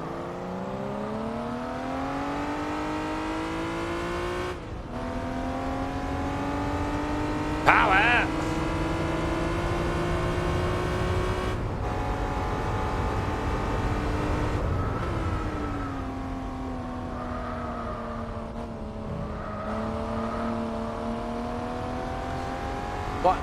The thing is, like, the problem existed before the pandemic. Like, it hasn't changed. So I'm just wondering what you would do, really. I mean, of course, I also love the races where they had the real drivers too. It made it a bit more, like, it gave more credibility to it. But even that sort of fell off over time.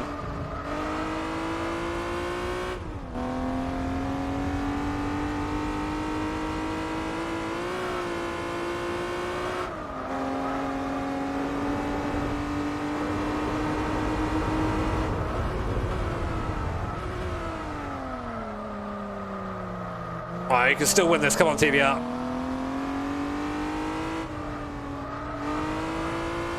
It's like a 320 or something in front, isn't it? Or a 5 Series or something. I think it's a diesel. Oh no, it's not. It sounds very 6-cylindery.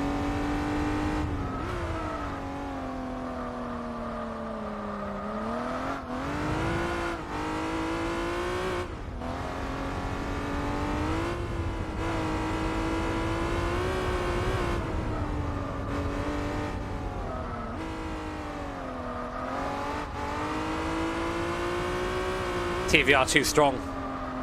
It's that simple.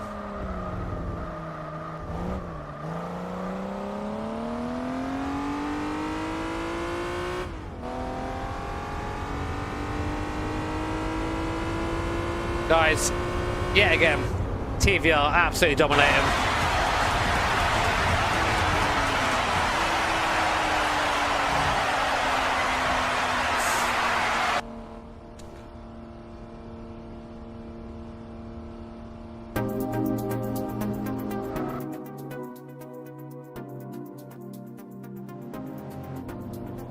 That was pretty loud, sorry about that. It's like absolutely blasted you there.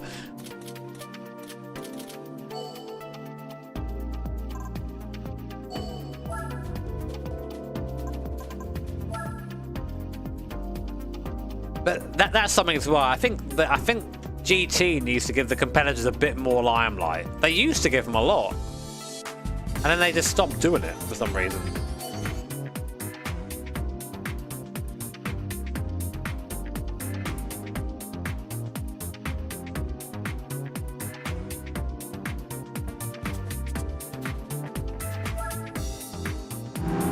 Now we're talking.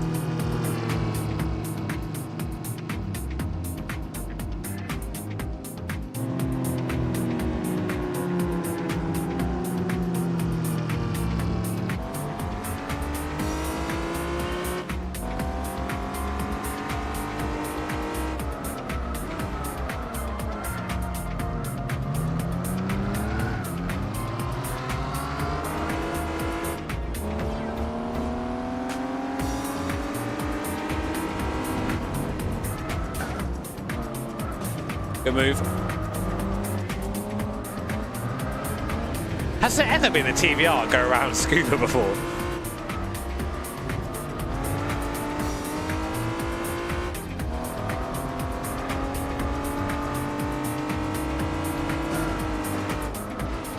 Oh my god, still making the corner.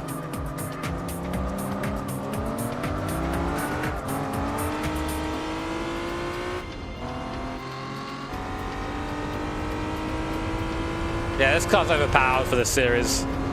It's no Peugeot. The Peugeot would have been fair.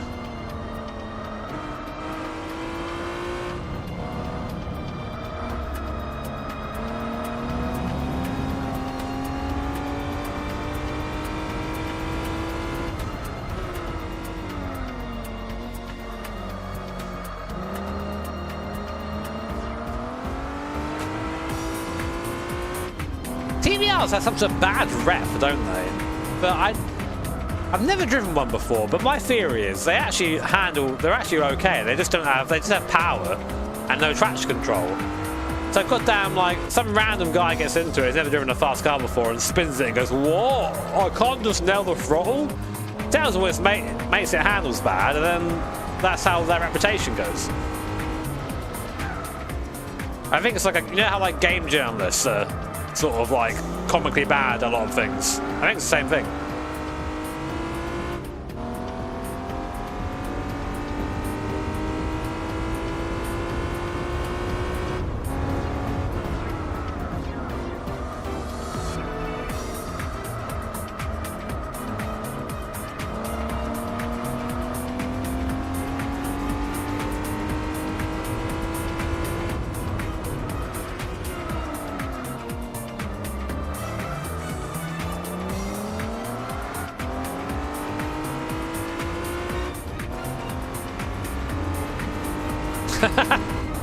I like that old man continues to live in some obscure lore on some random streamer's Gran Turismo attempt.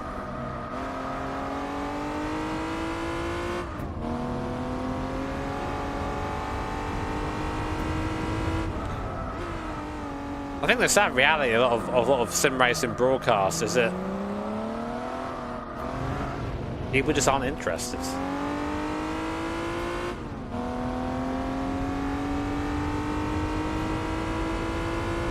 108 is not fast.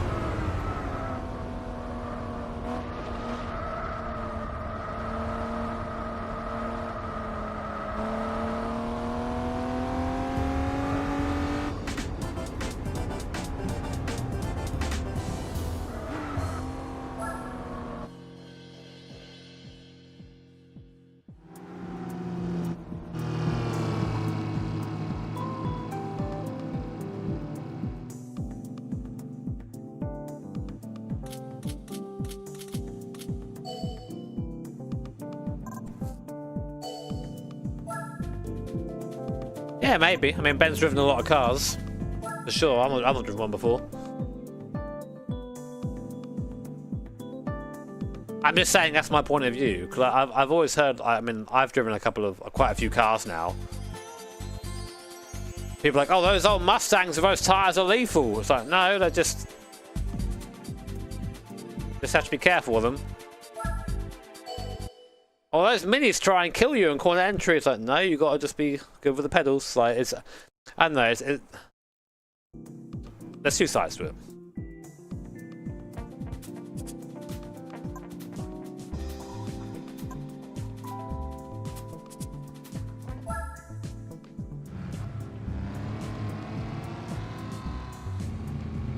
Well, I meant from a driving point of view, but yeah, definitely from like a quality point of view, they weren't good.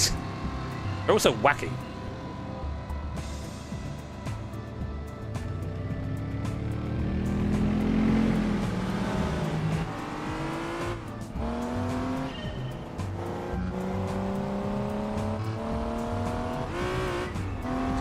Well, I wonder what's needed for the FIA accreditation. I don't think it's like we agreed to have you in here. I think you give control to the FIA to do something. I don't know the process. I'm just kind of like from my understanding of it.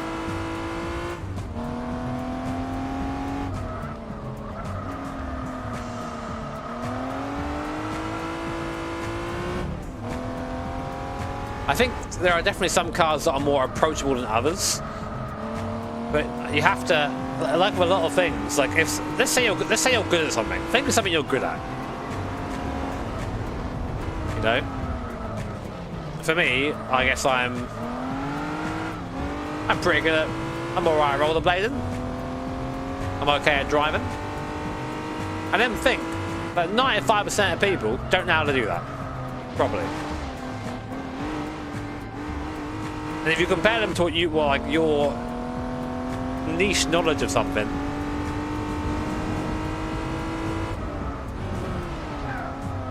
like it's always going to seem like, and if they try doing it, someone tries rollerblading and they've never done it before, like, oh my god, this is impossible. This is so dangerous.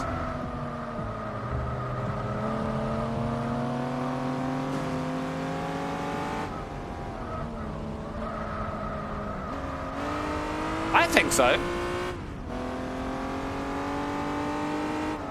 One of the best races we ever did at GT were like the Repechage races, where they put people in different difficult cars.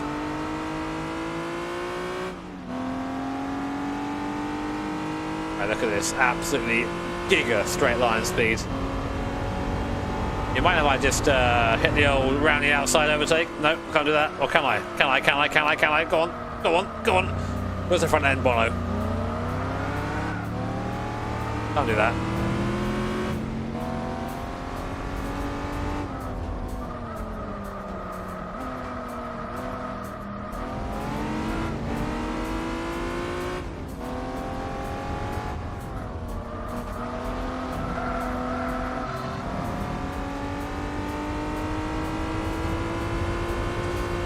Yeah, I mean...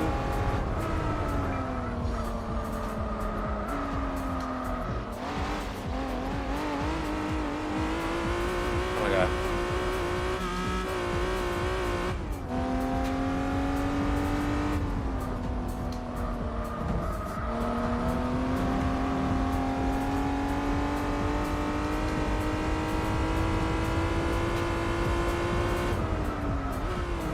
This is the latest or earliest I've been up in such a long time. It's so weird being up at this time. I used to do this all the time when I was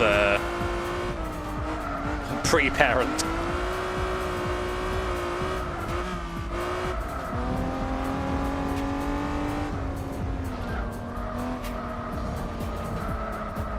Oh god.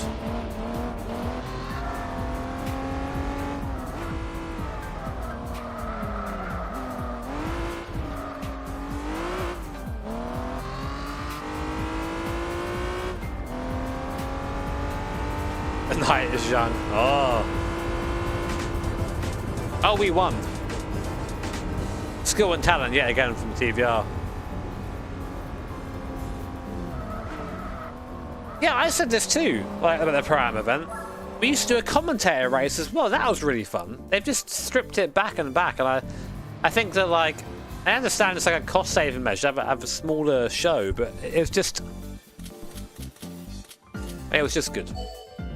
I won the last commentator race. Just saying.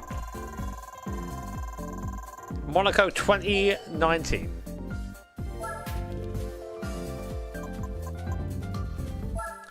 Guys, it's time for that prize car. Thumbs up or a thumbs down? Is it good?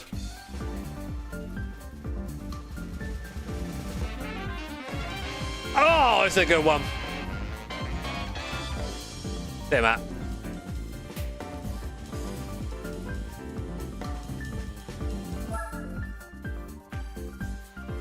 That's a big thumbs up. Make it green. Yeah, I'm the reigning commentator race champion in the same way that I'm the reigning Praga Cup champion. It just doesn't exist anymore. That's how I get them. Destroy the series you're in. Become ungovernable.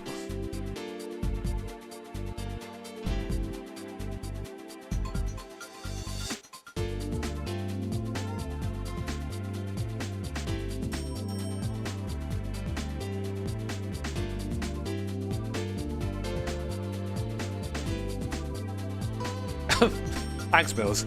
I don't know. I don't try and like be more or less funny. I think it's just if I feel at ease or not.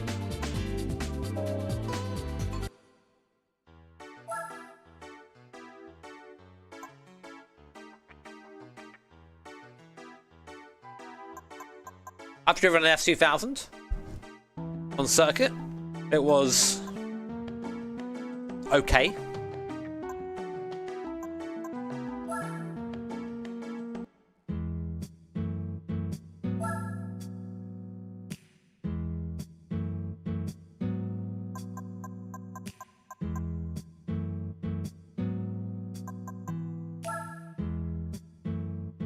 Yeah, it was Tom's one, yeah. Oh, this. Oh, I see it. I guess we can use this for the 4-cylinder shootout, can't we? I feel like a different person since I got the 360. Not really.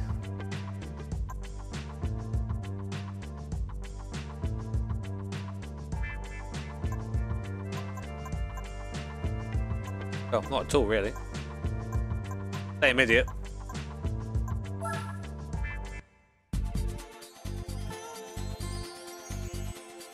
Oh, I think that will go to Gordy probably.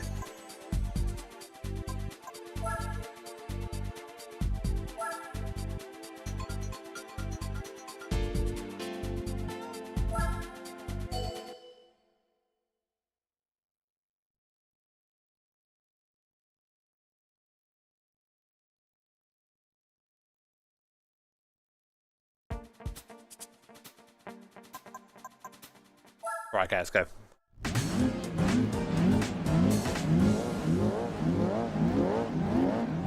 Standing start?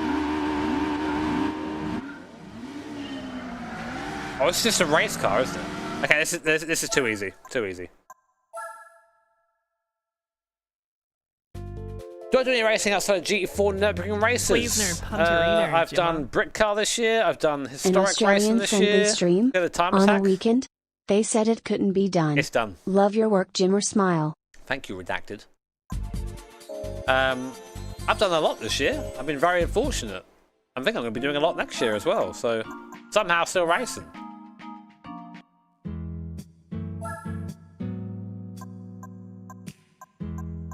Something slow. Oh, too slow. We could try the MX-5. Reckon the MX-5 could do it?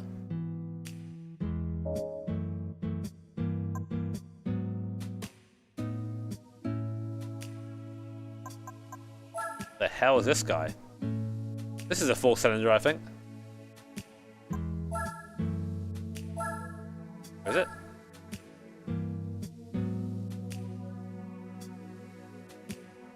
Oh, it's got... No, it's not. Or is it? What?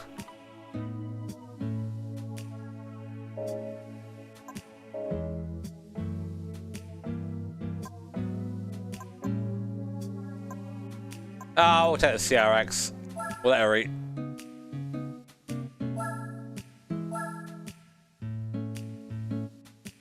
Or 190.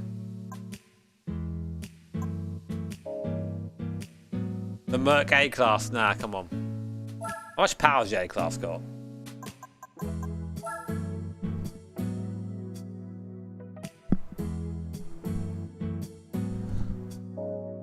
Yeah, I think I do better at that. I do better at just having like a conversation than trying to like plan anything. I've always been like that. Like, I cannot do like they've always tried to do scripted stuff for me at GT, and I just can't do it.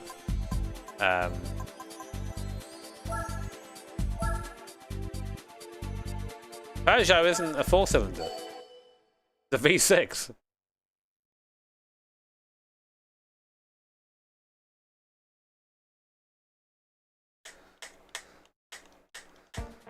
Right, okay. Still only 9 points. Too easy. I want to. Maybe we can go buy another Peugeot. No, thanks, Carbon Man. I mean, I feel like I've become a pretty decent amateur driver now. Like, I feel like I'm a bronze, and I like to think I'm pretty near the top of what a bronze driver can be. I head back in here for, so my brain's not working quite properly. It's quite late. But I've been lucky enough also to have the opportunities to like to do that and like drive quite a bit. Oh.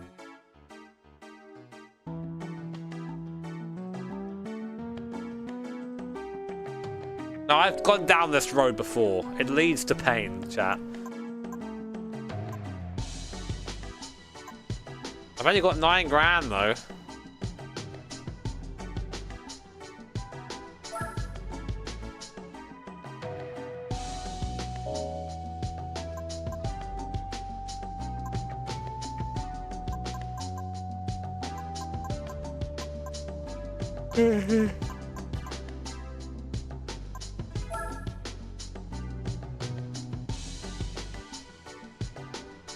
Fuck's sake.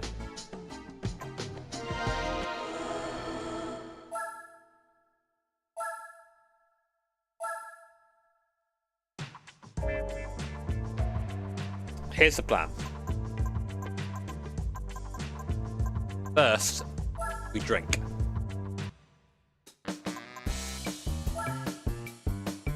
Let's drink.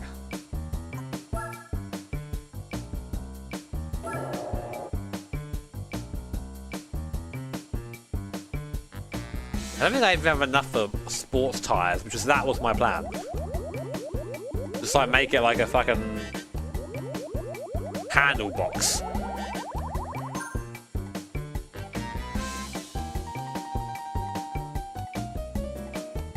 Sell the A-Class. Now I can get behind that. Jamie, you gotta like get down with like the. There's a big rhythm to this.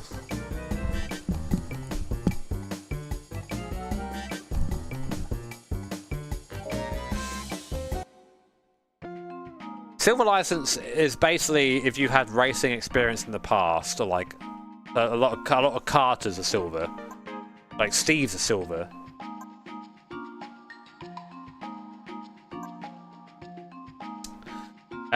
Yeah, fuck that A-Class.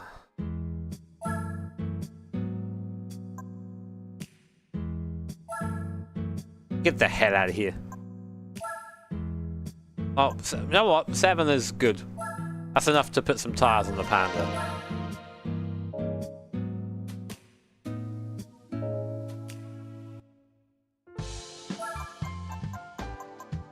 I just like...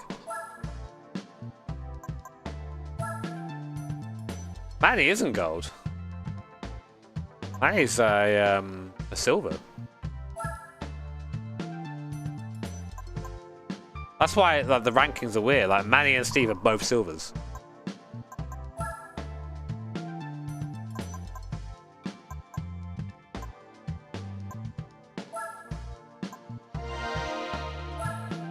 Oh yeah. Misha, I don't think it's graded at all. Go look. You can find all the rankings online. They're not secret. Do we give it a fat exhaust?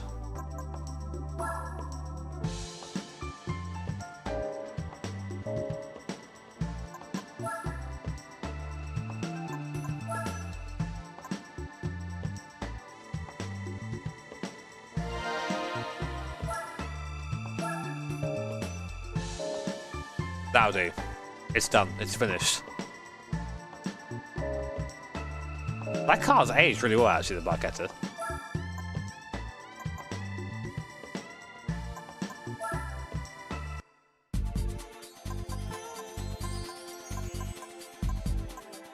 This is the Spec 2. So it's a bit different.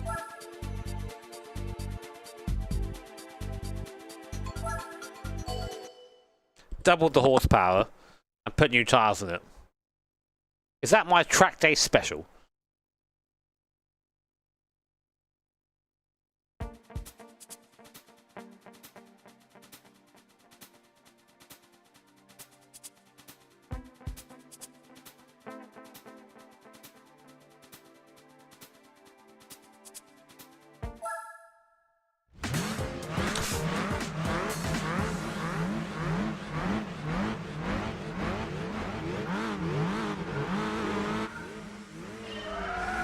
Oh.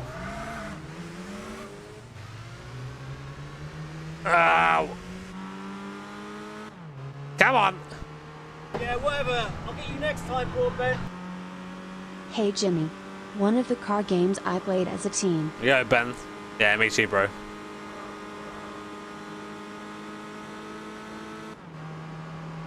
So, wait, sorry, I'm not relaxed right now. There you go. Most sane Panda driver. PT Bruiser spotted. Oh, the weight. Lack of weight. Oh, that handling for years. No chance of the... Oh! What a move. Odyssey left speechless by this one trick.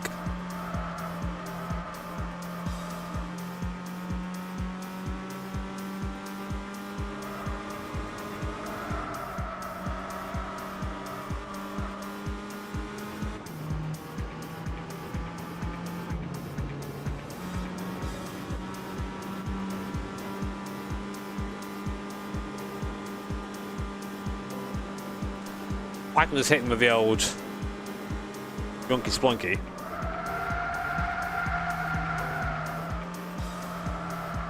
Standard bronze driver maneuver.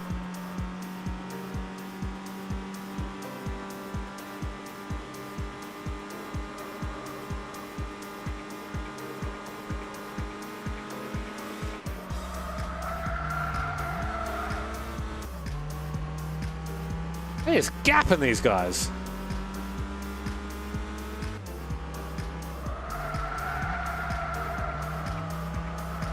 Oh, Jesus.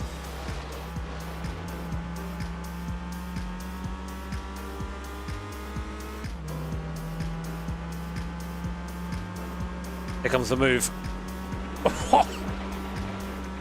Go box. Oh no! I flew too close to the sun.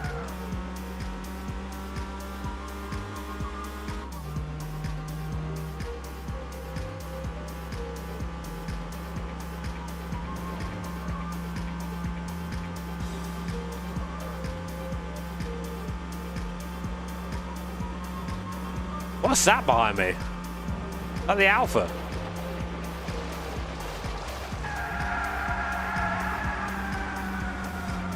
It's an A Alpha.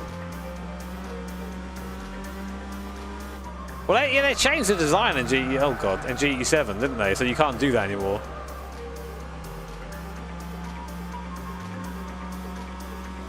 I tell you, man, I'm driving terribly. Sending it around in the Panda right now. Oh god, it turns in better than I think it's going to. Like, I hit the inside wall. Oh shit. Go away. Go away. Go away. Yeah, lol. Imagine not being able to do this though. Get there, mate. The absolute handling of the panda.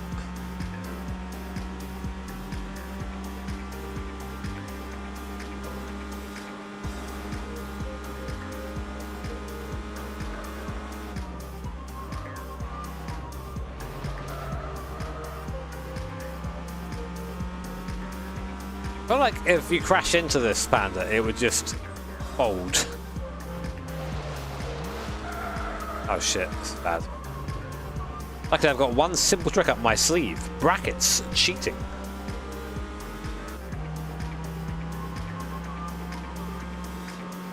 Oh yeah.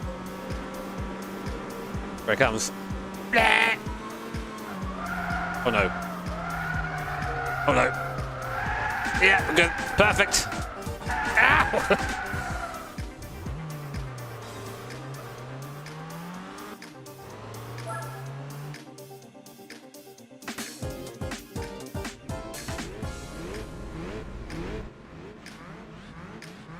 Look at this thing off the line. Look at the speed of it. You ready?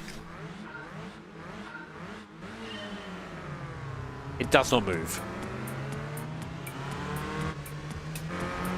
Imagine getting out dragged by a PT Cruiser.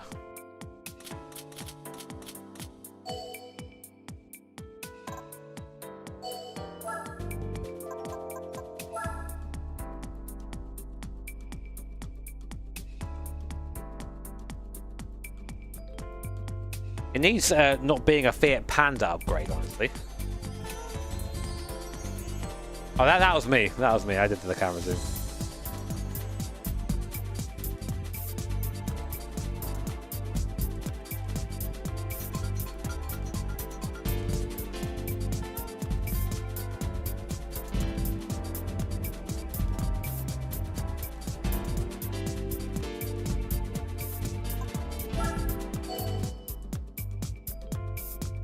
That's a shame you had to stop seeing your dad like that, Tom.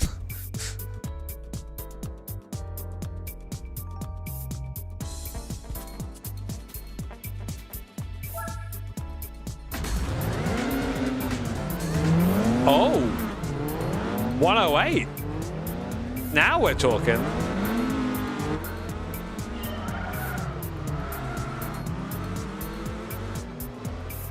Can the Panda come back from this one?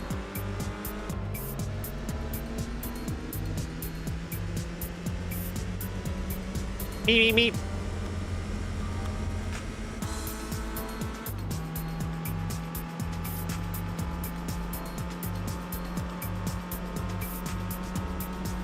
Or we have to do it all in the braking zones.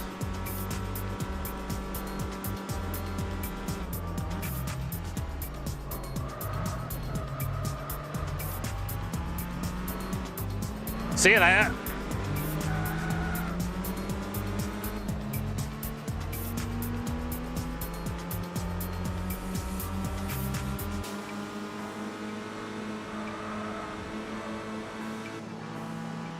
Bad breakups suck, man, but it does mean you're now entering a new period of your life. And although maybe not the way you want to do it, like, it's exciting to be at the start of something new, you know? And that is being ushered in by absolute dominance of the Panda. Great move. Push me. Oh, god damn it. This is all flat out here, so I'm going to suffer. Push me. I'm getting bump drafted by this old guy here.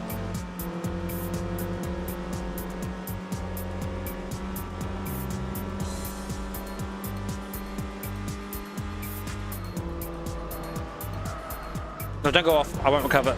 It's over. It's over.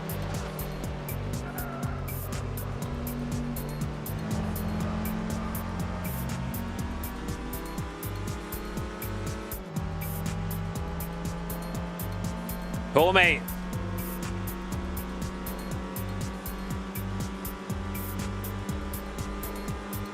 Get a huge toe here.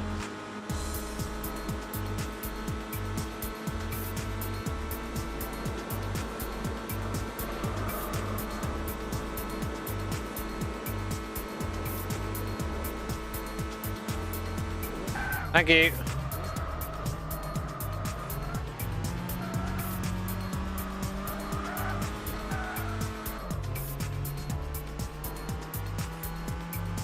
Can I catch these guys? I know I can.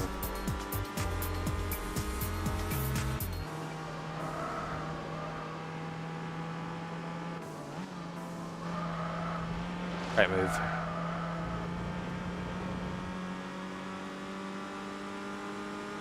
No, I don't think I can catch 5 seconds here somehow. Unless I get hit with my special move. Ah, it doesn't work. I'm dead.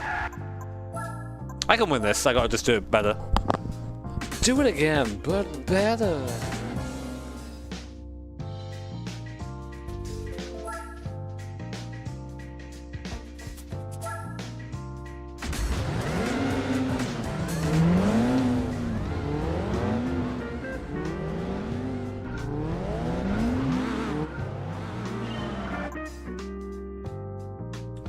Alright, boys, 2 seconds.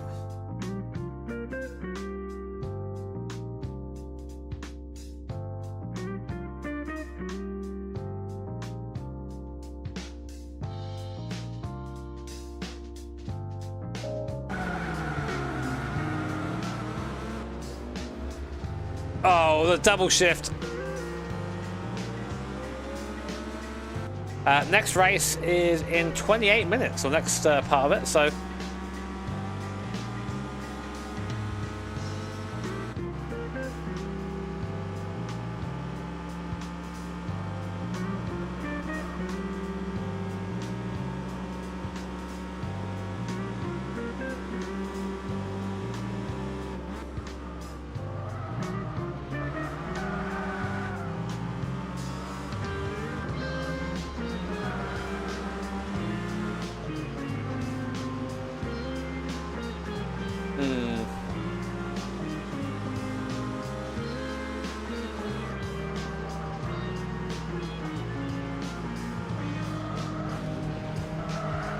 See it.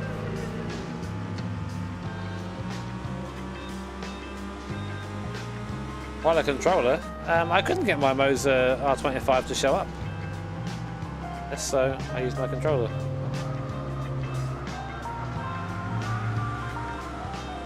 Am I further back than I was in the last race?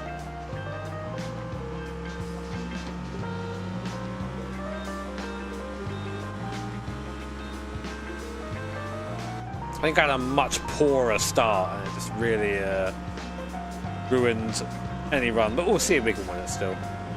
Let's go to the hardcore cam.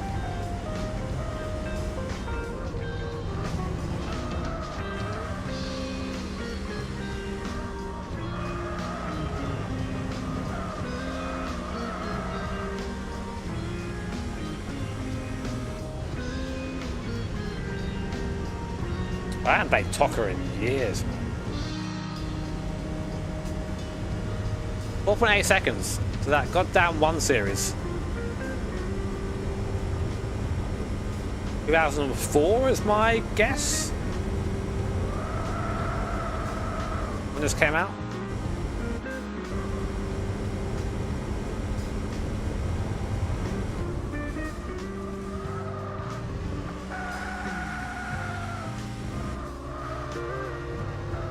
I can't catch.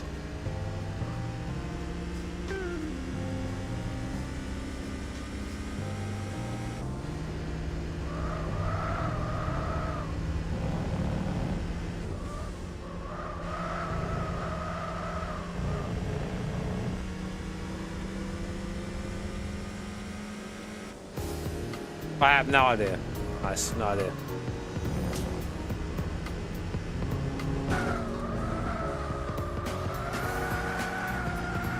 I can't. I'll have one more go at it. It's really tricky to.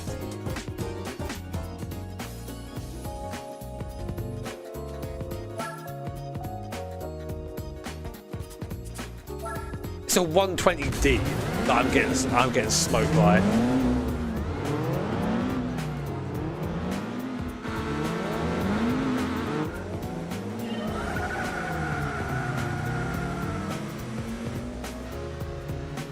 Right, better.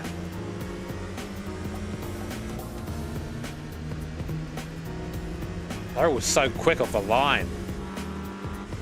Little Pan's got nothing for him.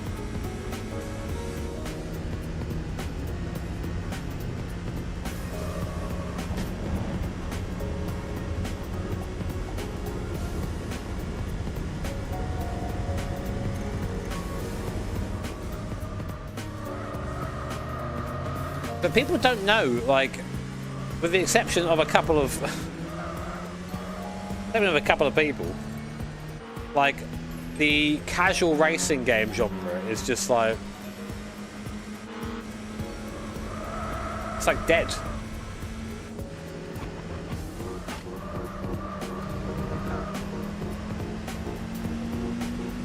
This sort of game, if it hasn't got like massive online, struggles now. Gaming has changed.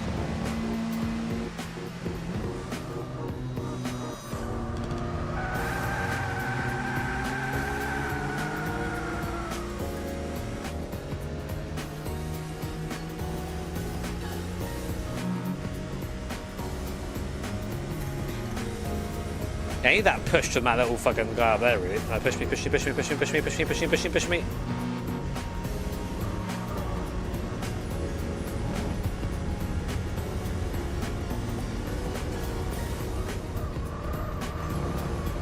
Thank you, Ray, mate.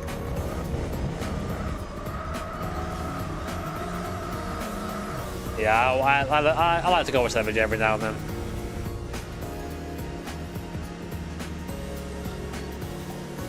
Yeah, exactly.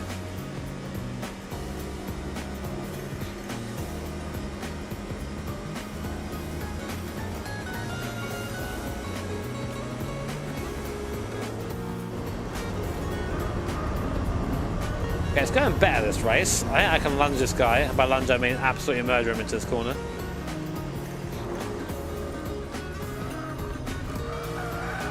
The braking capabilities. Oh my god, this thing is silly on the brakes.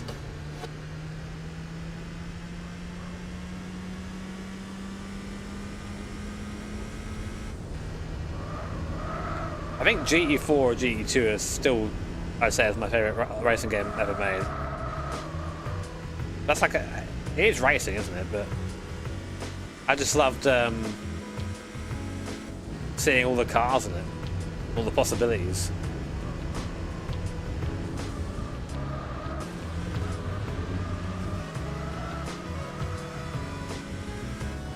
Right, this thing's got to push me now.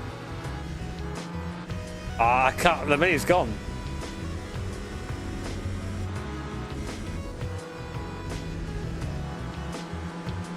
It's hard because this track ends with a huge straight, and the Panda can't bring the gap back.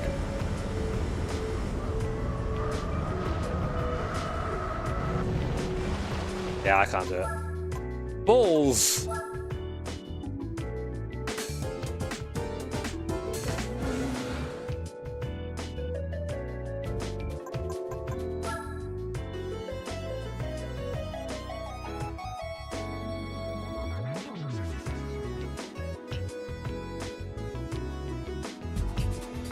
And you go to bed. We'll win Sakuba, chat. Guarantee it.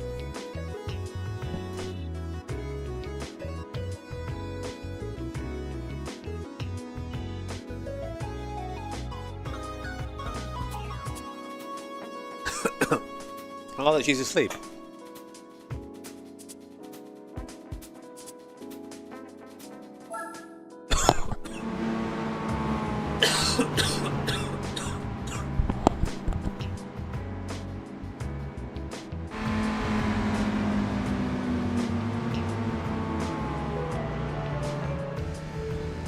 Right, 20 minutes until second show starts.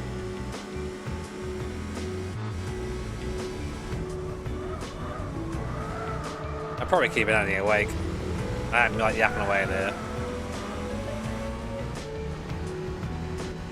Yeah, it didn't look as good in period, did it?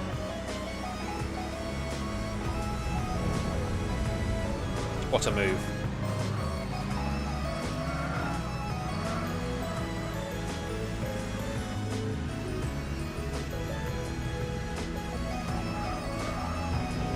They didn't have to go this hard for the GT soundtrack, but they did in every soundtrack.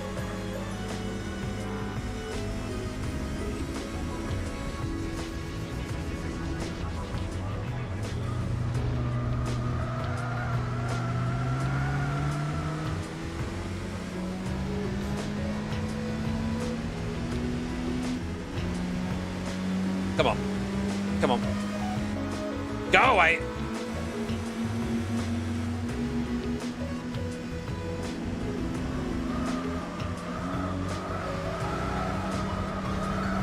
Go on, Panda. Go on, Panda. Go on, Panda!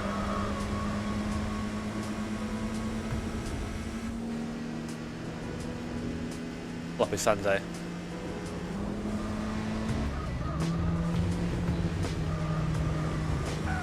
My Sunday tomorrow, I think it's going to be sleep. Well, today, I guess.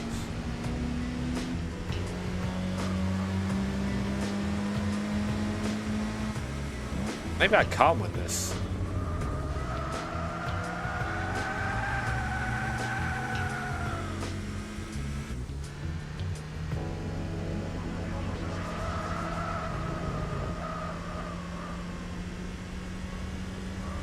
I think you could do like 720i or 1080i.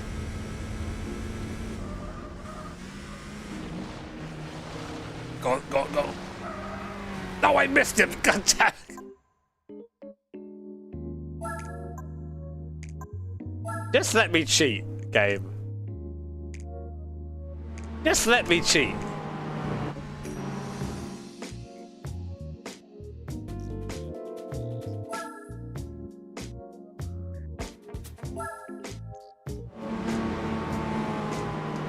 I had a different camera view, I think.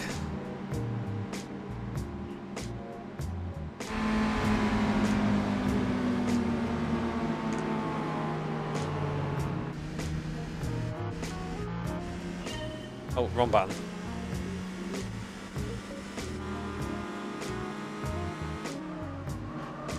I think it's hard to tell with like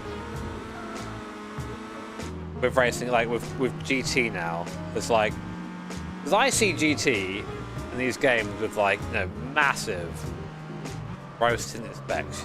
Like, I love these games growing up. I play them a lot. I love the variety and all that stuff.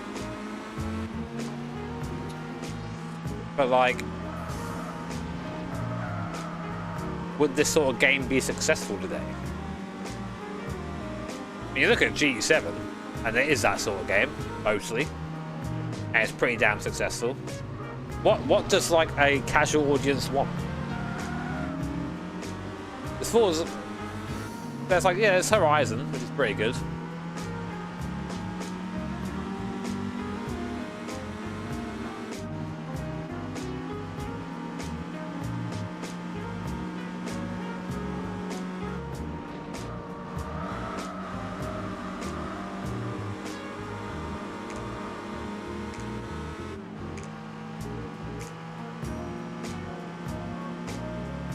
I wonder what the future of GT will be. Yeah, whatever. I'll meet you next time, Broadbent. No. Parks with all the rage for a bit. I'm being out-accelerated by a Mark 1 MX-5. You know things are dire.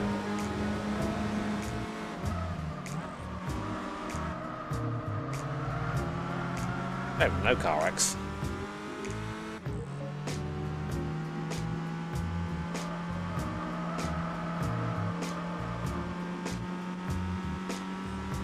Also, would you say car culture is stronger or weaker than it was this time ago? Right, okay. I know it's lying this time. You can't teach it. You cannot teach it.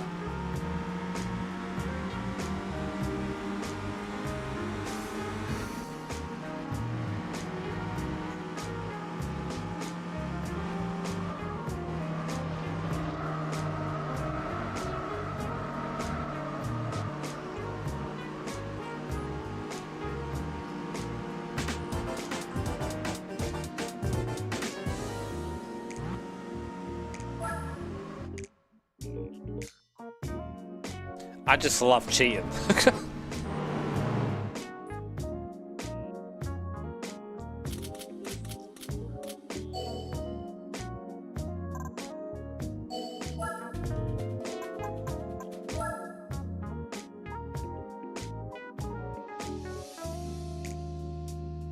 Yeah, but that's an interesting thing. Think about it, my career couldn't have existed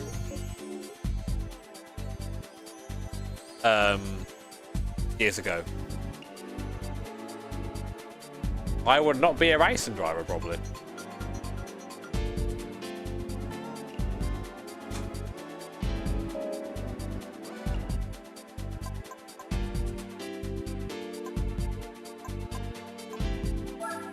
Wait, what? The Panda's too big for K-car, really? That's some bullshit.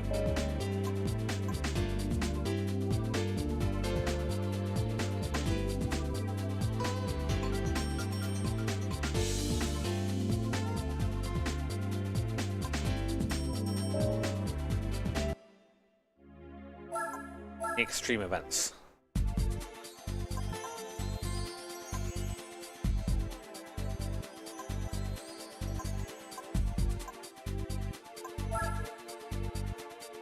Like the wind.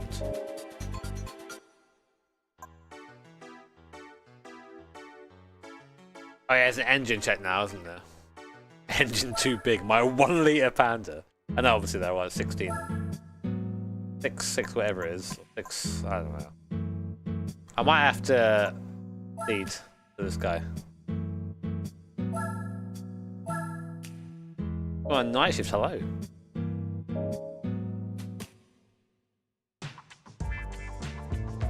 Yeah, I went to the Sim Expo, right? And what I found really interesting is that in terms of like kit and gear and the expo itself, it's the biggest I've ever seen it. Like, super busy. The entire time. And yet, like, for me, I see like a downward trend in a lot of like sim racing content. A lot of, I mean, there's definitely more sim racing creators now than there used to be. But if you look at like numbers on Twitch, I wouldn't say, I say like it's lower.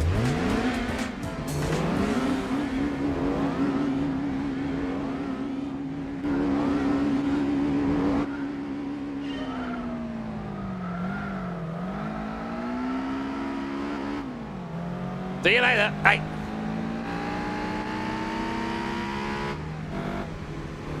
Alright, so my music on. Ran back.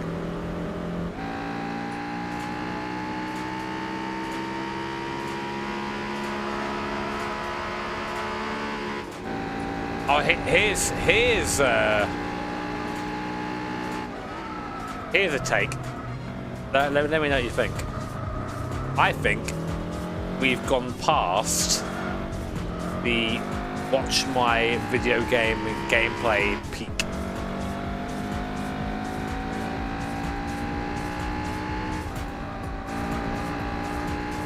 I think it happened. I think COVID was the thing that happened.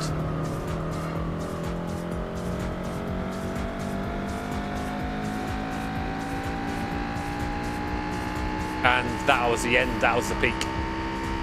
But even before that, you know, it was on its way down.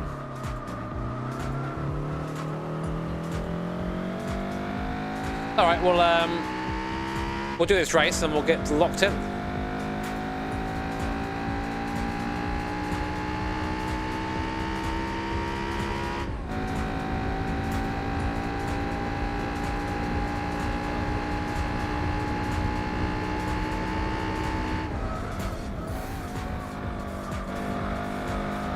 I get people ask me all the time, like, how do you like start a YouTube channel? And the thing is I don't know. I knew 15 years ago. I don't know now. What do you think the most rewarding thing has come out of your streaming career? I also agree people don't tune into this kind of stuff anymore. I'd say probably the money we raise for Mind. Most rewarding thing. The raise for mental health. And like the good that's done for people. Raising nearly £400,000 for charity. No matter what I do in life, that'll always, I think, be one of the peaks.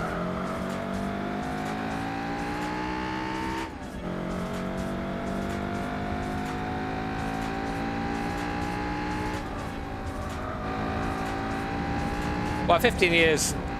I mean, my channel really started uploading videos in like 2013, I'd say, or end of 2012. So I wouldn't say 15. But I'd say that's sort of where my knowledge is, you know.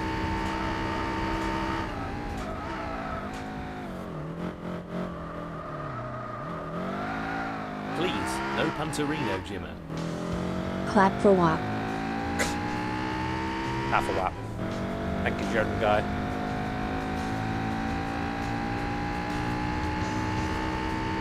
I just do stuff that I enjoy now.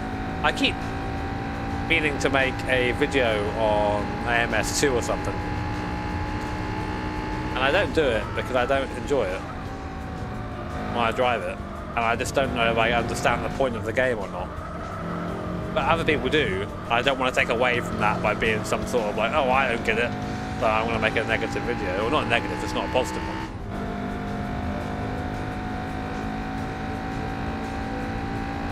Hey, it's crazy, man. Anyway.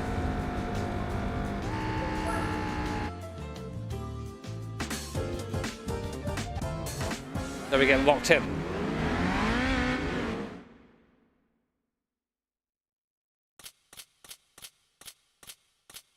Oh wait, we're gonna get a prize car. Our last prize car of the stream, probably. Hope it's a good one.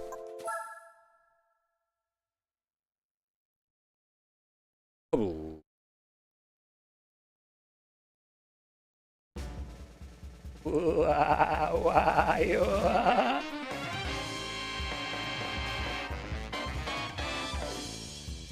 That car was in this series. Ah, it's a little cutie. I'll give him a thumbs up. Thumbs up for the cutie. He's trying his best. Never run cars with that size. Average farm, remembers? Right. Okay, I now have to do the thing. Give me a second. Bit where I mistakenly show plane crashes there.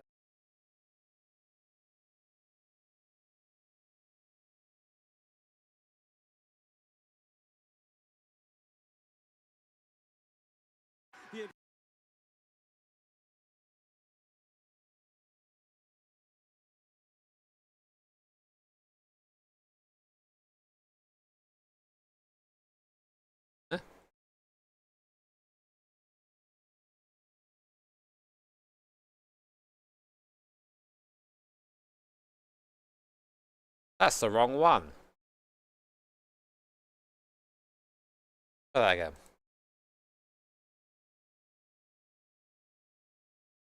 There you go. Work today is broken. We're all working in too many No! disconnected apps, and it's... Shut up, AI weirdness. An opportunity to hold on to that fourth place. This is Gallo comes under attack from Euro. Euro on the inside. Serrano's going to follow him through. They come two at a time to the Spaniards, and there goes Euro. They come two at a time. Make it through as well, using the draft of Euro, who pulls across to help his compatriot. That's teamwork there. These guys are working together. And down in towards turn 4. He's got the inside line, but has he got the grip under braking? He has. Trumont is through. That and kind on the of inside of Jose Serrano. Yeah, oh, look at that for Kai de Bruyne. Beautiful. On the inside, the door was open, and Kai de Bruyne gladly walked through it. Labouchelet, Drummond, and de Bruyne have all come into the pit lane. They've gone for intermediate tyres. I know, it's weird in this situation when you're commentating on yourself, isn't it? Now, are they going to take advantage? Lap times, what? They're in the 1:11. They easily slipped. This was a good race, this one. Expecting an absolute deluge on this lap. Kai de Bruyne got the run on the booter there on the outside, better off the exit, just came off the racing line. Good launch there, looking around the outside. Can he make it stick on the Frenchman? He can. Right around the outside goes Kai de Bruyne, back up into the lead of the race. Really nice move there by the Dutch driver. As we ride on board here with Jose Serrano, who's now all over the rear wing of Labouchelet into the braking zone of turn 3. Has he got the grip on the outside? They run side by side, but they have a face on the curb. He's got the traction though, he's got the overspeed. That's absolutely beautiful from Jose Serrano, who's now through into third place and fancies I think Killian Drummond second before too long. Not quite I think turn 4, but he's that getting the hurry up. Drummond's going to you can only do the same thing for so long before people get bored of it. He needs a good grip under braking and a willing dance partner. Drummond tries to squeeze him. Serrano's there, but he gets a face full of curb as Drummond Yeah, I'll ask the GT guys to do that. for now, the charge of the flying Spaniards. Serrano having a look. He's got more grip. He's trying to use it to his advantage to the inside of the final corner. What a lunge from Jose Serrano. He's now through and into second. He wants to get 2 wins from 2 World Series events. De Bruyne, oh, he's all over the road. He's just got no grip underneath him. Serrano's going to drive by like he's left the handbrake on. There's contact as they come through the exit of the right hand. Predictions? Oh, I don't know, man. I'd love to see Kai De Bruyne take a win in one of these things. I think it's about time. But the thing is, like, Serrano and Ura are honestly like super quick. And you get the sense that Ura is going to send one through on the inside because it'll just have that much more grip under braking. That's my best moment, David, I think, when I got to call the end of that. We can watch that quick, actually. And it's only a matter of time here. Yeah, and Kai De Bruyne's stuck. He can't do anything. Or can we watch that? Do we have time? Also on a newer tyre as well. There we have. For the intermediates a bit later. Gran Turismo, Sydney. At the start, down to 5th and 6th, and still falling. And suddenly Gallo is in with a It's got 5.4 million views. It's got more views than any of my videos have. Ura's got the inside line here on Kai De Bruyne in the middle sector. Can he make it stick through into the left-hander? He can! And Gallo's there as well. De Bruyne loses 2 places. Serrano has to play this one safe. He's got no choice. He's backed into a corner, and he's now just got to drive this one as best he can. Yeah, I don't think I can actually show you guys. De Bruyne, meanwhile, De Bruyne still I can link it to you. on the intermediate tyres, but he's going to fall down like a stone.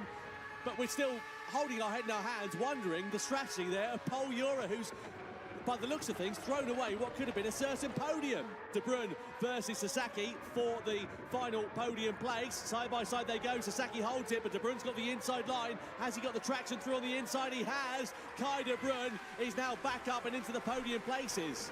Jose Serrano makes it 2 wins from 2 races in the Nations Cup here in Berlin. What a performance from the Spaniard. Second place for Valerio Gallo. Right, 9 a week. Then we're going to lock in for Nations Cup. Nations Cup. I prefer it to manufacturers because it's Larry. They go at it hard. And the Spaniards come 2 at a time.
We're back. Look at that timing. Igor's not here. What do you want to do?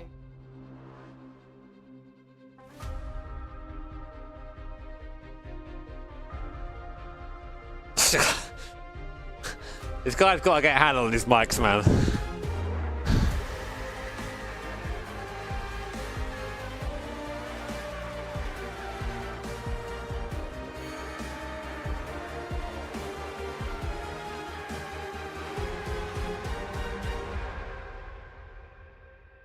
We need to have that as like a drop to like a track, something like a dance track or something. Welcome to the Gran Turismo World Series, coming to you live from Los Angeles. Now, we are in the midst of FanFest, which is like this huge just celebration of everything. Look at this K-Truck, man. That's so cool. These particular cars are super cool because these are just regular Joes who brought down their babies in the hope that they're going to win the GT award and get put in the game. You might be playing one of these cars. Put the K-Truck in the game. Now, put the K-Truck in the game. It's one. The main reason we're here, which is the Nations Cup. If the K-Truck's not in the game, not interested. Take it 3 for 3. I need to know. You need to know. Let's find out.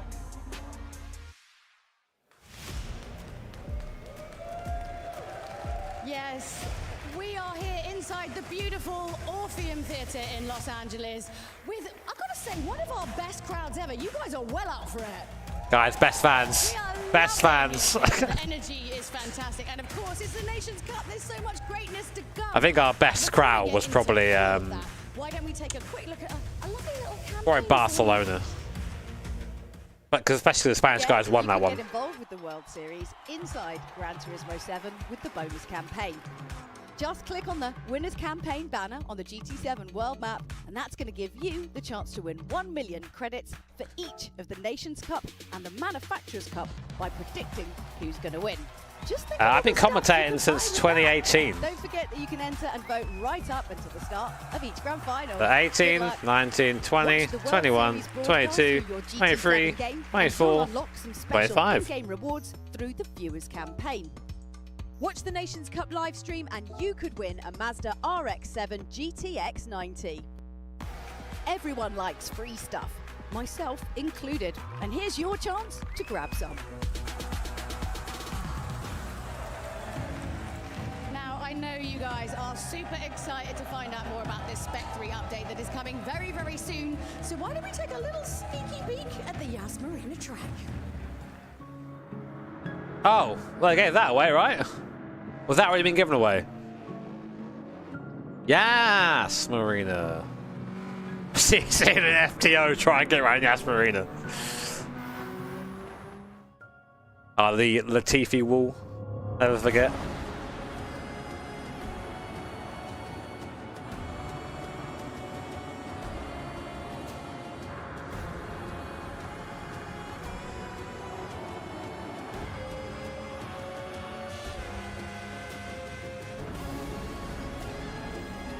Is he a Spas F1 always been in GE7?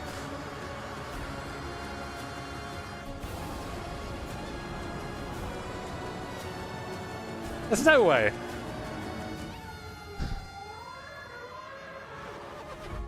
Give me the Espas.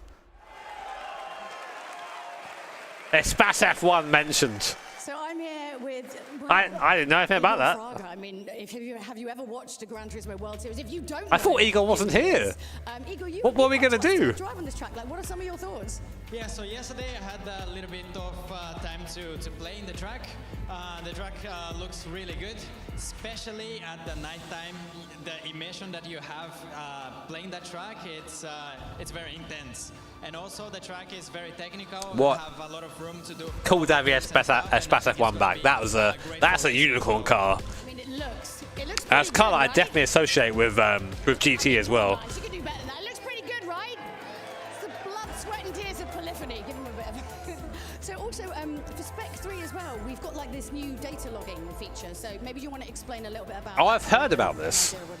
Yeah, so the data logging stuff, it's what we use also in real life as well. So in the Gran Turismo, Yeah, check this out. This is sweet. We have only the replay to compare against the No, show us the. Oh, I want to see that. That you can really look into details of driving, and I think you can make your time more value, I would say. Like instead of trying in the your. This is like a nice step in putting like GT more towards like the simulation stuff. Really showing like. I don't want to know what other drivers are doing. Showing the data, giving output. Of course you do, right? You're a little bit competitive. Yeah, so we kind of expecting the World Final to be more competitive with these two, I guess. It's good. Well, I mean, it was already, we did get like a little bit kind of nerdy into the stats, but this is like another level of nerdy statting, which I can see you probably like. Yeah, we kind of love that, I guess. Well, you definitely love it. Yeah, I love it, yeah. Well, it's going to be amazing. You guys excited to drive it? We are so excited to see you on track as well. So big. Oh, did he? thank you Okay. to- Well, yeah, you're check out on Steve's stuff if you want to see more of it, I guess. It's weird if you're not here. Yeah, I know you have to like drive real cars or whatever, but like, come on. No, the thing is, like, I'm here, being here in the competition, watching all the drivers compete. Like, I want to drive it to on a race against them. Well, they're the you best in the world. know- Like, I want to challenge myself against them. No, I had to go to Super Formula. well, I'm just kidding. I'm just kidding. All right, well, it's a pleasure to have you here, Thank and you. we're going to have a little bit of a recap to keep you up to date of everything that happened in Berlin. Gran Turismo World Series 2 for the Nations Cup. We drive to the line here at the Red Bull Ring. Weather in play and 30 laps of action to come. This is Gallo comes under attack from Europe. You're on the inside. Serrano's going to follow him. I wonder how long they're gonna continue to use the X20 2019. Like it's basically they're like. I always said they're F1 car. They have F1 cars, but it's like they're high-end race car, you know. Drumont tries to squeeze him. Serrano's there, but he gets a face full of curb as Drumont holds the line for second and holds on for now. Serrano's going to drive by like he's left the handbrake on. There's contact as they come through. The exit of the right-hander. Serrano there with the inside line. And Yeah, I know it's not real. of the race for the first time. And he's got 6 laps separating him from his second victory in But I don't know what you would do to like go beyond that. in the middle sector.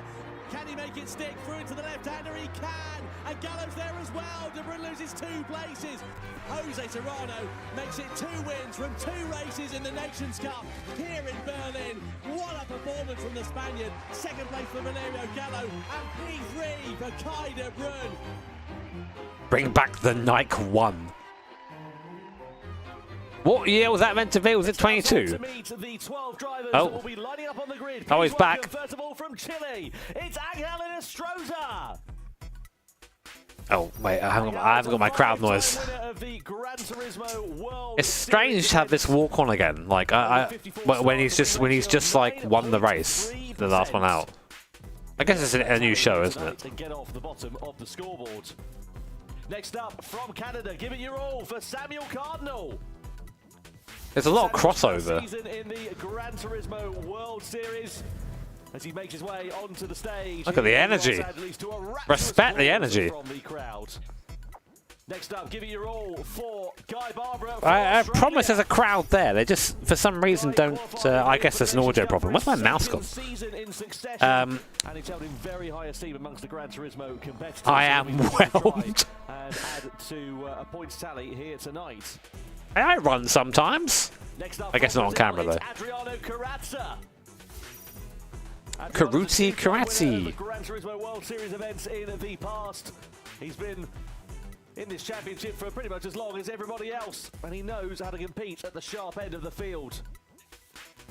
Next up from France, it's Thomas Le Boutelet. Thomas' 4th year competing in the Nations Cup. 2 wins he's had in. Thomas is pretty quick. He go and make it a 3rd here tonight. Next up, the 2022 So's Killian. Cup champion from Not a very good France, boxer though. Killian Drumont. Killian now in his Miyazona just peering out the back there. Series. He knows a thing or two about how to keep it at the sharp end of the field and would love to add to his 2 points tally over the course of the 2025 season. Next up from Japan, it's Takuma Miyazona. Look at this little cheeky boy. Legend of the world of Gran Turismo, a 4-time champion, 17 wins over the course of his career. And he will be looking to try and add to that tally Takuma to his points total so far. is the only one I've seen with like actual fans at the event. Give it up for Kai De Bruyne. Kai got his first podium in his Gran Turismo World Series career last time out in Berlin. He loves the Red Bull X 2019s that they'll be piloting tonight as well. So let's see how well he'll get on. From Japan, give it up for Takuma Sasaki. Takuma is a 2-time winner in the Gran Turismo World Series over the course of 20. If you don't know as well, Miyazona also races NLS. I did a bit last year. Next up, 2023 Nations Cup champion from Spain, it's Paul Ura. Paul was part of the outfit when the Nations Cup was a teams championship back in. He's only like 20 years old, by the way. He's super young. Grey hair got him good. From Italy, give it up for Valerio Gallo, the 2021 Nations Cup World Champion. He currently sits second in the points rankings. And would love to add to that accolade this season with another title under his belt. And last but very not least, please give me your all for Spain. Max Verstappen of racing. He's a two-time winner in the Gran Turismo. Guys, are you giving it your all? 2025. He's a former world champion as part of the Spanish team that won the Nations Cup back in 2023. Again, like this is super top loaded. Like there are a couple of drivers who are really good, Against the Los Angeles and the rest can't quite manage the wins. And now, ladies and gentlemen, we ask you to please stand if you're able Gagging. for the national anthem of our host nation in the United States. Talking about.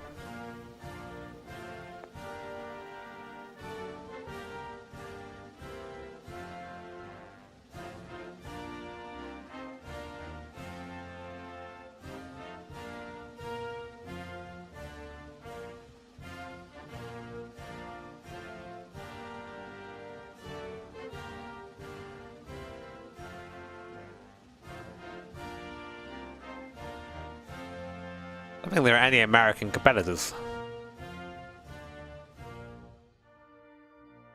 in nations here.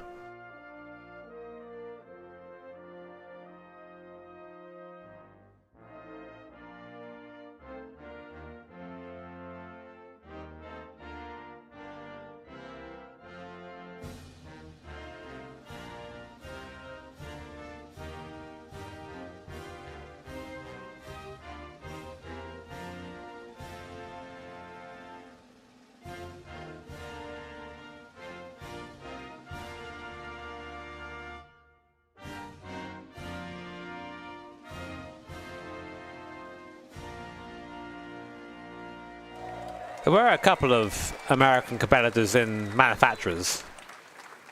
Yeah, they always do it. The US isn't special in that regard. Yeah, so we have got two races for you today. We have got the sprint race, which is just about to come up, and then we will have the grand final. These are the best of the It's got to be the K truck, I'm telling you. Every single point When do we find out about this? It's going to be even hotter by the time we get to Fukuoka. Who were some of your favourites then? Give me some names. Who are you rooting for? Yeah? Everyone here has got their favourite, and there's everything to play for. These guys... The Miyazono scarf, I would buy that. I'd have that. Let's see how it's going to go down. Here's the comp format. Best 12 drivers in the world from the 2025 online qualifiers. 9 countries are participating in the Nations Cup World Series this season. Spain, France and Japan are the most represented countries, with 2 drivers each. All of the drivers will get the chance to set a time over a one-lap attack to determine the grid for the sprint race. In the sprint, drivers will get behind the wheel of the Chaparral 2J70, and how well they perform will determine their spot for the start of the grand final. Chaparral moment. All 12 drivers will battle it out in the grand final, with only the top 6 securing World Series points. On top of getting 6 That's going to be something. First place gets a shiny trophy and is declared the winner of round 3 in the Nations Cup World Series 2025. Well, let's have a look at the World Series points rankings in the Nations Cup. After 2 rounds in 2025, you can see it's Jose Serrano who's got a clean sweep at the top of the order. He has a 3-point advantage there over Valerio Gallo. Paul Ura there in 3rd position as well. Great start to his season, but it sort of tailed off in Berlin after an incorrect strategy call. Sasaki, De Bruyne, Miyazono and Drummond are the last of the point scorers. Labusole, Cardinal, Barbara, Inestrosa and Adriano. We don't really have a very strong... The UK that is, don't really have a very strong driver for this. For the first time in the Nations Cup, and welcome also to Parker Kligerman once again. Well, Parker, it's great to have you here. We saw some brilliant action in the Manufacturers' Cup a couple of hours ago. More of the same for the nation. It was absolutely awesome. Incredible finish, and I just love this Gran Turismo racing. It's incredibly close. You don't know who's going to win until that final lap. It feels like in almost every race. The Manufacturers' Cup was amazing. I can't wait for this one. No, I'm really, really excited about it. And, of course, unlike the Manufacturers' Cup we had a couple of hours ago, the Nations' Cup doesn't have the same... Yeah, it'd be interesting to see Steve get involved in there. Of course, in the Oh, sorry, Kai. guy. It's me. I'm racing, guys. They've put me in. I'd get myself absolutely wrecked if I tried to race these guys. So yeah, really, really exciting. And also, of course, for the drivers, good the only North American qualifier is Canadian. when things haven't gone their way. I'm thinking of the likes of Paul Ura started this season off really, really strongly, and then in Berlin it just didn't go his way at all. Well, how do you beat Jose Serrano right now? He's absolutely on fire. Reminds me a bit of another Spaniard who's dominating a racing series, Alex Palou, dominating IndyCar right now. It seems to be something coming out of Spain these days in terms of being just at the top of your game, no matter what you're racing. But he's obviously been amazing. And you've got to find, every one of these competitors got to find something if they want to beat him. Turn the volume up, yeah, if you like. The sort of middle of December, right before Christmas, we go to Fukuoka in Japan. Scan the QR code on the bottom right-hand corner of your screen. Tickets are available. They're on sale now. We would love to see you there. And hey, why not stay out for Christmas in Japan as well whilst you're at it? It's a wonderful place to go, and we're really excited to see how the championships are going to ebb and flow and evolve over the course of not only that weekend, but also here this weekend in LA as well. There is some really exciting action to come. And of course, 2 races with 2 different sets of circumstances, different circuits, different cars. And that's give me the chaparral. Unlike what we had in manufacturers. Entirely different strategy amongst these 2 races. So yeah, we get 2 opportunities to see how close they're going to race, to have a great finish, to have something really exciting happen. And you couldn't have 2 more different cars from different eras, except for the first one we'll be in is kind of an ancestor to the Red Bull X20. Daytona. Well, let's have a look at the qualifying, which took place earlier on today. So you can see this is the one lap. That'll be interesting with these cars. Slipstream fest. To set a flying lap. So if you get it wrong, well, that's your day done and dusted. And well, there are the drivers out on track at the moment. You can see this fearsome Le Mans chicane threading the eye of a needle in a GT3 car, let alone the X2019. Well, the X2019, you barely check up for it and just sort of turn in and then back to the throttle and hope that you've timed it all perfectly. Then as you go through the banking here, the NASCAR banking, you're trying to just limit the track distance as much as you can. Well, the Butelé messed up. Karatza messed up. There, and then down to this fast turn 1, you have to get hard on the brakes. You see Kai de Bruyne there setting the fastest time in qualifying. Great lap time from the Dutchman. Continuing really the progress that he made when he got onto the podium last time out at Berlin. This was Jose Serrano's attempt to try to thwart that. 3rd quickest for the championship leader. Not a bad starting position for him, and he seemed okay with it, but you can see Kai de Bruyne absolutely delighted with that, riding the crest of a wave. But it's amazing what a little bit of confidence can really do for you. Yeah, Kai is like definitely been like on an upward trend in terms of speed. We've noticed this over the last few events. And confidence, as we say in racing, there's 2 Miyazono, going the other way though. He's really falling off over single lap pace in these cars. It creates great decision making, and ultimately it leads to having great speed, and that's what Kai de Bruyne had here in qualifying. Yeah, absolutely. And that's qualifying. Yeah, I've seen some of that, Max. It's a real shame, isn't it? But we have live stewards here, so you won't see that here. From the Red Bull X2019s, we go to the Chaparral 2J, a racing car for the 1970s, which is unlike any... Someone say 2J, is that a Supra? Yeah, because every other race series banned it after it came about. It's a fan car. It literally has a fan that sucks the air from underneath it to suck it to the ground. Watkins it's one of the most unique race cars I've ever seen, and it was kind of the birth of modern underbody. I have seen him on the grid. Course as well, so very different circuit, very different layout to what you've got at Daytona. You see 13 laps. So this race essentially is to decide the grid for the grand final. So if you haven't qualified that well in the session, yeah, Chris, you do. The X2019s a few moments ago, you have got a chance to write the. So actually, I'd say that if I'm being to sim race at a high level takes. No, it's not, and we saw them in practice all over the racetrack. I'd say it's more competitive than racing at a high level in real life. No, not a high level. That's unfair. I say that like. It's trying to achieve all that grip via aerodynamics. That means in some of the slower corners it's tough. It's a hard one. I think sim racing at a high level, for me anyway, is harder than driving at a decent level. For me, it might be different for other people. Serrano and Helena Stroza on the 2nd row. Gallo and Sasaki are on row 3, and then Paul Ura ahead of the 4-time former champions, Akuma Miyazono. He's in front of Cardinal, Guy Barbara, etc., so on and so forth. And now the competitors are getting themselves ready and psyched up. Of course, I suppose the one advantage to the fact that we've got the same 12 competitors. I think a lot of people like to dismiss this sort of stuff, like or the skill sim races, all these events, because it isn't real racing. It's not a real circuit. Wow, wow, wow! All these kids in their bed. It's like it's classic, like old attitude to things. And it's there is a real skill and a real talent to it. And it is transferable into real cars.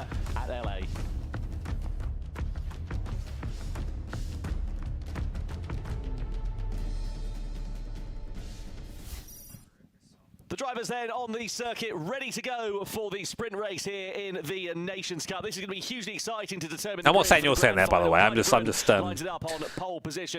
about my experience. Is Killian Drumont. Then next up, yeah, the pool was much deeper. Is Jose Serrano. Sorry, He's got Angel Enestrosa getting away with these lovely faces here.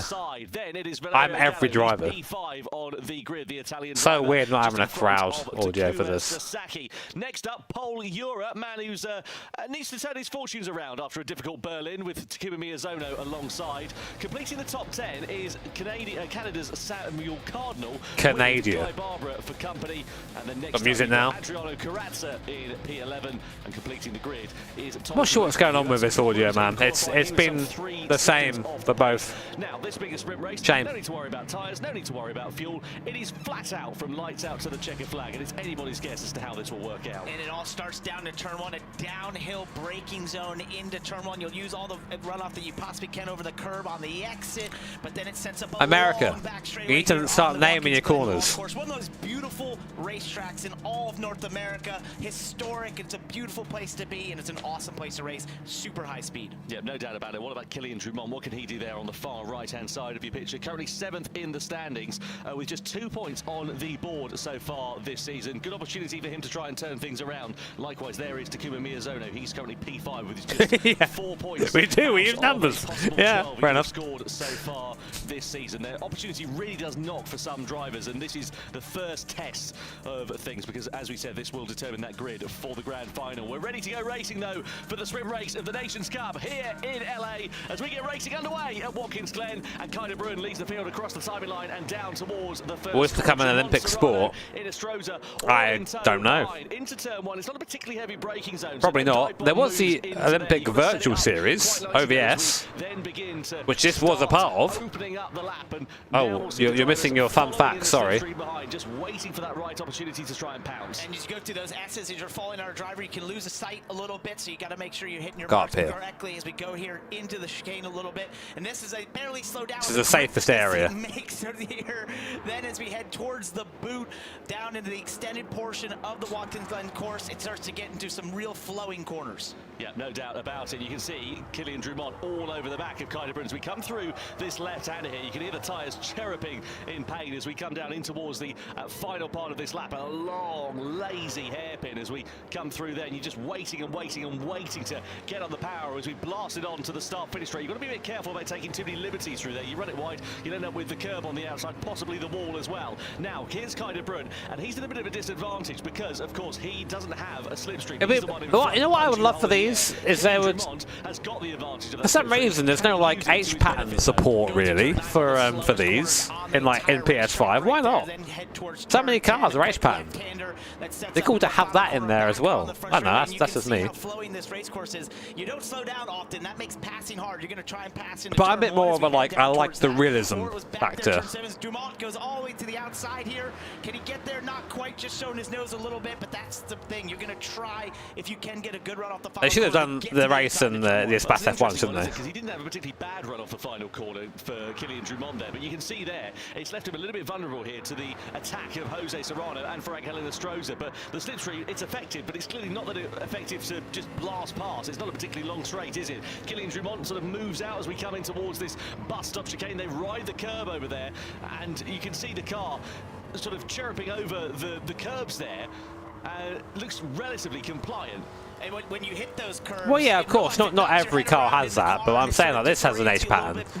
Like, if you know you're going to use it, that's part of the racing for me. Track limits through that section, and now you head down towards turn 7 here, the toe of what we call the boot at the Watkins Glen long course. So it looks a bit like a boot in some respects, and now headed to what I think is the other passing zone down into turn 8, the heel of the boot.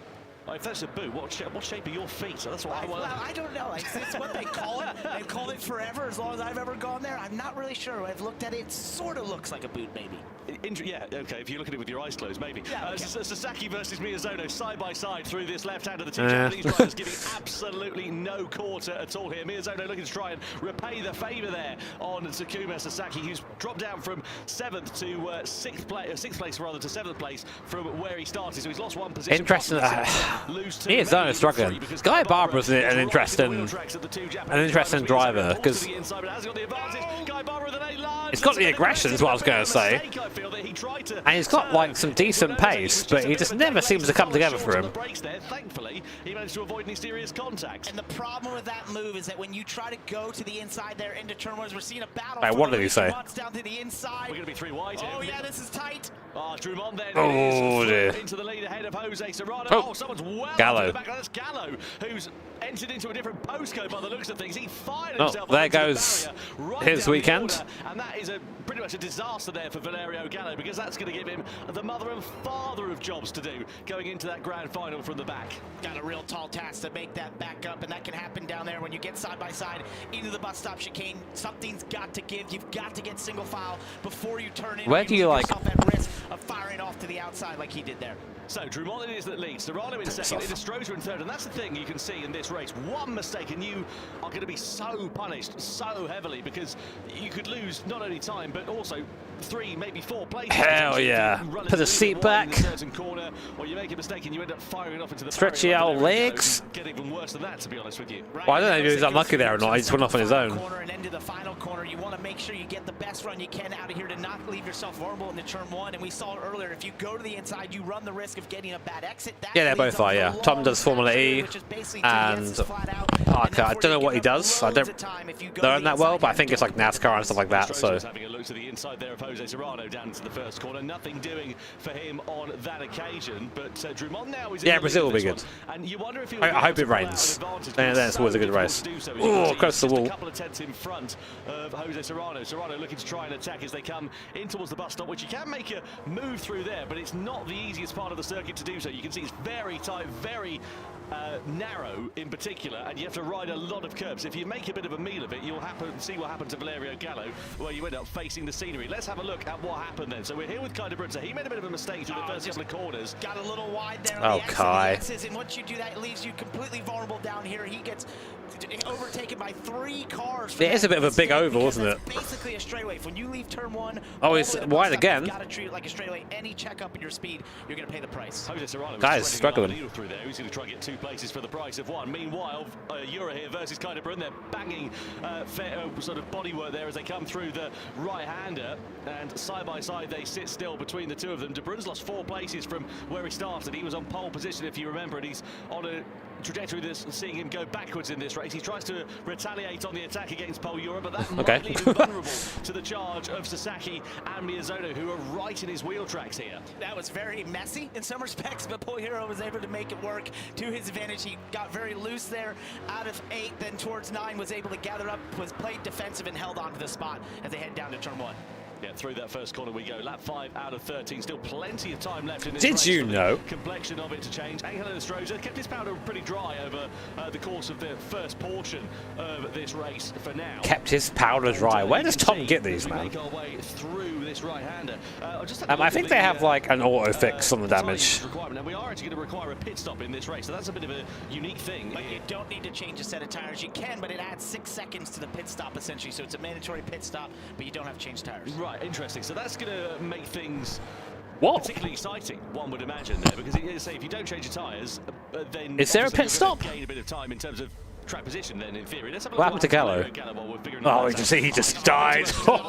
Yeah, a bit too much curve on the inside, and that just sent him straight to the scene of the crash, basically, on the barrier. So an unforced error for Valerio Gallo there, unfortunately. But yeah, we'll see how the strategy for the pits is going to work out for this one, as Kylian Drummond has got Jose Serrano and Angel Estrosza still very close for company behind. But I have to say, they're being all pretty well behaved at this point. Yeah, but Serrano keeps looking to the inside, occasionally down into turn one, just sort of peeking that nose out a little bit. Once again, sending a message. It's so go over.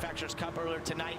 Drivers who are just trying to. It's weird, they don't usually like do that for the qualifying race, but or the this race only exists to set the grid for the final. So Laboutelet's decided to do that at the end of lap 5, the beginning of lap 6. I was just about to ask, how do you decide when to make those pit stops here, and you know, how does your strategy work out? Do you decide to get it out of the way? This is a Chaparral 2, Jay. Because if that doesn't work out and you end up right on the back of somebody, it could cost you time and then ultimately cost you the position that you were fighting for pre-pit stop. I assume some of the mid-pack would probably be the first to pit road for that exact reason, getting to cleaner air, start to rip some really fast lap times, whereas these leaders here who sort of find themselves getting away from the mid-pack are going to utilize this time to feel like they're drafting, they're making up some good lap time at this point, as long as the tires hold on. Look at Jose Serrano. They've got so much pace for that, the faster, haven't they? That the fan element, really. No room for him to use really fast in the corners. To be honest, I don't think he's particularly that bothered at this point. We're only at the halfway stage now of this race. There's so much time for him to think about. Well, this is what I think, like, these cars are what GT is all about. It's like introducing stuff you wouldn't necessarily see to people that wouldn't necessarily see it, you know. But yeah, Spas F1 like this, I wouldn't know about those cars if it wasn't for Gran Turismo. You're just putting a lot of energy and stress through that right rear tire. You see Jose Serrano get a little bit sideways as he exits. That's a shame for Paul Ura. He's picked up a 1-second penalty for colliding with another car. That's going to drop him down behind De Bruyne for certain, possibly behind Sasaki. Let's have a look at the battle though for the lead as they all come and filter. That's good. I thought that might be the case. It's a case of follow the That's good. They're all on that white line there, inside it. Maintain track position. They're sort of forcing their hand really there, aren't they? Yeah, you're basically saying, hey, we're all just going to do this in lockstep and now try to race it. Oh, Estrosza's not taking tires. What a legend. At that point and thinking this is probably the fastest time to do this race. Can Laboutelet and Gallo. Bro's like, I'm going to win the race. See ya. Earlier on in this one, as you can see, nobody's changing tires in particular there. They've all changed tires. Not really much point about it. Out of the pit lane we but oh, Tom, mate, they've all changed tires. Only Estrosza hasn't, which is why he's leading. Can't see it. See it. See it. See it. Why don't you see it? He's right in the thick of the action. He'll be there ready to try and take profit. Meanwhile, at the sharp end of this one, Serrano versus Drummond. We come down towards this chicane. Serrano's got the inside line. He's got track position, and now he's got P2. Lovely stuff. Really nice pass. That was beautiful down there into the bus stop.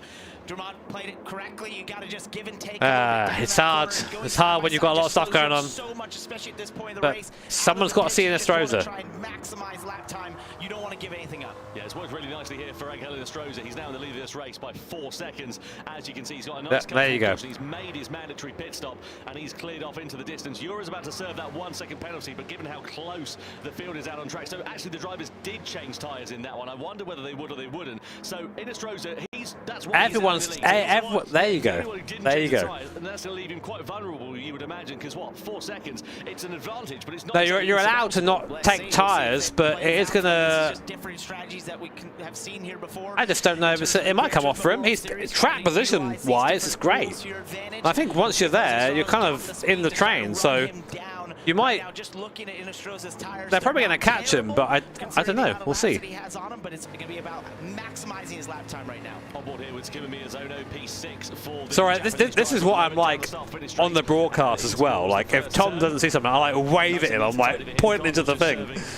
Sorry, rather, just lost the position there to Valerio Gallo, who's trying to fight back after that earlier trip to the barrier. Euro with that penalty dropped down to 7th position, but he's only about a second or so off, so he's still pretty much within slipstreaming range. If he can put together a couple of clean laps, he might be able to get himself onto the back of Takuma Miyazono. The win probably is going to be a little bit out of question, but we'll yeah, they're catching Estrosza quickly now, so he'll be in the train. Where was he before they boxed? Just 3 seconds, so that's nearly a second or so that they've prevailed trailing field have managed to close up over the course of this lap. Might leave Inestrosa, and probably will leave him quite vulnerable at the end of this one. It's going to come down to Kenny Block. Kenny Block, how's it going to time out? Most likely, just looking at the timing here, they are definitely going to catch him. Oh, can he block? I thought you said Kenny Block. I was under investigation for a collision. He's back. Well, so we'll see how that one has all worked out there. So it's probably not going to be worth it, I don't think. In front of Le Bousselet. So obviously they came to blows at some point out on the circuit over the course of the last look at lap, that. and we'll see whether the stewards decide to hit next lap he'll be in the toe, and then that'll be it. Liking is behind him as he's gapping there to Drummond a little bit as he continues to increase that gap. That's going to. But it's a cool, it's a cool idea to try something different. Obviously, you just don't move forward. And Angel's like he's won already once tonight, so he's feeling feisty, you know. You get that momentum with the driver, like you're like, all right, I've done well. I'm going to just send it now and do all this crazy stuff. We can see the gaps now come down to 1.6 seconds between Inestrosa and Serrano. Last time around for Inestrosa a 1:31.3, Serrano a 1:29. I'm just missing this one, Mills. Getting on for near enough 2 seconds faster than the leader. It is a case of when and not if. With 3.5 laps remaining of this one, Inestrosa is going to be a bit of a sitting duck in this race. I mean, he's made 3 positions up from where he qualified, which is great news for him, but you can see how close the field is, and also all the drivers, as we know, they're all on fresh soft tyres, so it's now a case of damage limitation here for Angel Inestrosa. He's running for his life. That sounds great, doesn't it? I think it's only a 3-speed, this. Continue to keep this gap as much as he can. He knows Jose Serrano is going to get there, but the question is, when he does he choose to sort of just let him go? When you have B8 motor, you don't need more than 3 gears. Hold him off and sort of slow him up and allow Drummond and the cars behind to get to him there. That's going to be a choice he's going to have to make and almost time this out when Jose Serrano gets to him. So then, through the left-hander, his tyres are going to be knackered at the end. Serrano sitting there in second position. Inestrosa in the lead of this race now down to half a second. So Serrano is going to be right on his gearbox through this final corner. And I don't think this was the call. Yeah, he's going to go backwards now. You can't defend this, I don't think. A lot more grip under braking there as well. He doesn't decide to lunge it down into T1. It's a risky one there because you can see it's quite tight and there's a big curve on the outside of it. So you would imagine a good run through these S-bends and in towards the chicane will be where Serrano will try to launch that attack. In the slipstream he is then. He's closing up onto the back of Inestrosa, and it's going to be easy pickings here for Jose Serrano as they draw alongside one another into the bus stop chicane. Serrano goes through and into the race lead once again. And that was the best case scenario for Inestrosa there, to have him pass down the straightaway into the bus stop. There's the least amount of time lost. He's just going to get freight train now. Now he's going to do his best to try and hold off Drummond. Yeah, I can imagine that is going to be a particularly difficult task, as well as there for Kai de Bruyne, who might be able to try and take profit if Drummond does get held up there behind in the But Serrano's just something else, isn't he? Like, and clinical for Drummond. Oh, de Bruyne's walking through. That's fine. That's fine, mate. That's fine. I've got to make as much ground as I can, and he's threw it into third position, looking to try and launch that attack there on Drummond into the right-hander, but the door not quite ajar enough for de Bruyne to launch an attack into that next right-hander. Through to the left we go then. Serrano now leads, and all the while they were stuck behind. Inestrosa. He's now dropped down to 5th place, by the way. Pit stop the same. What do you mean? The gap now for Jose Serrano. He's built that up to over a second. Yeah, he was really able to vault away, and they were sort of caught up here as we go on board with Poliura. We're going to see the 2 Japanese drivers, Miyazono and Sasaki, have a bit of a tete-a-tete through the left-hander, I think, and he sends Sasaki into the wall, and Ura takes profit of it and slides himself up into 6th place. He said, thank you very much. Yeah, nice and easily done. Yeah, they're under investigation for one another as well. I should imagine they won't be on each other's Christmas cards list after that one. Cardinal's gone through. Yeah, Inestrosa's down to 6th now. He's going to keep going down as well. The office right down at the bottom of the field, so there's no harm in trying a bit of a gamble here in this race. Through the bus stop we go, though. Because it's a video game, Brisket. It's always weird, like how realistic do you make it? Because like, I imagine if there were like 13 or 12 chaparrals going around, at least one of them would have broken by now. But either way, for him, it has not worked out at all, and he'll be starting that grand final right from the very back of the grid, unfortunately. I always find it interesting how we pick and choose the bits of realism we want and the bits we don't want. down into turn 8, just hoping to have a little bit of momentum, maybe try to set up from the final corner down into turn 1. We've seen that move be attempted a couple times, or hold back and try to use it down into the bus stop. If you're keeping up with Inestrosa, who qualified 4th for this race, not the no tire strategy, he's all the way back to 8th right now. That has not panned out for him. No, it's a gamble. Make it cost under a K. I mean, you could. It would die instantly. Something to try and get himself up there. It was a risk, and unfortunately the reward is not there for the taking. Down in 8th position. Imagine they probably have flaps on the summit for the rules. In the slip through Brun. He's got the inside line down into T1. Can he make that stick? That'll be brilliant if he can. Oh, Yura's going to walk through it as well. To the curb on the outside. You're going to taste of their medicine there. In the space of one corner, so Miyazono and Yura are through for 3rd and 4th place now respectively. Yura on the attack against Miyazono. What a fantastic run he's had through the first couple of corners. Miyazono knows that, goes for the defensive line, and here comes De Bruyne ready to try and take profit of it as well through the bus of chicane. There's contact. Yura's onto the curb. De Bruyne goes back through on the inside as well, so Yura goes from attacking to defending to losing places. What an awesome bit of battling there amongst these drivers. They played it as clean as you possibly could there. Paul Yura was trying to stay there, but he just couldn't, and at that point he couldn't get to the bus stop correctly. You're out of phase, you're out of the line, and that opened up the door for Kai De Bruyne. Yeah, works really nicely there. Mini games suck. Like, lives to fight another day. Let's see whether Yura can launch. The thing is, right, in like a competition which is really about the driver, everything has to be the same. Like, in many respects, sim racing is like a much purer form of sport than real racing is. Because real racing, there are so many variables and like things outside of your control, where the driver can make a difference, but like, it's not just the skill of the driver which determines if a car wins a race or not. Whereas sim racing, like, there's no mechanics, the tyres are all exactly the same, the engines are all making the exact same power, there's no weird intricacies there, or like, oh man, this thing's not running well today, stuff like that.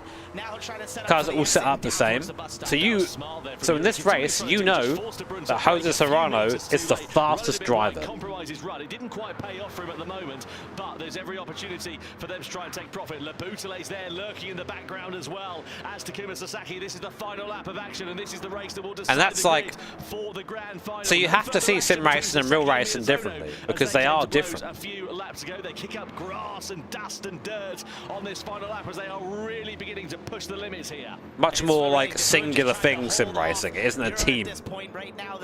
Well, there are teams, but like, it's not the same sort of thing, you know. Far enough away that I feel like he can hold on to as long as he hits his marks through these last set of corners in this lap, but it's really a battle there for 4th. If Miyazono can... Oh.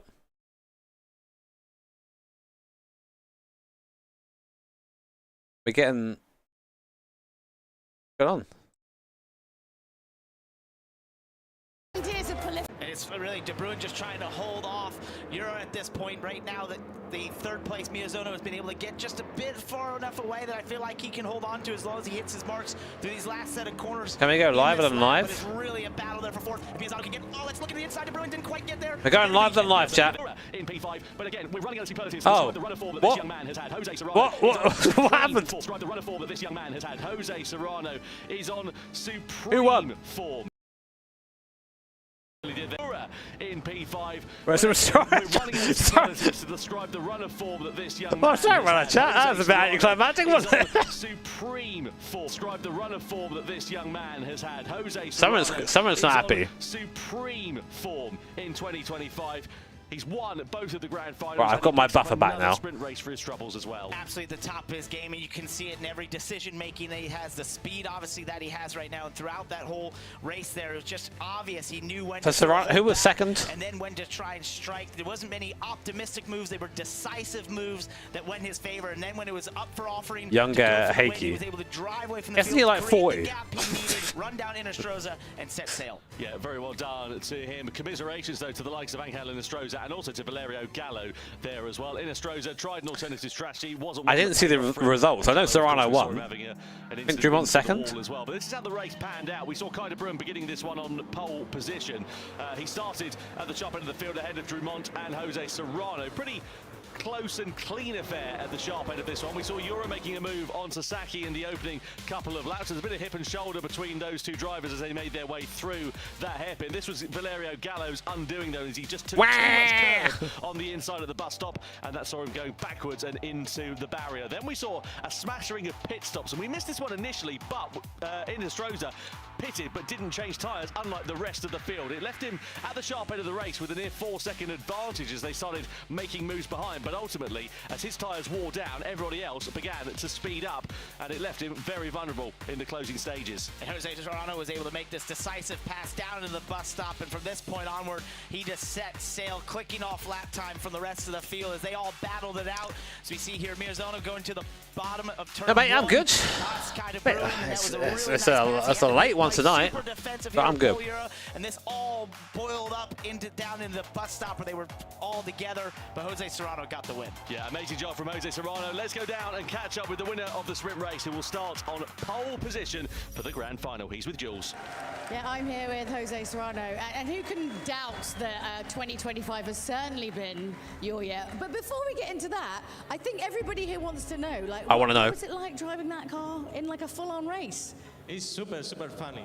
Except on the chicane, he's jumping the car, so except all that is incredible. Serrano's English has really come on. When he first did this event, he used to have a translator, and now he's there having a chat with Jules. I think that's. I don't know if everyone else would I'm so like in awe of people who can speak more than one language. I'm super in English, so I can't do that. I'm pulling it out the bag, and you've only got like one more little race in a minute, and then you got 3 for 3. Well, how confident are you feeling? I'm really confident with myself. I'm relaxed, calm as always. So yeah, I mean, like I've been with GT for many years. I've been offered a lot of commentary stuff outside of it. Let's give it up for a big but you know, I'm a GT commentator, so I turn it down. Honestly, he is. Look, he's not even barely sweating, barely a bead of sweat on your forehead. There you go. And let's throw it now to Tom. Who are you cheering for to win?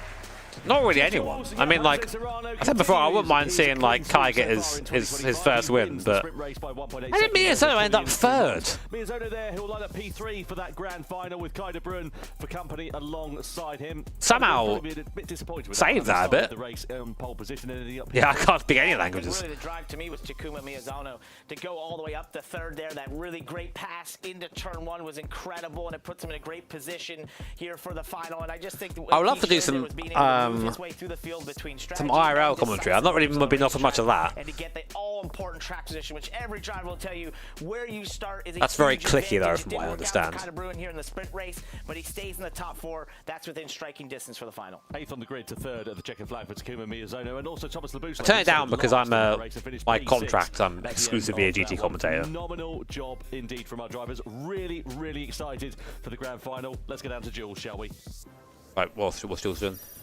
Now, as we might have mentioned a couple times, after a 7-year covering up Kaz. hiatus, This we is have not brought allowed. back the GT Awards, which has got to be one this of is the cool. best competitions I've ever heard of, which is as a GT fan, getting to get your car So in the game. these are all the cars outside competing to be in the game. We're going to find out who won. Come on, K-Truck. Do you want to know who's K-Truck. won? K-Truck. Come on. Do you want to know what car you're going to be driving?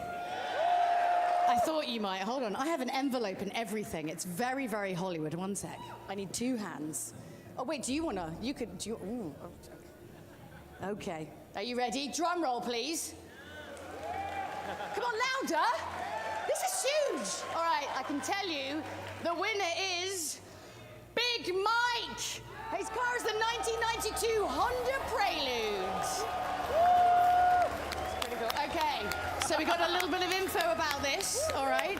So Big Mike, he's coming here. We go. He's a journalist who bought his 1992 Honda Prelude 20 years ago before setting about his renovation and mod build. Every bit of the car engine and body is cool to Mike's specifications, and it pays homage to the Japanese style with a nod to USA car culture mixed with a little bit of Mike's taste. You guys are going to be playing Anything in like gunmetal grey or like Bernardo grey is instantly like a no for me. Massive congratulations. Congratulations.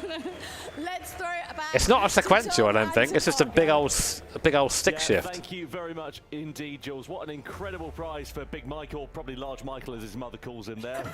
amazing job. And That's so cool. What a phenomenal car as well, a work of art. Oh, beautiful. Every one of those cars out there was amazing. The Damn it, Brooks. individuals have for their cars and tuning them and creativity they have and what they look like and what they put behind in tuning them is awesome. How cool to have that car immortalized in a video game. It's amazing. Yeah, incredible. Anyway, as much as I'd love to talk about Hollywood Prelude all night, more important matters, including this place. Daytona Road Course is the venue for the Grand Final. This is a circuit. Jimmer, please get a GT3 drive.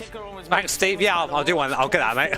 I'll go and do that now. Far faster than anything we've ever seen one day. On this racetrack here. It's an absolutely awesome track, and what we've got ahead of us with 30 laps and 3 minutes. I just think, how could you pick the Prelude when the K-Truck is there?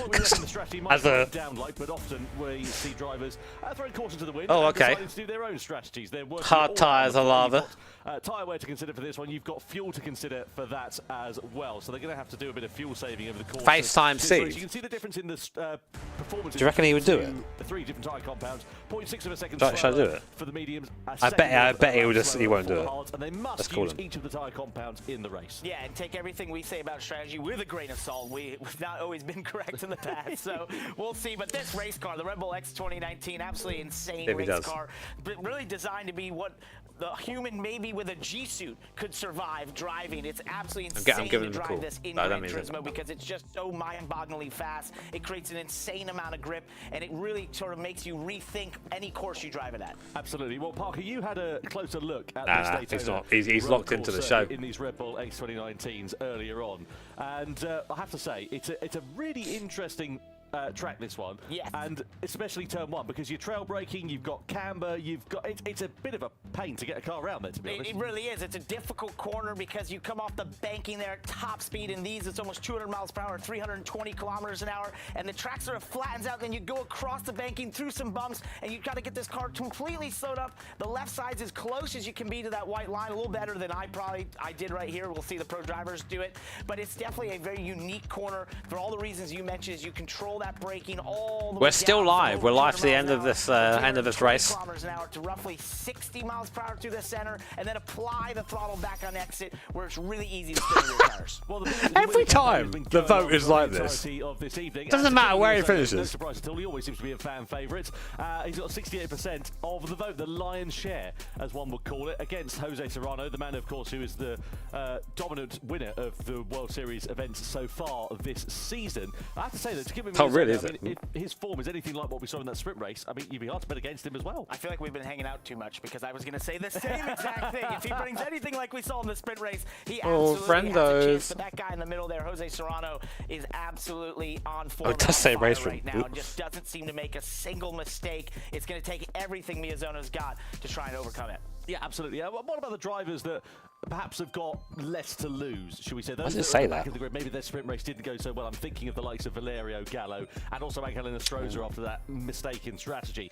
How do you plan that race? How do you play it? Well, if you're Gallo, though, you know you're in the thick of this points battle right now, coming to this race second in the points, so you've got to sort of think maybe about, hey, I don't know if I can win, but how can I get points? And that might go into his strategy. We've seen all sorts of different strategies in these races. Thanks for that. I didn't know it said that. Any different for him? It might be doing that strategy that he thinks in his mind. That's a bit risky. Why not take the chance at least to get to the points to help him in the championship? No doubt about it. Well, he called back. He called back. He called back. For the Nations Cup, so let's get ourselves down to Jules one last time. But he called back. Okay, there he is. We are but moments away from you're the not. grand final. Are you not at Gran Turismo? Round 3. Los Angeles, are you ready? Are you not at the show? This is going to be a good one. Oh, Steve. Let's hear it, Los Angeles. I'm doing like a watch along right. I'm doing a watch along right now, so you are sort of semi-live. They can't hear you, I don't think. So, you want to say hello quick? Yeah, are you happy to say it? Are you happy to say hello? Yeah, hello guys. How's it going? There he is. Look. Steve's in LA. He's there somewhere. In LA, but I'm here with Paul. Alright, yeah, fair enough. I'm making a video with them, so it's nice out here though, it's good. Oh, rad. Nice, man. Listen, I'm because you're on air. I won't keep you on air too long. But I thought you'd just be at the show. But you're just not there. Just out doing something else. But good man. So then, well, have fun, enjoy. It's probably better than being up at 4 in the morning. So. The Nations Cup about to get underway here. Cool. See you there on. Bye bye. It has been a long wait for I fully expected him to be at the show. He's just not there. He's just doing something else. Sim rigs not far away from the time to go racing, and we'll be keen to see how this one is going to get on in these Red Bull X 2019. You can see the competitors out on the screen at the moment, and here we are. They are ready and lined up on the grid for the grand final. So let's run you through. Oh, right, okay. There we go. There he is. Of course, the sprint race results reflect where we should be for the grand final. Oh, are they racing? We'll be over to that in just a few. Oh, something's gone wrong. Problems here in Los Angeles. Don't say it. It adds to the tension for the drivers because things like this do, of course, happen when you're in the racing car. Maybe things don't always go according to plan, and you've got to just roll with the punches. That's part of being a racing driver, right? You've got to overcome some unexpected consequences, unexpected things that happen, especially with the mechanical. Finally, a good streamer. We have like this in-joke. It's not even an in-joke anymore. It's like the top 5 best content creators. They thought about this. They know exactly how to these first few laps, maybe what the strategy is, and they. Shut up, man. The top 10 best content creators on the Jimmy Broadbent YouTube channel. It's like, yeah, number 1, Misha. Number 2, Steve. Number 3, Annie Avery. As we know, has won 2 from 2 so far in 2025. Number 4, Izzy Hammond. Valerio Gallo. You've got Jura. They're just 1 point in front of Sasaki. De Bruyne and Miyazono are now tied on points, courtesy of De Bruyne getting his first podium last time out at Berlin. Kilian Drummond, the last of the point scorers there. So you've still got another 5 drivers who are yet to score a point in 2025, and there's only, of course, 1 round left to do so before the World Finals. So there's still plenty to play for. It's still pretty tight in the standings, but yeah, you'd have to say for the likes of Angel Enestrosa and some other drivers who were expected to be at the sharper end of the field, they've got a fair bit of work to do to try and turn their season around. And if you're Jose Serrano, you're loving what just came out of the sprint race there with Gallo, who was at the back of that race, so now he knows he'll be starting towards the back right now, so he's got a huge advantage in track position right at the start. Possibly could build up that championship lead right now as we go into this final race. For a guy that's been undefeated this year, he's loving all the things he saw through that sprint race. Yeah, no doubt about it. Jose Serrano, as we say, he's just let's get this race going so far in the 2025 season. And that was the favourites. I can. So Serrano's pretty good. Miyazono's usually fan favourite. Kilian Drummond's fast as well. The French lad. I think he's in a position where he might have to change his thought process to saying, hey, how do I get a lot of quick guys in here, but yeah, Serrano's been on form recently, the Spanish driver. Thinking, how can I utilize the strategy, the 3 stops we're going to have here with 3 different tires, hard, medium, and soft. What can he do that maybe isn't about winning, but it's just about simply getting in the points to stop that bleeding? Absolutely, and 30 laps over the course of this circuit as well is going to make things quite interesting. There's a lot of high-speed corners here at the Daytona road course. Not particularly that many heavy braking. I know. No, especially not in this car. The X2019 doesn't slow down. You don't really have to slow down. Things amazing. It creates insane grip, but you will be drafting as we go to the oval portions of the Daytona road course. Massive draft effect. About within 2 seconds, you're going to start feeling that draft effect. So you'll see them utilizing that, and there's a bit of fuel saving possibly. And if you're running the draft, you can lean off that throttle. Who won it last year? Because of the draft, and save a bit of fuel, which could help in the overall time of the race. God, they're gone. See there the penalty line. It's late. All right, early, late, whatever. Exceed track limits, or they have some contact with another driver that could have been avoided. That penalty line, it's at the fastest point on the circuit, and you're just hemorrhaging it all the way down until turn 1. No, it's a massive penalty to get that there because these cars are approaching 320 kilometers an hour as they go through that banking there and get slowed down and then have to re-accelerate in that portion of the track. You will lose a tremendous amount of time getting a penalty. Well, with just a few moments to go, then let's get ourselves down. Now we're back. Oh, no, we're not back. The slightly delayed start to this race and get our crowd hyped up here in Los Angeles. Well, the gallery said that you weren't excited enough last time, so we want to hear an even bigger cheer for the Nations Cup Grand Final here in Los Angeles. Let's make some noise! Jules has been good this show. They've done really well. The crowd's been pretty good too.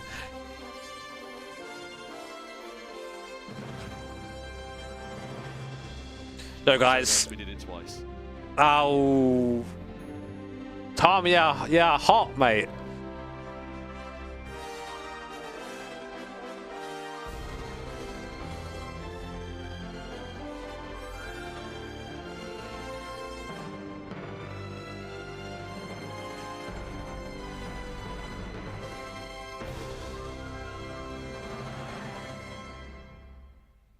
12 drivers lining up on the grid, 6 points on offer, and only one can be crowned the winner. That's a trophy. World Series 3 in 2025 here in Los Does exclamation mark mug still work? Oh yeah, nice. Hugely excited to see what will happen as the Yeah, we're doing some Gran drivers are Turismo ready to mugs go here, for the so if you're start of this interested, race. Let's exclamation work out mark how mug. they all line up on the grid. The sprint race decided it just a few moments ago, and it sees Jose Serrano, the championship leader, Yeah, exactly. I think it's cool. position. Killian Drumont is alongside him on that front row of the grid. Can't drink champagne out of it, It's though. headed by the quadruple world champion Takuma Miyazono, with Kai de Bruyne, the debutant podium man from Berlin, alongside. Then Paul Ura heads the third row of the grid in 5th place ahead of Thomas Laboutelet, who started last in the sprint and managed to get to 6th with the checkered flag. He's just in front of Takuma Sasaki and Adriano Carrazza.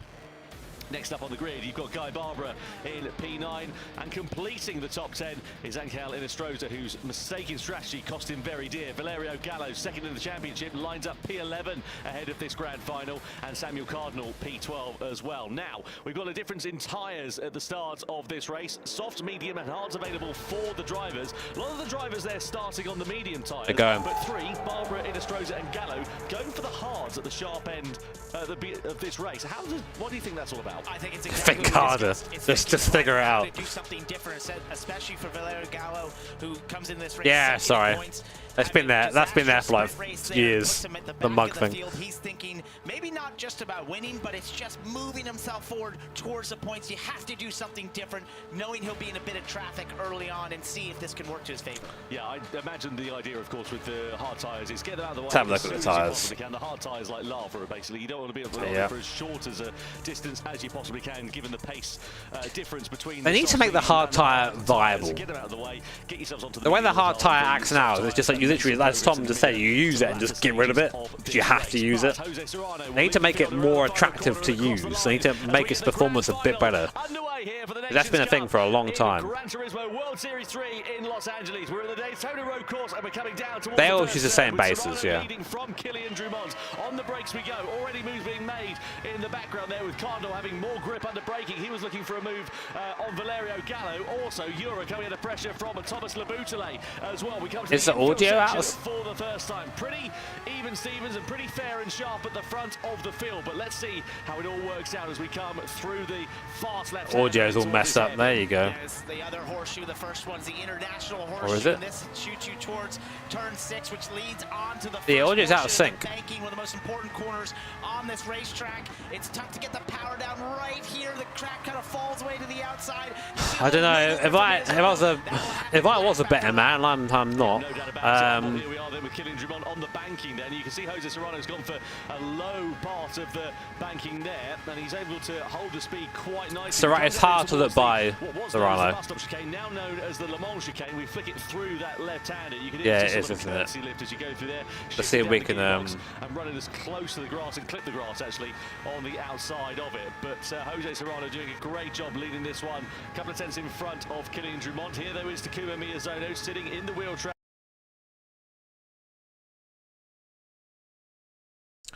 Interact. Indeed, and here comes Killian Drumont, side by side. He is now with Jose Serrano to take the lead of the I race. don't want We the come chat. across the timing line for the first time of asking. He's through and into the lead. He's kicking off behind there as well. You've got Kai de Bruyne, who is side by side with Takuma Miyazono as we come through the first corner. De Bruyne now up and into third place. And you saw how tight it was. They were 2 by 2 by 2 down into turn 1. Oh, I'm the guy doing that now. Around the outside, that's the effect. I'm the guy doing that.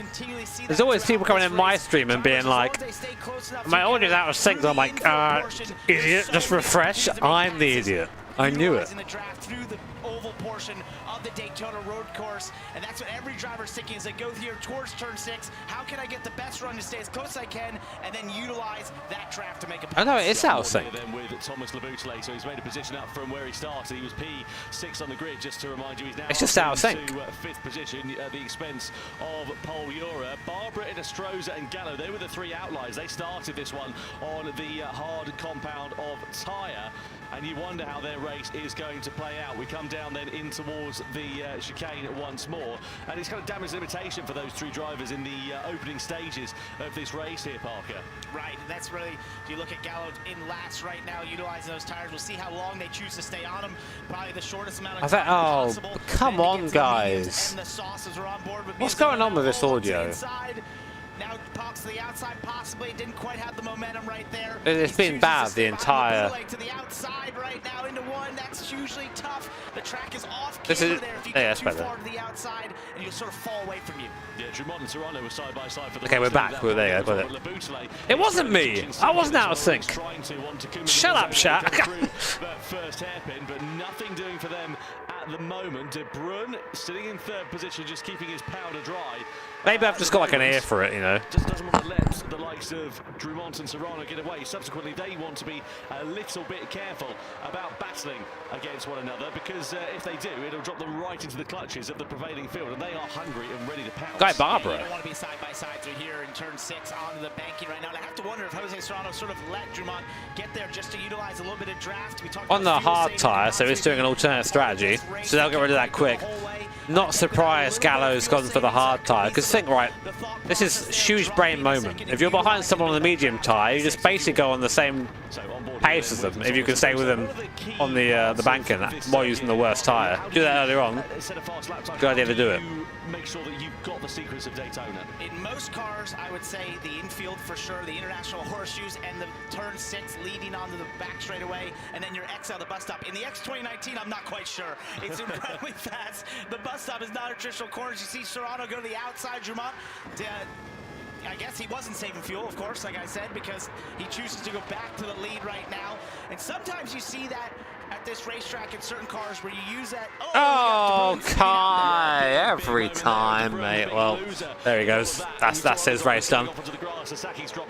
Won't come back from that. So that's kicked off in the sort of battle for the podium places there, really. The upshot is it's now Serrano that leads. Drummond in second, and Miyazono is up and into third place. Labusele into fourth position. So we've lost one of the competitors from that battle for the podium. Hey, don't be saying Parker's too good, or I'll be losing my job. That collision. I'd love to see a replay, because we didn't really call the back end of that crash, and I wonder whether Miyazono was the aggressor. Back to streaming Peugeot 406 Coupe content. Onto the banking we go for the 4th time out of 30, and we've got to keep an eye on the tyre wear for the mediums as well, because of course they're a bit of a halfway house between the hards and the softs. What happened? Was he helped? What happened here to De Bruyne with Labusele in the back? I think he just lit him up. I think. How'd you read that one? So that is a very typical incident at Daytona Road Course, and it's the fact that as you come off of turn 1 there, you the track goes back to the left a little bit, so that outside car is put in an awkward position where they have to get left. The inside car doesn't want to give them that space like Miyazono did, and you have that altercation and they come together. Oh wow. Like you saw, that's very typical at this racetrack. We see it in what is going on back here? This is really tight. What is going on here? Turn 1 amongst all these drivers. Yeah, this is phenomenal. Look at Estroza with the this is bad for the hard runners. Are also going wing mirror to wing mirror as they make their way through the first corner. I tell you what, though, for the likes of Estroza, Gallo, and Barbara, this is actually working out quite nicely for them, because they're now on the back of some medium shot runners, and it will just give them the impetus there to try and hold on to the back of them, even though they're on a slower compound of tyre. You can see Estroza pulled alongside Sasaki, but Sasaki with the mediums, just great attraction out the corner, nothing that Estroza can do, and himself, yeah, maybe De Bruyne can come back here, because like if he can get back on the card now, get a tow, he can then go to Karatsa, go to Euro. Like, it isn't over. It's not as far back as I thought it was. Yeah, I know, Matt. Long day. Appreciate you hitting the like button if you've watched for a while. On board here then with Jose Serrano as we come through the. I'm doing fine. You see how much curve and grass. No bags under my eyes. Millimeters away from disaster. And the thing is with these cars, you drove it yesterday, Parker. They are tricky on the limit because all the torque's at the top end of the rev range. Super tricky there when you get the throttle down. Drummond goes to the outside here. Jose Serrano. No, it isn't, Tom. He's going to utilize this pass we've seen twice from these two, and sometimes this actually can look like battling, but it's almost working together at this racetrack because the draft is so powerful. When you're in Jose Serrano's position there, you let Drummond do that, then you'll get the tow the next time around through the banking and vice exactly, versa. we're prepping for next weekend. Got to raise that money. From those two. And Barbara battling. It might be why? Just bags. But it might come back into their favour later on. You can see them very close to one another. Valerio Gallo, again, not made too much of an impression on this race, but he's playing the long game here. This is what all of these drivers Excuse me. They've started on the hard compound tyre. They've gone ugly early, haven't they, really, here? Trying to make sure that they've got that tyre out of the way as soon as they possibly can. So they'll be on a quicker set of compounds towards the end of the race, whereas, of course, everybody on the medium tyres, depending on which way they go in terms of the strategy, will have the harder tyre to do at the end of the race. Where'd you come up with that term? It's something you use in nightclubs in the That's UK. what I thought, I'm glad that one translated. I'm glad that one translated across the pond. On the brakes they go in towards the chicane. Then look at Miyazono. He's all over the back there of Jose Serrano. And again, they're overtaking one another. They're changing positions, but it's nothing to get too excited about at this particularly early stage of the race, because you know that they're just giving each other. That is how the song goes, Tom. Fighting these positions too hard, the ones that are being attacked, and they're just again waiting for the right moment to go, because it's when the pit stops come out, that's what nobody knows is going to happen. Because even though you're on Can I explain why people would run different tyres? I can. So you have to run each compound of tyre. There's a soft, a medium, and a hard tyre. The hard tyre is pretty awful, and to be honest, you don't really run long enough in these races to get the benefit of them. But you have to run a hard tyre. So the idea is you run the hard tyre for as little time as possible, whatever the minimum lap requirement is. Usually it's like 8 or 9 laps.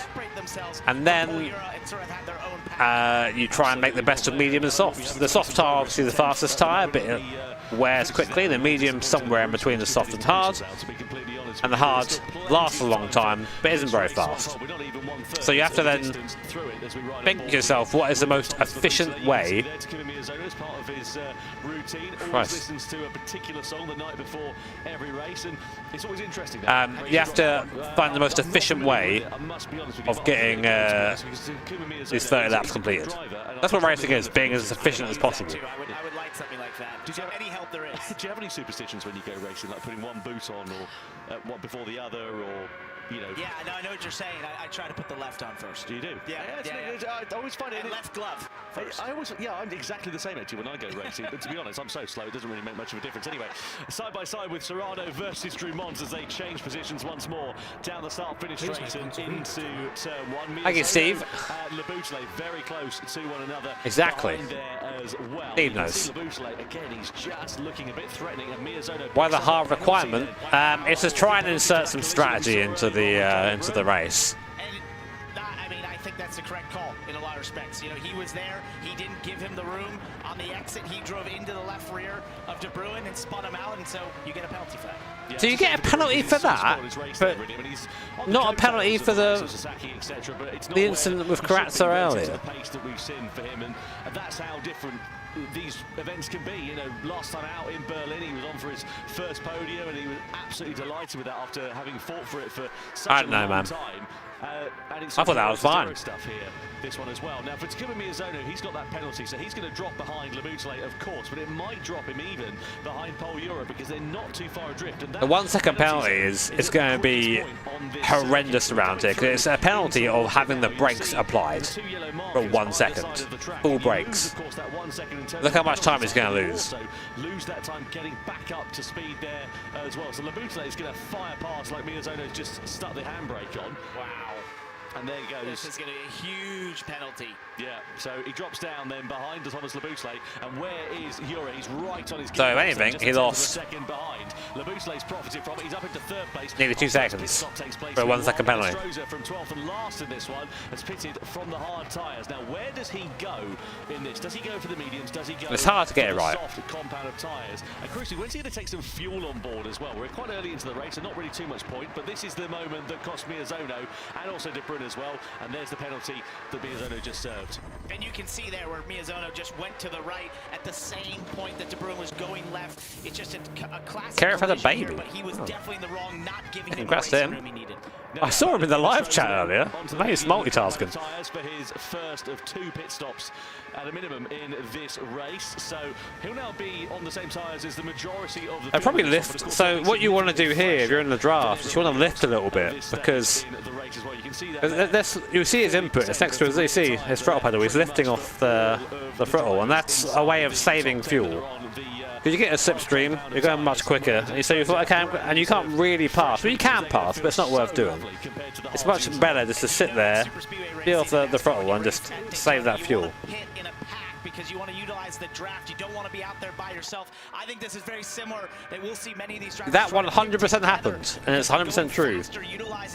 Yeah, we had an event in Monaco a couple of years ago, and Max Verstappen just turned up to watch. No one knew he was coming. There was no like big song and dance about it. He just turned up. But eventually they're going to have to undo those shoelaces and start fighting. The guy just likes sim racing.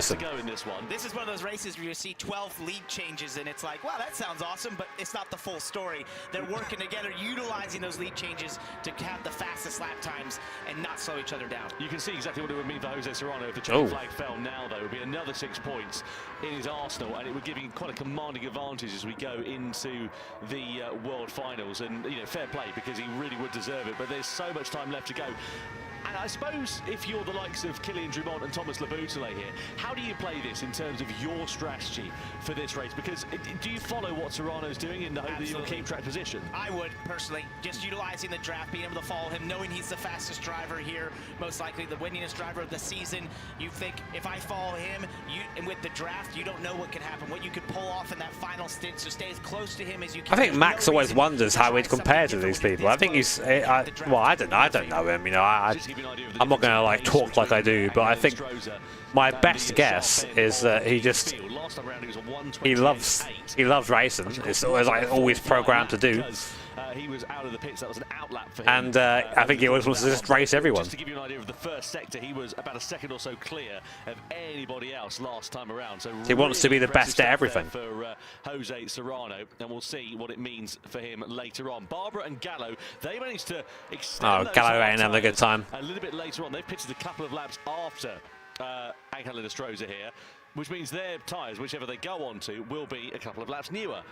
So it'd be interesting to see how that works out for them, because we did see that in the Manufacturers' Cup earlier on this evening. I won't spoil the result for you if you haven't caught it. I do implore you to go to do it, because the racing was spectacular. But we saw some drivers pitting early. Max is and ultimately they ended up paying the price for that. Probably one of the most complete drivers that has ever lived, and certainly the hard part is that these leaders are continuing to work together, the best in the world right now. That's just going to make it tougher, even if you're by yourself on better tires, to make up that time. Maybe as I look at some of the lap times, you can get close to their lap times, but to be faster than what you want when you're on those tires, to make up that time. And he's not here in the GT World Series. A really tall task.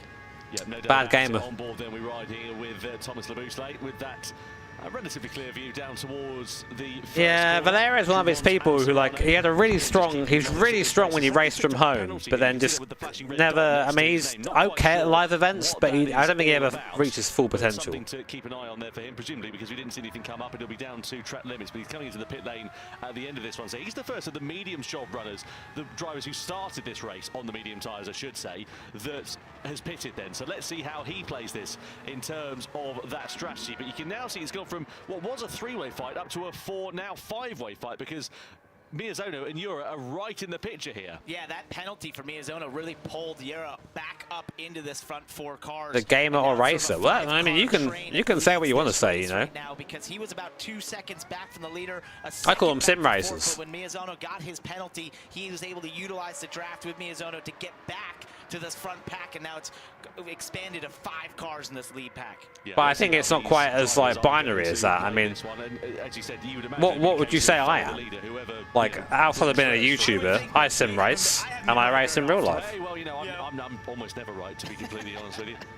Down towards the braking zone we go of that chicane, threading the eye of a needle through. It is mixed. Saki went from the mediums to the hards then. So if you're the drivers that are up ahead of that, are you going to go and do the same? I suppose that's the risk, though, isn't it? You go to the hard tyres and a gym of all trades. The middle stage of the race, which then would leave you the soft tyres at the end of it. But if you did the reverse of that, of course, that would leave you vulnerable at the end. So it's so difficult to work out. This is all going to work out. Obviously, you've got fuel to consider in this one. Whoever is, might be saving fuel. If you're the likes of Thomas Laboutelet, you're just sitting there in the slipstream. Maybe you can do a bit of lifting, coasting, save a bit more fuel. Save maybe a couple of seconds on the pit stop, which could give you track position after it's all worked out. You're the guy that drives the 406. Coupe, actually. Right, so the race is starting to develop now. So we've got rear tyres going on those mediums. They've lasted 13 laps for the guys at the front, so I'll do one more lap. So they'll last. They really need to box next lap, I think. Which means the soft will probably do at least 6-7 laps. So, what do you run next? You run the hard next? And you can see the drivers at the sharp end of this one. Their rear tyres are now looking pretty second-hand. So you would imagine it's going to be this time around that they're going to be coming into the box. Let's see who decides to dart. Oh, god damn it. This is my least favourite meme of the last 10 years, alright? Threading it through there. You can see the throttle trace right there as he got towards the bus stop, just feathering it a little even bit below Skibidi Toilet. Just sitting there right behind Drummond. Yeah, no doubt about it. They're surely going to have to come into the box then at the end of this lap. I think they're just going to be pretty much bound by circumstance then, really. And Drummond, as he is boxing. Side oh, they are. Race into the pit lane here. He's trying to get track position to give him more position on the exit of the corner. Now, are they all going to follow the same strategy in terms of the tyres? Drummond, Serrano, Laboutelet, Miyazono, De Bruyne, all into the box for this one then, as well as Pol Ura. And if they all go to the hard combative tyre, it'll be all's fair in love and war. It'll be pretty even Stevens. But if someone goes to the soft tyre, plays a bit of a gamble, or maybe takes on some fuel at this stage, and I don't think they're going to do it. I think they're just going to follow everybody else's strategy because, though it might give them an advantage, now they'll have to take that pain a little bit later. Do they need fuel? Indeed, you can see Jose or they took a little bit then, I guess. This one in the lead, but with Laboutelet and Drummond right on his gearbox then as they all filter out onto the race circuit and make their way through the hairpin for the 14th time after their first pit stop has now taken place. And that was such a sneaky move by Serrano into pit road, utilizing the draft, got to the outside to be side by side. So this is where like Barbara and Gallo need to make a little bit of progress. Then they, basically where these guys are, because we've had no one on the soft yet, at the end of this last stop, we're going to see where everyone actually is. He stretched that gap to the infield to maybe try and get away and break this draft slightly. Yeah, it's so difficult to break a slipstream on this circuit though. That is the problem, isn't it? Because it's just a slipstream style of circuit really, where you're running to the checkered flag with drivers very close behind. So plenty of time for this one to play out, and well, Jose Serrano there, just 0.3 of a second the advantage. You now Pineapple good or not? Laboutelet, who's ascended himself up into second position after starting this one in 6th place. Samuel Cardinal's also made some good progress. He's into P7 as well, in front of Guy Barbara and Valerio Gallo. In Estrosa's where he started. If you remember, he was the first driver to pit in this race. He went from the hard tyres onto the mediums, which is a good strategy in terms of giving him a bit of clean air, a bit of track position, but it might come to pay him in the backside a bit later on, as we see Guy Barbara with Valerio Gallo side by side into the braking zone. Barbara with the advantage side by side now, and into 7th place. Gallo and Cardinal slot in behind. That was a really brave move there by Gallo. Do you mean these guys? They get a bit of practice for this. With Guy Barbara on the inside, down into turn 1, couldn't quite make it work because you just don't. So they know what it's going to be, but I don't know if they know like the intricacies of it. Some great pace as they've tried to move forward from the back of the pack of this race. Yeah, through into. So this just, yeah. I guess I just like from your POV just picked up this pineapple from somewhere. I mean, it's just dotted around the room. The results have not been particularly forthcoming over the course of this evening here in Los Angeles, but he does still sit second in the championship. And so these now just 3 points adrift of Jose. The way these races are sort of designed, I think, is there tends to be a bit of a lull in the middle. They have like a scramble at the start, and then you have everyone just sort of running their laps in the middle, and then last stop happens, and then people start to get on with it. So the hard tyres, they're now on the medium tyres in the middle stint. And Guy Barbara started driving Gran Turismo at 7 years old. I think I was the same age. Oh, yeah. It was just not it would have been Gran Turismo 3. Yeah, it's so interesting how everyone's got a story when it comes down to Gran Turismo. You know, talking to some of the audience here in LA, everyone's, of course, had some experience with the Gran Turismo Championship. As Labutale now gets a right. So is that a penalty? Into the back of him there, through Contact's the same. Is that a penalty now for Serrano? By side into the hairpin. Serrano gets it back and into second position. Yura's there in the background, ready to try and take profit as well as Sakuma Miyazono. But now it is Labutale. What's my first Gran Turismo? My first Gran Turismo is was GT1, and it was my granddad lent it to me when I was about 7 years old.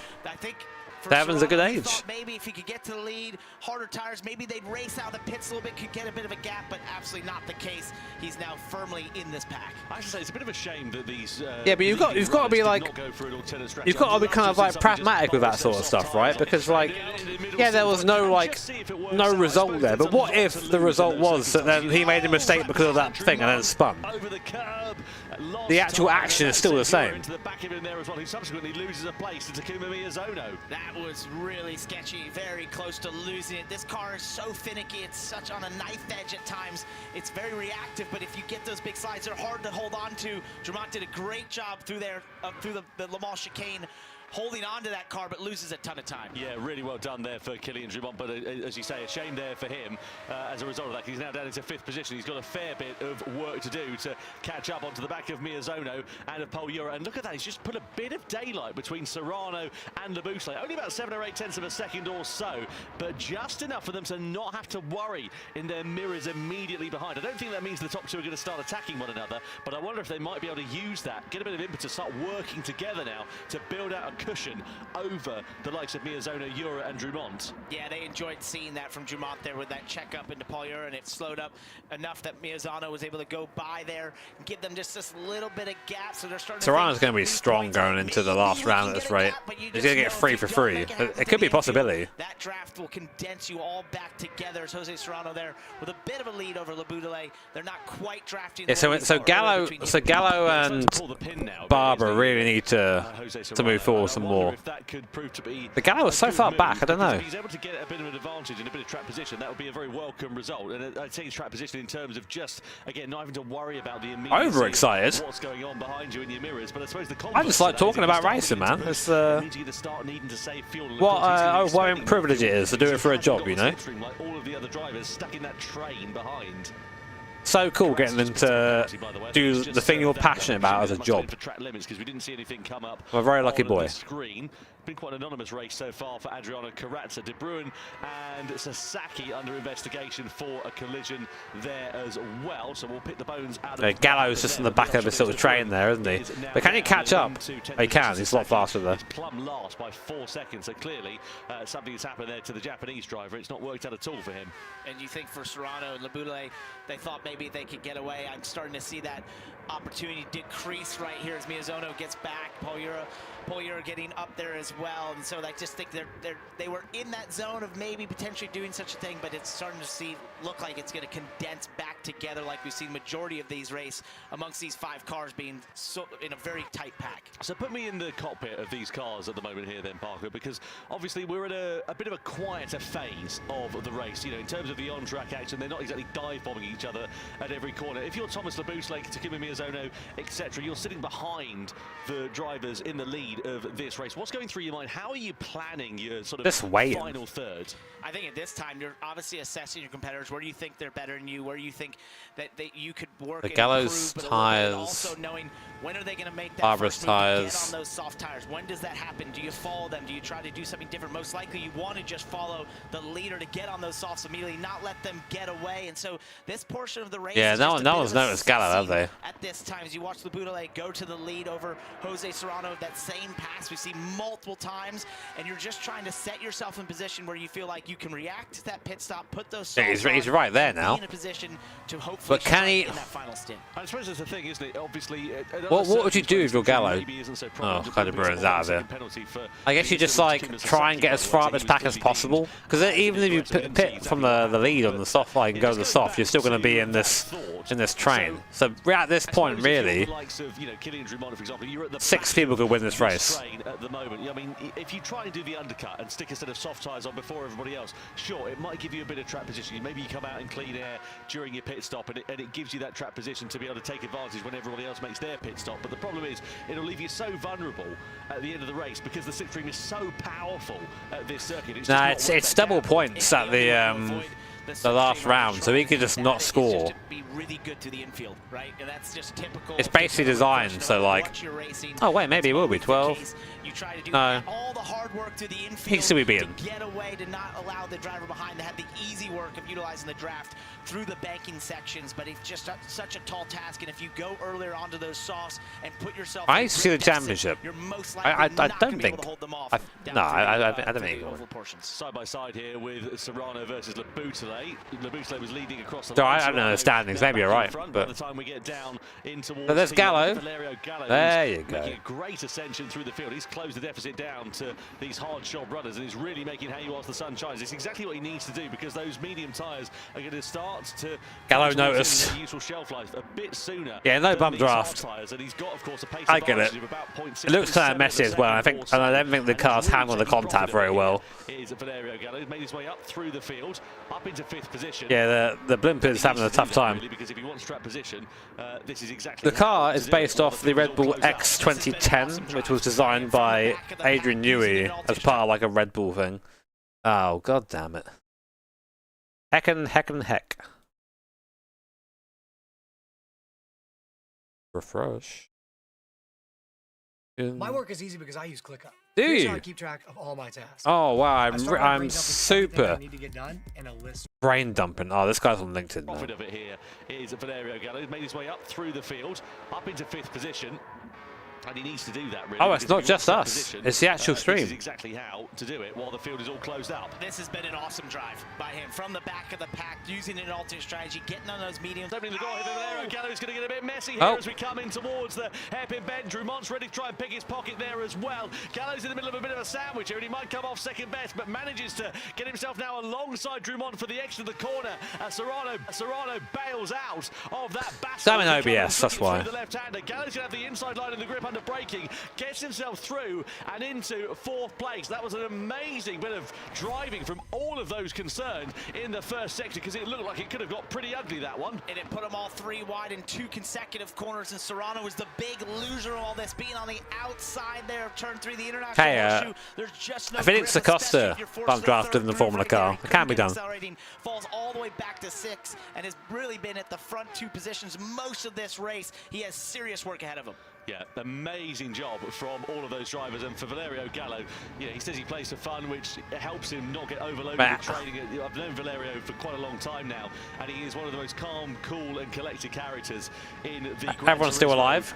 World Series, and also one of the most competitive. He knows how to pilot one of these machines, and he just does it for the. So the only concern I have for Gallo now is fuel, because he ain't saving at all. He's going strong. Goes to the outside. That's going to leave him a bit vulnerable, but he's got so much. Oh, he's gonna get shown the outside here by Euro. Yeah. Out of it on the exit of turn 1, which he does so, but if that doesn't show you the difference in performance between worn medium and worn hard tyres. Yeah, careful, Valerio. Taking a lot of risk here, mate. Making a lot of big moves. I just relative to those drivers in front of him, because it might cost him a bit later on when they start Give me making those. their final pit stops and have to take fuel on board. Let's have a look here at Miyazono then, Serrano and Laboutelet. This is going down towards turn 1. And Miyazono with his lunge to the inside of Jose Serrano at the start of this most recent lap. Show us the fuel numbers. Third place. Let's see him. Is through and into second. There's no safe place in this top 5. It's just constant movement, constant actions. They're all moving around and jockeying for position, utilizing the draft and firing it down the inside of certain corners, putting people in awkward positions. As this is an awkward run right here. You got to bow out of it right here. You can't go side by side through the bus stop. It's just not possible in the X 2019. You'll be way slower than you want to be on the exit. Blink and you'll miss it sort of stuff. The medium shot runners have pulled a bit of a blinder in this race, actually, to be honest, because they start on the hard side. Yeah, Guy Barbara's there too. He's right behind Valerio. Like you might see in a more traditional style circuit, because of course the slipstream is just so powerful and the driver's just sitting in all of those. Why is Serrano so low down? What does he do differently? It's brought a lot of them right into contention. Do you take more fuel? On board here, Valerio who looks to the outside right now. His right rear tire is really worn, so it's gonna be about how long can he hold on. Oh, it's so tight, dude. They're so tough to be. That was that. Oh, he's dived in. He's third. He's third. The International Horseshoe, a bit of contact. That was Gallo getting 2 for the price of 1, going down into there as well. He went from 5th place up into 3rd place at the expense of Miyazono. Guy Barbara's there ready as well. This is going to. But what happened there? I don't think they did anything wrong. I think someone else made a mistake. He drove into the gap. We flick it through into the right-hander. Serrano's on the inside of Guy Barbara for 5th position. Gallo's there in 4th place. He looks pretty safe there for now. But as we come in towards the left-hander and come onto the banking, now we're going to start seeing the slipstream. Oh, Gallo needs to box. Tires are gone. Contention for this one. Inestrosa, Cardinal, and De Bruin, by the way, have all gone onto the soft tyres for their final. I want to see his fuel. I think he's gone too hard. I think he's going to suffer now, Gallo. Barbara, though, who's just sort of hung around behind him. For the lead, Laboutelet versus Paul Ura into the braking zone we go. Laboutelet, the victor on that occasion. He holds on to the sharp end of this race. And what was a 5-car pack has extended into a 7-car pack here as we get towards this final pit stop for the soft tires, happening any moment here. Yeah, it's going to be any time now. These drivers are going to start coming in. As they do, there we go. So into the box. A bit silly seeing him race into the pit like that. They've got no choice. They're now bound by circumstances. Yeah, 22 for Gallo, so he's got the least fuel of anyone.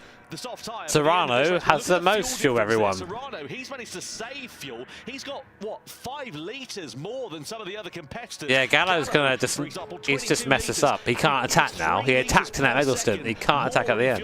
So that's going to cost him time and possibly track position there here for Valerio Gallo. So that's what I was saying about that being the question mark over the latter stage of this race. So though he's gained track position here, it's going to leave him with a bit more work to do in the closing stage of this one. Now Ura has taken advantage of having saved a bit more fuel, and he goes through into the race lead against Thomas Laboutelet. Miyazono's in 3rd. Gallo is into 4th position, ahead now of Jose Serrano, Kilian Drumont, and Guy Barbara. So 7 cars in the battle for the lead with just under 6 laps now to go. This is going to get pretty intense at the end, I think. Through the end of that last stint, he just lost that track position through the altercation down to turn 1, and now fighting for 5th here on the inside, back onto the banking through turn 6. He holds on to that over Guy Barbara, but he's got some serious work to do to get back to the pointy end of this field. It's going to be a tall task to navigate. Yeah, Serrano's falling off a bit there. No, it'll be okay. Because Gallo's going to be lifting a lot, and Serrano's got the fuel to catch him, so I think it'll be okay. Down to 1 4-car battle, and then you've got that gap of about 7/10 of a second, but it takes that 1 moment. Who was that slow?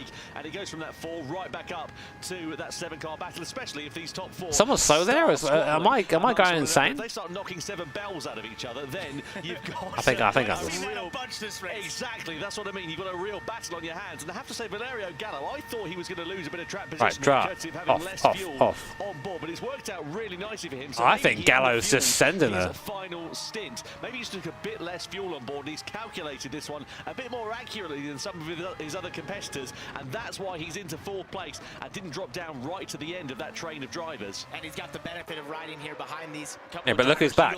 That draft. Maybe he can make up for a little Serrano's bit back onto him. Enough to be able to strike that easy later in those last few laps because he knows he's timed out the fuel perfectly. Plenty of time for things to change, but at the moment, Jose Serrano's lead would be whittled down. Race hotting up now. That's what I'm talking about. It comes back. They come back. In Fukuoka in December. Middle stint. Just how close not boring, but you know, quieter. And then the end of it is always a free-for-all. Series event so far. but you can see just what a difference it would make if he only gets 2 points on the board here tonight. 25 laps in this race, 8 cars in the lead back right now. And the Strohs are back on the pack as well. I didn't see that. They get to start dicing it up and side by side anytime. All these drivers waiting for the chance to strike. Yeah, that full. Yeah, Parker's he's doing a great job. Reduced down ever so slightly because Jose Serrano is not too far adrift. He's only about 9/10 of a second away, which might sound like a fair bit of time, but it's definitely within the slipstreaming range, and he's got enough time to continue closing that deficit down. And look at that, in fact, he's now gone to 2/10 of a second, so yeah, exactly that. Yep, Miyazono to the outside. Yep. In the middle, Ura on the inside, Gallo's there ready to try and pick his pocket as well. In we go to the first turn, Ura on the inside, Labutale on the outside. Gallo might have no. Oh, he got shoveled there. Miyazono in the background for position as well. Oh, contact. Miyazono. To the inside, contact, bang into the side of Labutale. Serrano's going to get shoveled to the curb on the outside. That's going to cost him drive. It's going to cost him a place to Valerio Gallo and also Guy Barbara. Does that a penalty for Miyazono? Miyazono's now through into second as we ride on board with him. Barbara is on the outside here. Seems a bit like he chucked it in there. Gloves started to come off, but well, they come off and they're throwing the kitchen sink in it already. Say elbows. But Paul Ura, oh, contact. No, guys, you're not. You've got 5 laps yet, you dinguses. And now you've broken the pack up. Well, that's great for Ura. He can just try and drive away now. So Labutale and Miyazono now need to work together. This one here as well. Guy Barbara is about 8/10 of a second off the back of these 7 drivers that are all fighting for the race lead. I say 7 drivers because Killian Drummond has dropped back a little bit off of the top 3. It's about 1.3 which they're doing or so. So the sharp end of this one, Ura, he's trying to check out of this one here. He loved what he saw behind him with all that jockeying position and 2 wide. They might come back together. As long as they work together, they can probably all come back together again. But Labutale and Miyazono have to get to work here. Don't fight each other. Don't fight each other here. Don't fight each other here. Good boys. Smart about this one if they want to challenge for victory, and it would be a huge dent in the title challenge for Jose Serrano. I remind you, he won both World Series events in London and Berlin and has a 3-point advantage. That will be whittled down to 2 points as we go into the World Finals. So it's going to be a very tense time for Jose Serrano, I would imagine, in the cockpit of that car if he finishes in P5. But again, there's still a bit of time for him to try and turn around those fortunes. And Paul Ura's just gotten 2 more tenths on that lead right now. I think Ura's just he's won this now. This race yet with just a couple laps to go. 1.5 now as they get onto the banking. He's doing exactly what we talked about, what we thought Jose Serrano was trying to do earlier. I have noticed that, like, the sim mentality definitely is a lot more like impulsive than like the real life driving is. As we come in towards that chicane, then Labutale. Okay, so Miyazono, that's okay. Right now they're catching again. Now they're catching again. Miyazono and Ura, so Miyazono rather, beg your pardon, and Labutale can see their chances of victory slipping through their fingers because Ura is driving like he's left the gas on at the moment. And look at him weaving. He's trying to avoid the draft. You're trying to break the draft by weaving a little bit through those sections. Okay, good. You're being clever now. That's exactly what he's attempting to do. Yeah, coming down in towards turn 1 then, so through to that. Is Miyazono going to win this? And it's ebbed and flowed so much after all this, hasn't it? Valerio Gallo was a little bit loose there in the first corner. That might leave him vulnerable. Because they are catching him. At this rate, they will catch him again, and they are taking Labutale, Drummond, Serrano, Gallo, maybe Inestrosa. Barbara, I think, is gone now. Nearly 8-car scrap a couple of laps ago. It's now reduced down to one driver who's got a lead of about a second or so. Then you've got Miyazono and Labutale involved in their own scrap with one another, and you wonder again whether fuel might be coming into it. I mentioned about Valerio Gallo maybe under fueling a bit. Look at that, he's got 9 litres relative to some other drivers in front of him who've got 13, 14 litres, so they might be able to push that bit harder in the closing stages of this race. Yeah, he didn't want all that tossing about that we had there where they're running into each other and messing around. Yeah, but really by doing this, like, you need to switch out. You need to switch out and just, like, they're being quite silly right now. Yeah, Paul Ura's played an absolute blinder. Yeah, good. Now let Labutale go. To the end is a crucial question. Look at the run that Labutale got on the exit there of the Le Mans chicane. He's going for the high line on the outside. It's a longer route around that corner, but he gets it back into the slipstream quite nicely there. Miyazono, as you said, if you guys want to catch him, you need to let him go. As they go 2 by 2 across it, 2 to go at the end of this one here. Labutale with the outside line for second. Miyazono on the inside, down in towards turn 1. Miyazono will have track position, but will he be able to hold it? Laboutelet is going to get hung out to dry on the outside here. And again, just one corner of battling, and look who's there in the background. Jose Serrano and Killian Drummond. They are right They're almost there. They're almost there. For those podium Yeah, it's going to be a second place. We're here. We can see you. If you get side by side again, we're ready. He's right there. Do not fight for. Oh man, come on. Use the draft there to help Miyazzano get back towards Paul Ura, but he just didn't have the chance. He didn't work out. The timing was awkward there down the straightaway. And they Serrano's back, mate. So through on towards the banking we go. This guy is not going to settle for a second. In the Nations Cup. You can see his compatriot at the sharp end of this race, just a second or so down the road, and I'm sorry that you're still awake, Annie. I know it's because of me. His fingers here this evening in Los Angeles because he's sitting P4. Anything can happen, but it's a tall order to be able to. Oh, huge! They were so fast through there. As tricky and as oh, Ura's going to be under attack now. With the other drivers in front also having the advantage of that slip. Was Miyazzano? Well, they're saving a bit of fuel, you think? Across the timing line, ready to start the final lap of okay, it's opened up again now. Miyazzano, Laboutelet, Serrano, Drummond, all separated by a very small margin in this battle for victory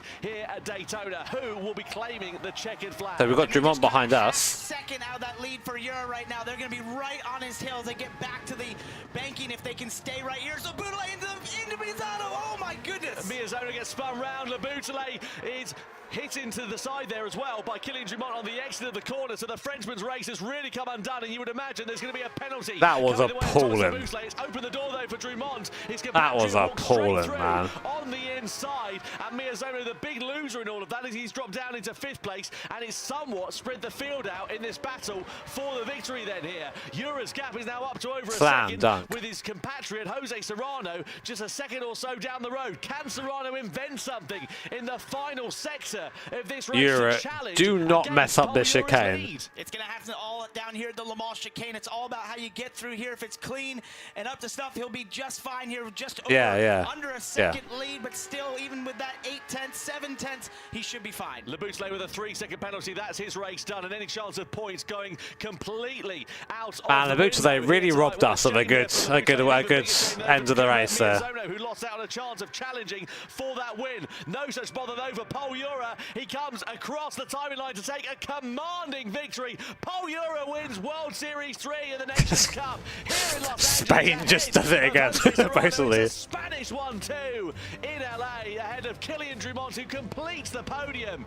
What an absolutely phenomenal drive. And what a good result. Extends his lead in the championship. If you remember, Laboutelet real quiet at the moment. 5th place, possibly seeing his championship lead whittled down to just 2 points. He's managed to extend it against all the odds. What a comeback by him through all those closing laps and navigating a lot of contact amongst many drivers. The draft, but did Miyazzano just sprint over there? It was like, what the hell?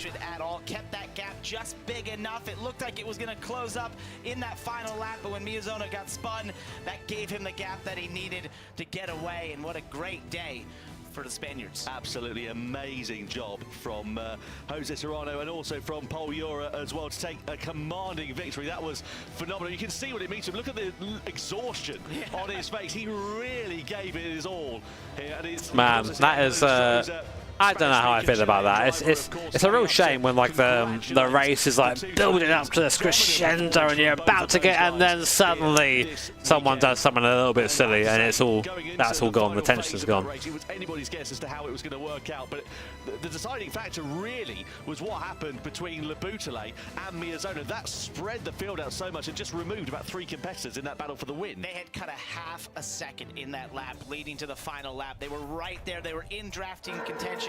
They could have been right. It's not a ban. Like you guys are not. You can't go. Down in the Le Mans chicane, and with them getting together, you can't go too mad on things.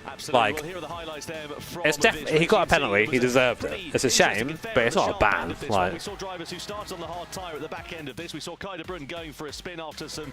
He did break up the pack, but he didn't. Stages of this, we saw he didn't crunch people in the same way, you know. And lots of changes for the lead as well. But there's nothing to get too excited about because again they were all sort of keeping their powder relatively dry, waiting for those phases to work out. And I love that move by Serrano in that first first pit stop It to was go cheeky, to the outside. wasn't it? Sneaky to the outside, and then was able to take the lead on the exit of the pit. I think it was a weird way to describe it. I was waiting for that last lap. As you came towards the final third, That last lap, really started to hot up proper for the attack likes there, of but Barber and Stroza. The strategy that they called actually worked absolutely brilliantly because they were on the medium tyres whilst everyone else was on the hards in the mid-phase of it, and then they all ended up on the soft tyres in the closing stages of the race. It started to get a bit aggressive. We saw Miyazono having a bit of contact there with contact. Laboutle. Serrano got hung out to the dry. It's on the edge, that one. In the final phase when everybody was on the Let's soft see tyres, it. we had at one point a nearly 8-car scrap in the battle for the win, and this was Laboutle back So into the bad. side of Miyazono, spinning So it out of bad. contention for the win.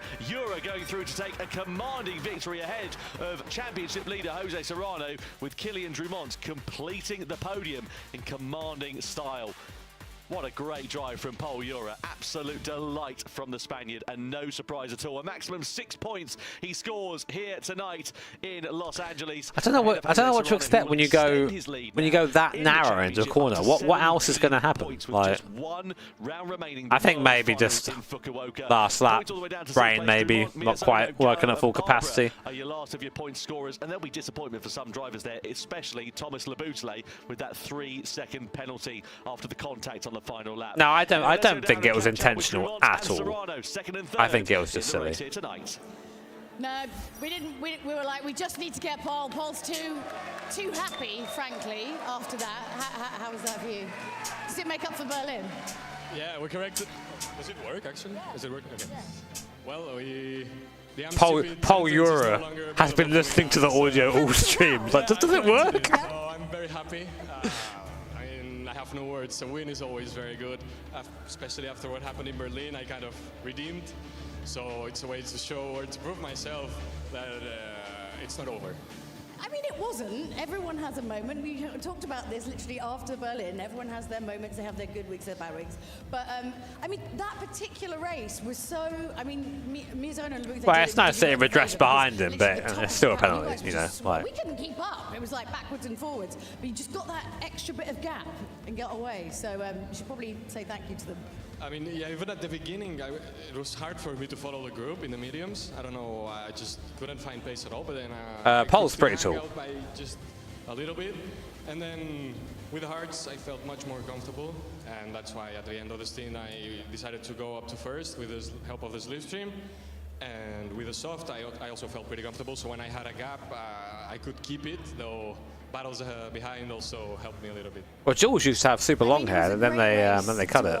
Do you feel pleased now? Well, it's got shorter the longer I've known them, and my hair's got longer. So. For me and Ozzy, so I'm not so very happy for him. Tall Paul. in Falcons esports, so name's for Paul. the team is amazing result. For him as Tall well, Paul. I'm very happy, and also I'm excited to call that from now on. Right, Tall Paul. Okay, let's give him a big round of applause. Our winner, Pol Jura. Back to you, Tom Parker. Amazing job from Pol Jura, his first win of the season, and here are the points rankings then after 3 rounds. So still looking good for Jose. No, Gallo's got an outside chance, hasn't he? 5-point cushion over Pol Jura going into the final round of 2025. Valerio Gallo drops down to 3rd in the standings there, though in front of Takuma Miyazono. Kylian Drumont, who gets his first podium of the year as well, in front of Takuma Sasaki, and Guy Barber also stealing his first point of the year there as well. And I thought it was a great comeback by Gallo there, starting at the back, utilizing that. Yeah, time for some sleep. We'll just see the show out. And then getting to the lead pack, and it just didn't quite work out in the final stint for him. But he put himself in such a good position. I think he could go away thinking that was a really good race. Absolutely. Look, he could have started. He started with nothing. He ended up with something. Got it. Can't be disappointed with that one, can you? Don't forget to vote for your. Where's like Serrano on this? Is it Takuma Miyazono? Is it Pol Jura? Is it Valerio Gallo? We'll let you know on who is the winner of that one. But where's Laboutle on there? Vote for who you think that is. We would love to find out, and we'll be awarding that one a little bit later on. I'm sure you'll be as excited to find out the results. Voting for tomorrow. As we will. Pol Jura, great job from him. His first win in a little while, actually, in the GT World Series Nations Cup, at least. And as we say, he will be delighted. We heard him being delighted with that one, and we've got the podium celebrations to come very shortly as well. Commiserations, though, and Piastri is still first. Namely, the likes of Thomas Laboutle and Kai de Bruyne. They'll be a bit disappointed with how their races all worked out. But without further ado, then, let's get the podium celebrations underway here in Los Angeles for the Nations Cup. The podium celebrations here in Los Angeles, making his way onto the third step of the podium from France. It's Kylian Drumont. Wah. Oh, ha, ha, ha, ha. Second place in the nation's If that's it, imagine. From Spain, If that's it. Jose Serrano.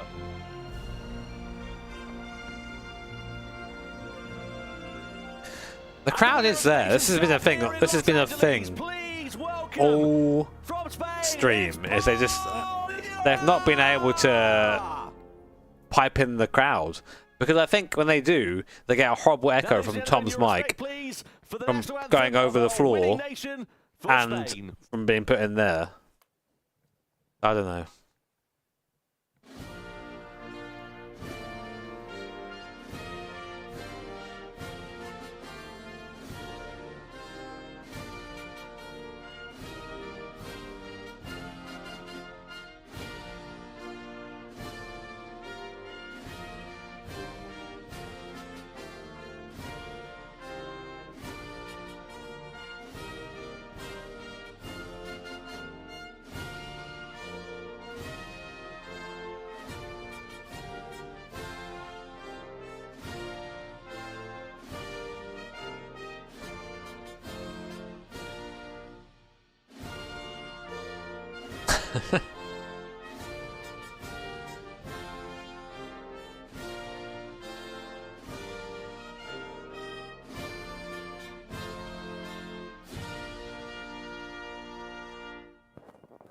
The national anthem of Spain plays out for Paul Ura, the winner of Gran Turismo World Series 3. Yeah, I didn't imagine. I didn't expect the corn mention. Stand on top of the podium. It's now time for the awards, the trophies to be presented in front of our live audience.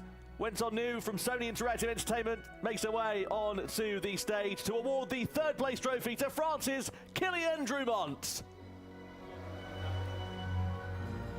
Can you give us a little bit? I can taste that audience. Give it to me.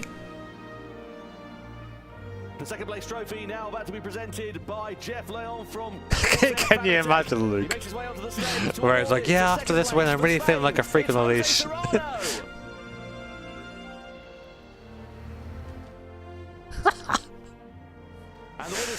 I don't know if that's funny, but I'm tired. Yamauchi, as he makes his way onto the stage to present it to Spain's Paul Ura! Well done, Paul, mate. Good job.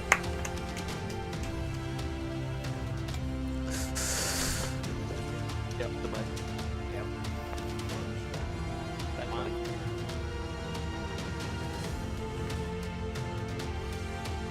Oh.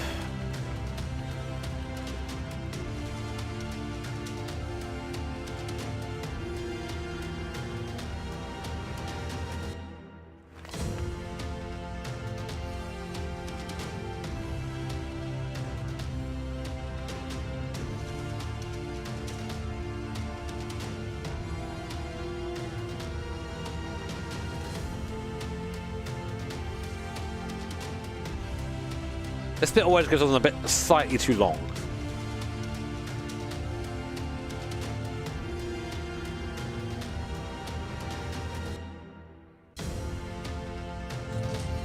Wait, is that... Wait. Well, yes. All anyone ever wants in life is vindication! That was amazing. I mean... Vindication! Put a spice in our races, and as always, I'm right. That was really cool, really cool. They had to run there. It was awesome to see. They had to run there. That's why they had to wait, because they didn't get there in time. Unbelievable. Yeah, we always say the cars might not be real, but the racing really is. And what an amazing debut for the GT World Series. I know, that was a lot of fun. Thank you to all the fans in LA for showing out. We appreciate it. Yeah, say that to you, Tom. I love to see America enjoying racing of all forms. This was super cool. Well, as you can see, that was the end of round 3. There's still everything to play for because, of course, the grand finals will be happening in Fukuoka. We are so excited to take you there. Don't forget, you can still get your tickets now. You don't really need an excuse to go to Japan, but if you do need one, this is the one. It's perfect. What a great reason. Great. You're all invited. You should all come, okay? Come on out. Yeah, come on out. We've had a great day racing. Any kind of final thoughts before we go? Yeah, just amazing racing, you know, from Nations Cup, Manufacturers Cup, it was all brilliant, as it always is in the GT World Series, just continues to deliver. I cannot wait for the World Final. It set us up an absolute treat. It's going to be great. Thank you to Gran Turismo for inviting me to do this. Yeah. I appreciate filling in for Jimmy. Tough shoes to Let's fill. give a big shout for Parker, stepping in for Jimmy. Thank you all. Great job. This was super cool, and the racing was just amazing. The drivers really rose up and put on an incredible show across all the races tonight. It was amazing to see how close they were, some of the battles, the decisions made. Yeah, I'll be in Japan. Well, we have loved having you Well, I in hope Los so. Angeles. I've got to say, you've been spectacular as an audience. Give yourself a round of applause. We will see you next time for the Grand Finals in Fukuoka, Japan. Bye. Ladies and gents, that was that. My work is easy because I use Don't you start with that damn my work is easy thing again. Oh, guys, that was GTLA. Cool to still get to like be a part of it in this way. Does feel weird not doing it, gotta say. But thanks for hanging out. Hope you enjoyed my insight in air quotes. It's kind of like a secret second job almost. It's not a secret. I've been doing it for years, but I just I guess I don't really talk about it much on stream for some reason. Anyway, hope you liked it. If you did, like if you want. I'm gonna go to bed because it is 5 AM. That's a tough one for old Brawl Balls. Love to chat. I'll see you soon. Take it easy.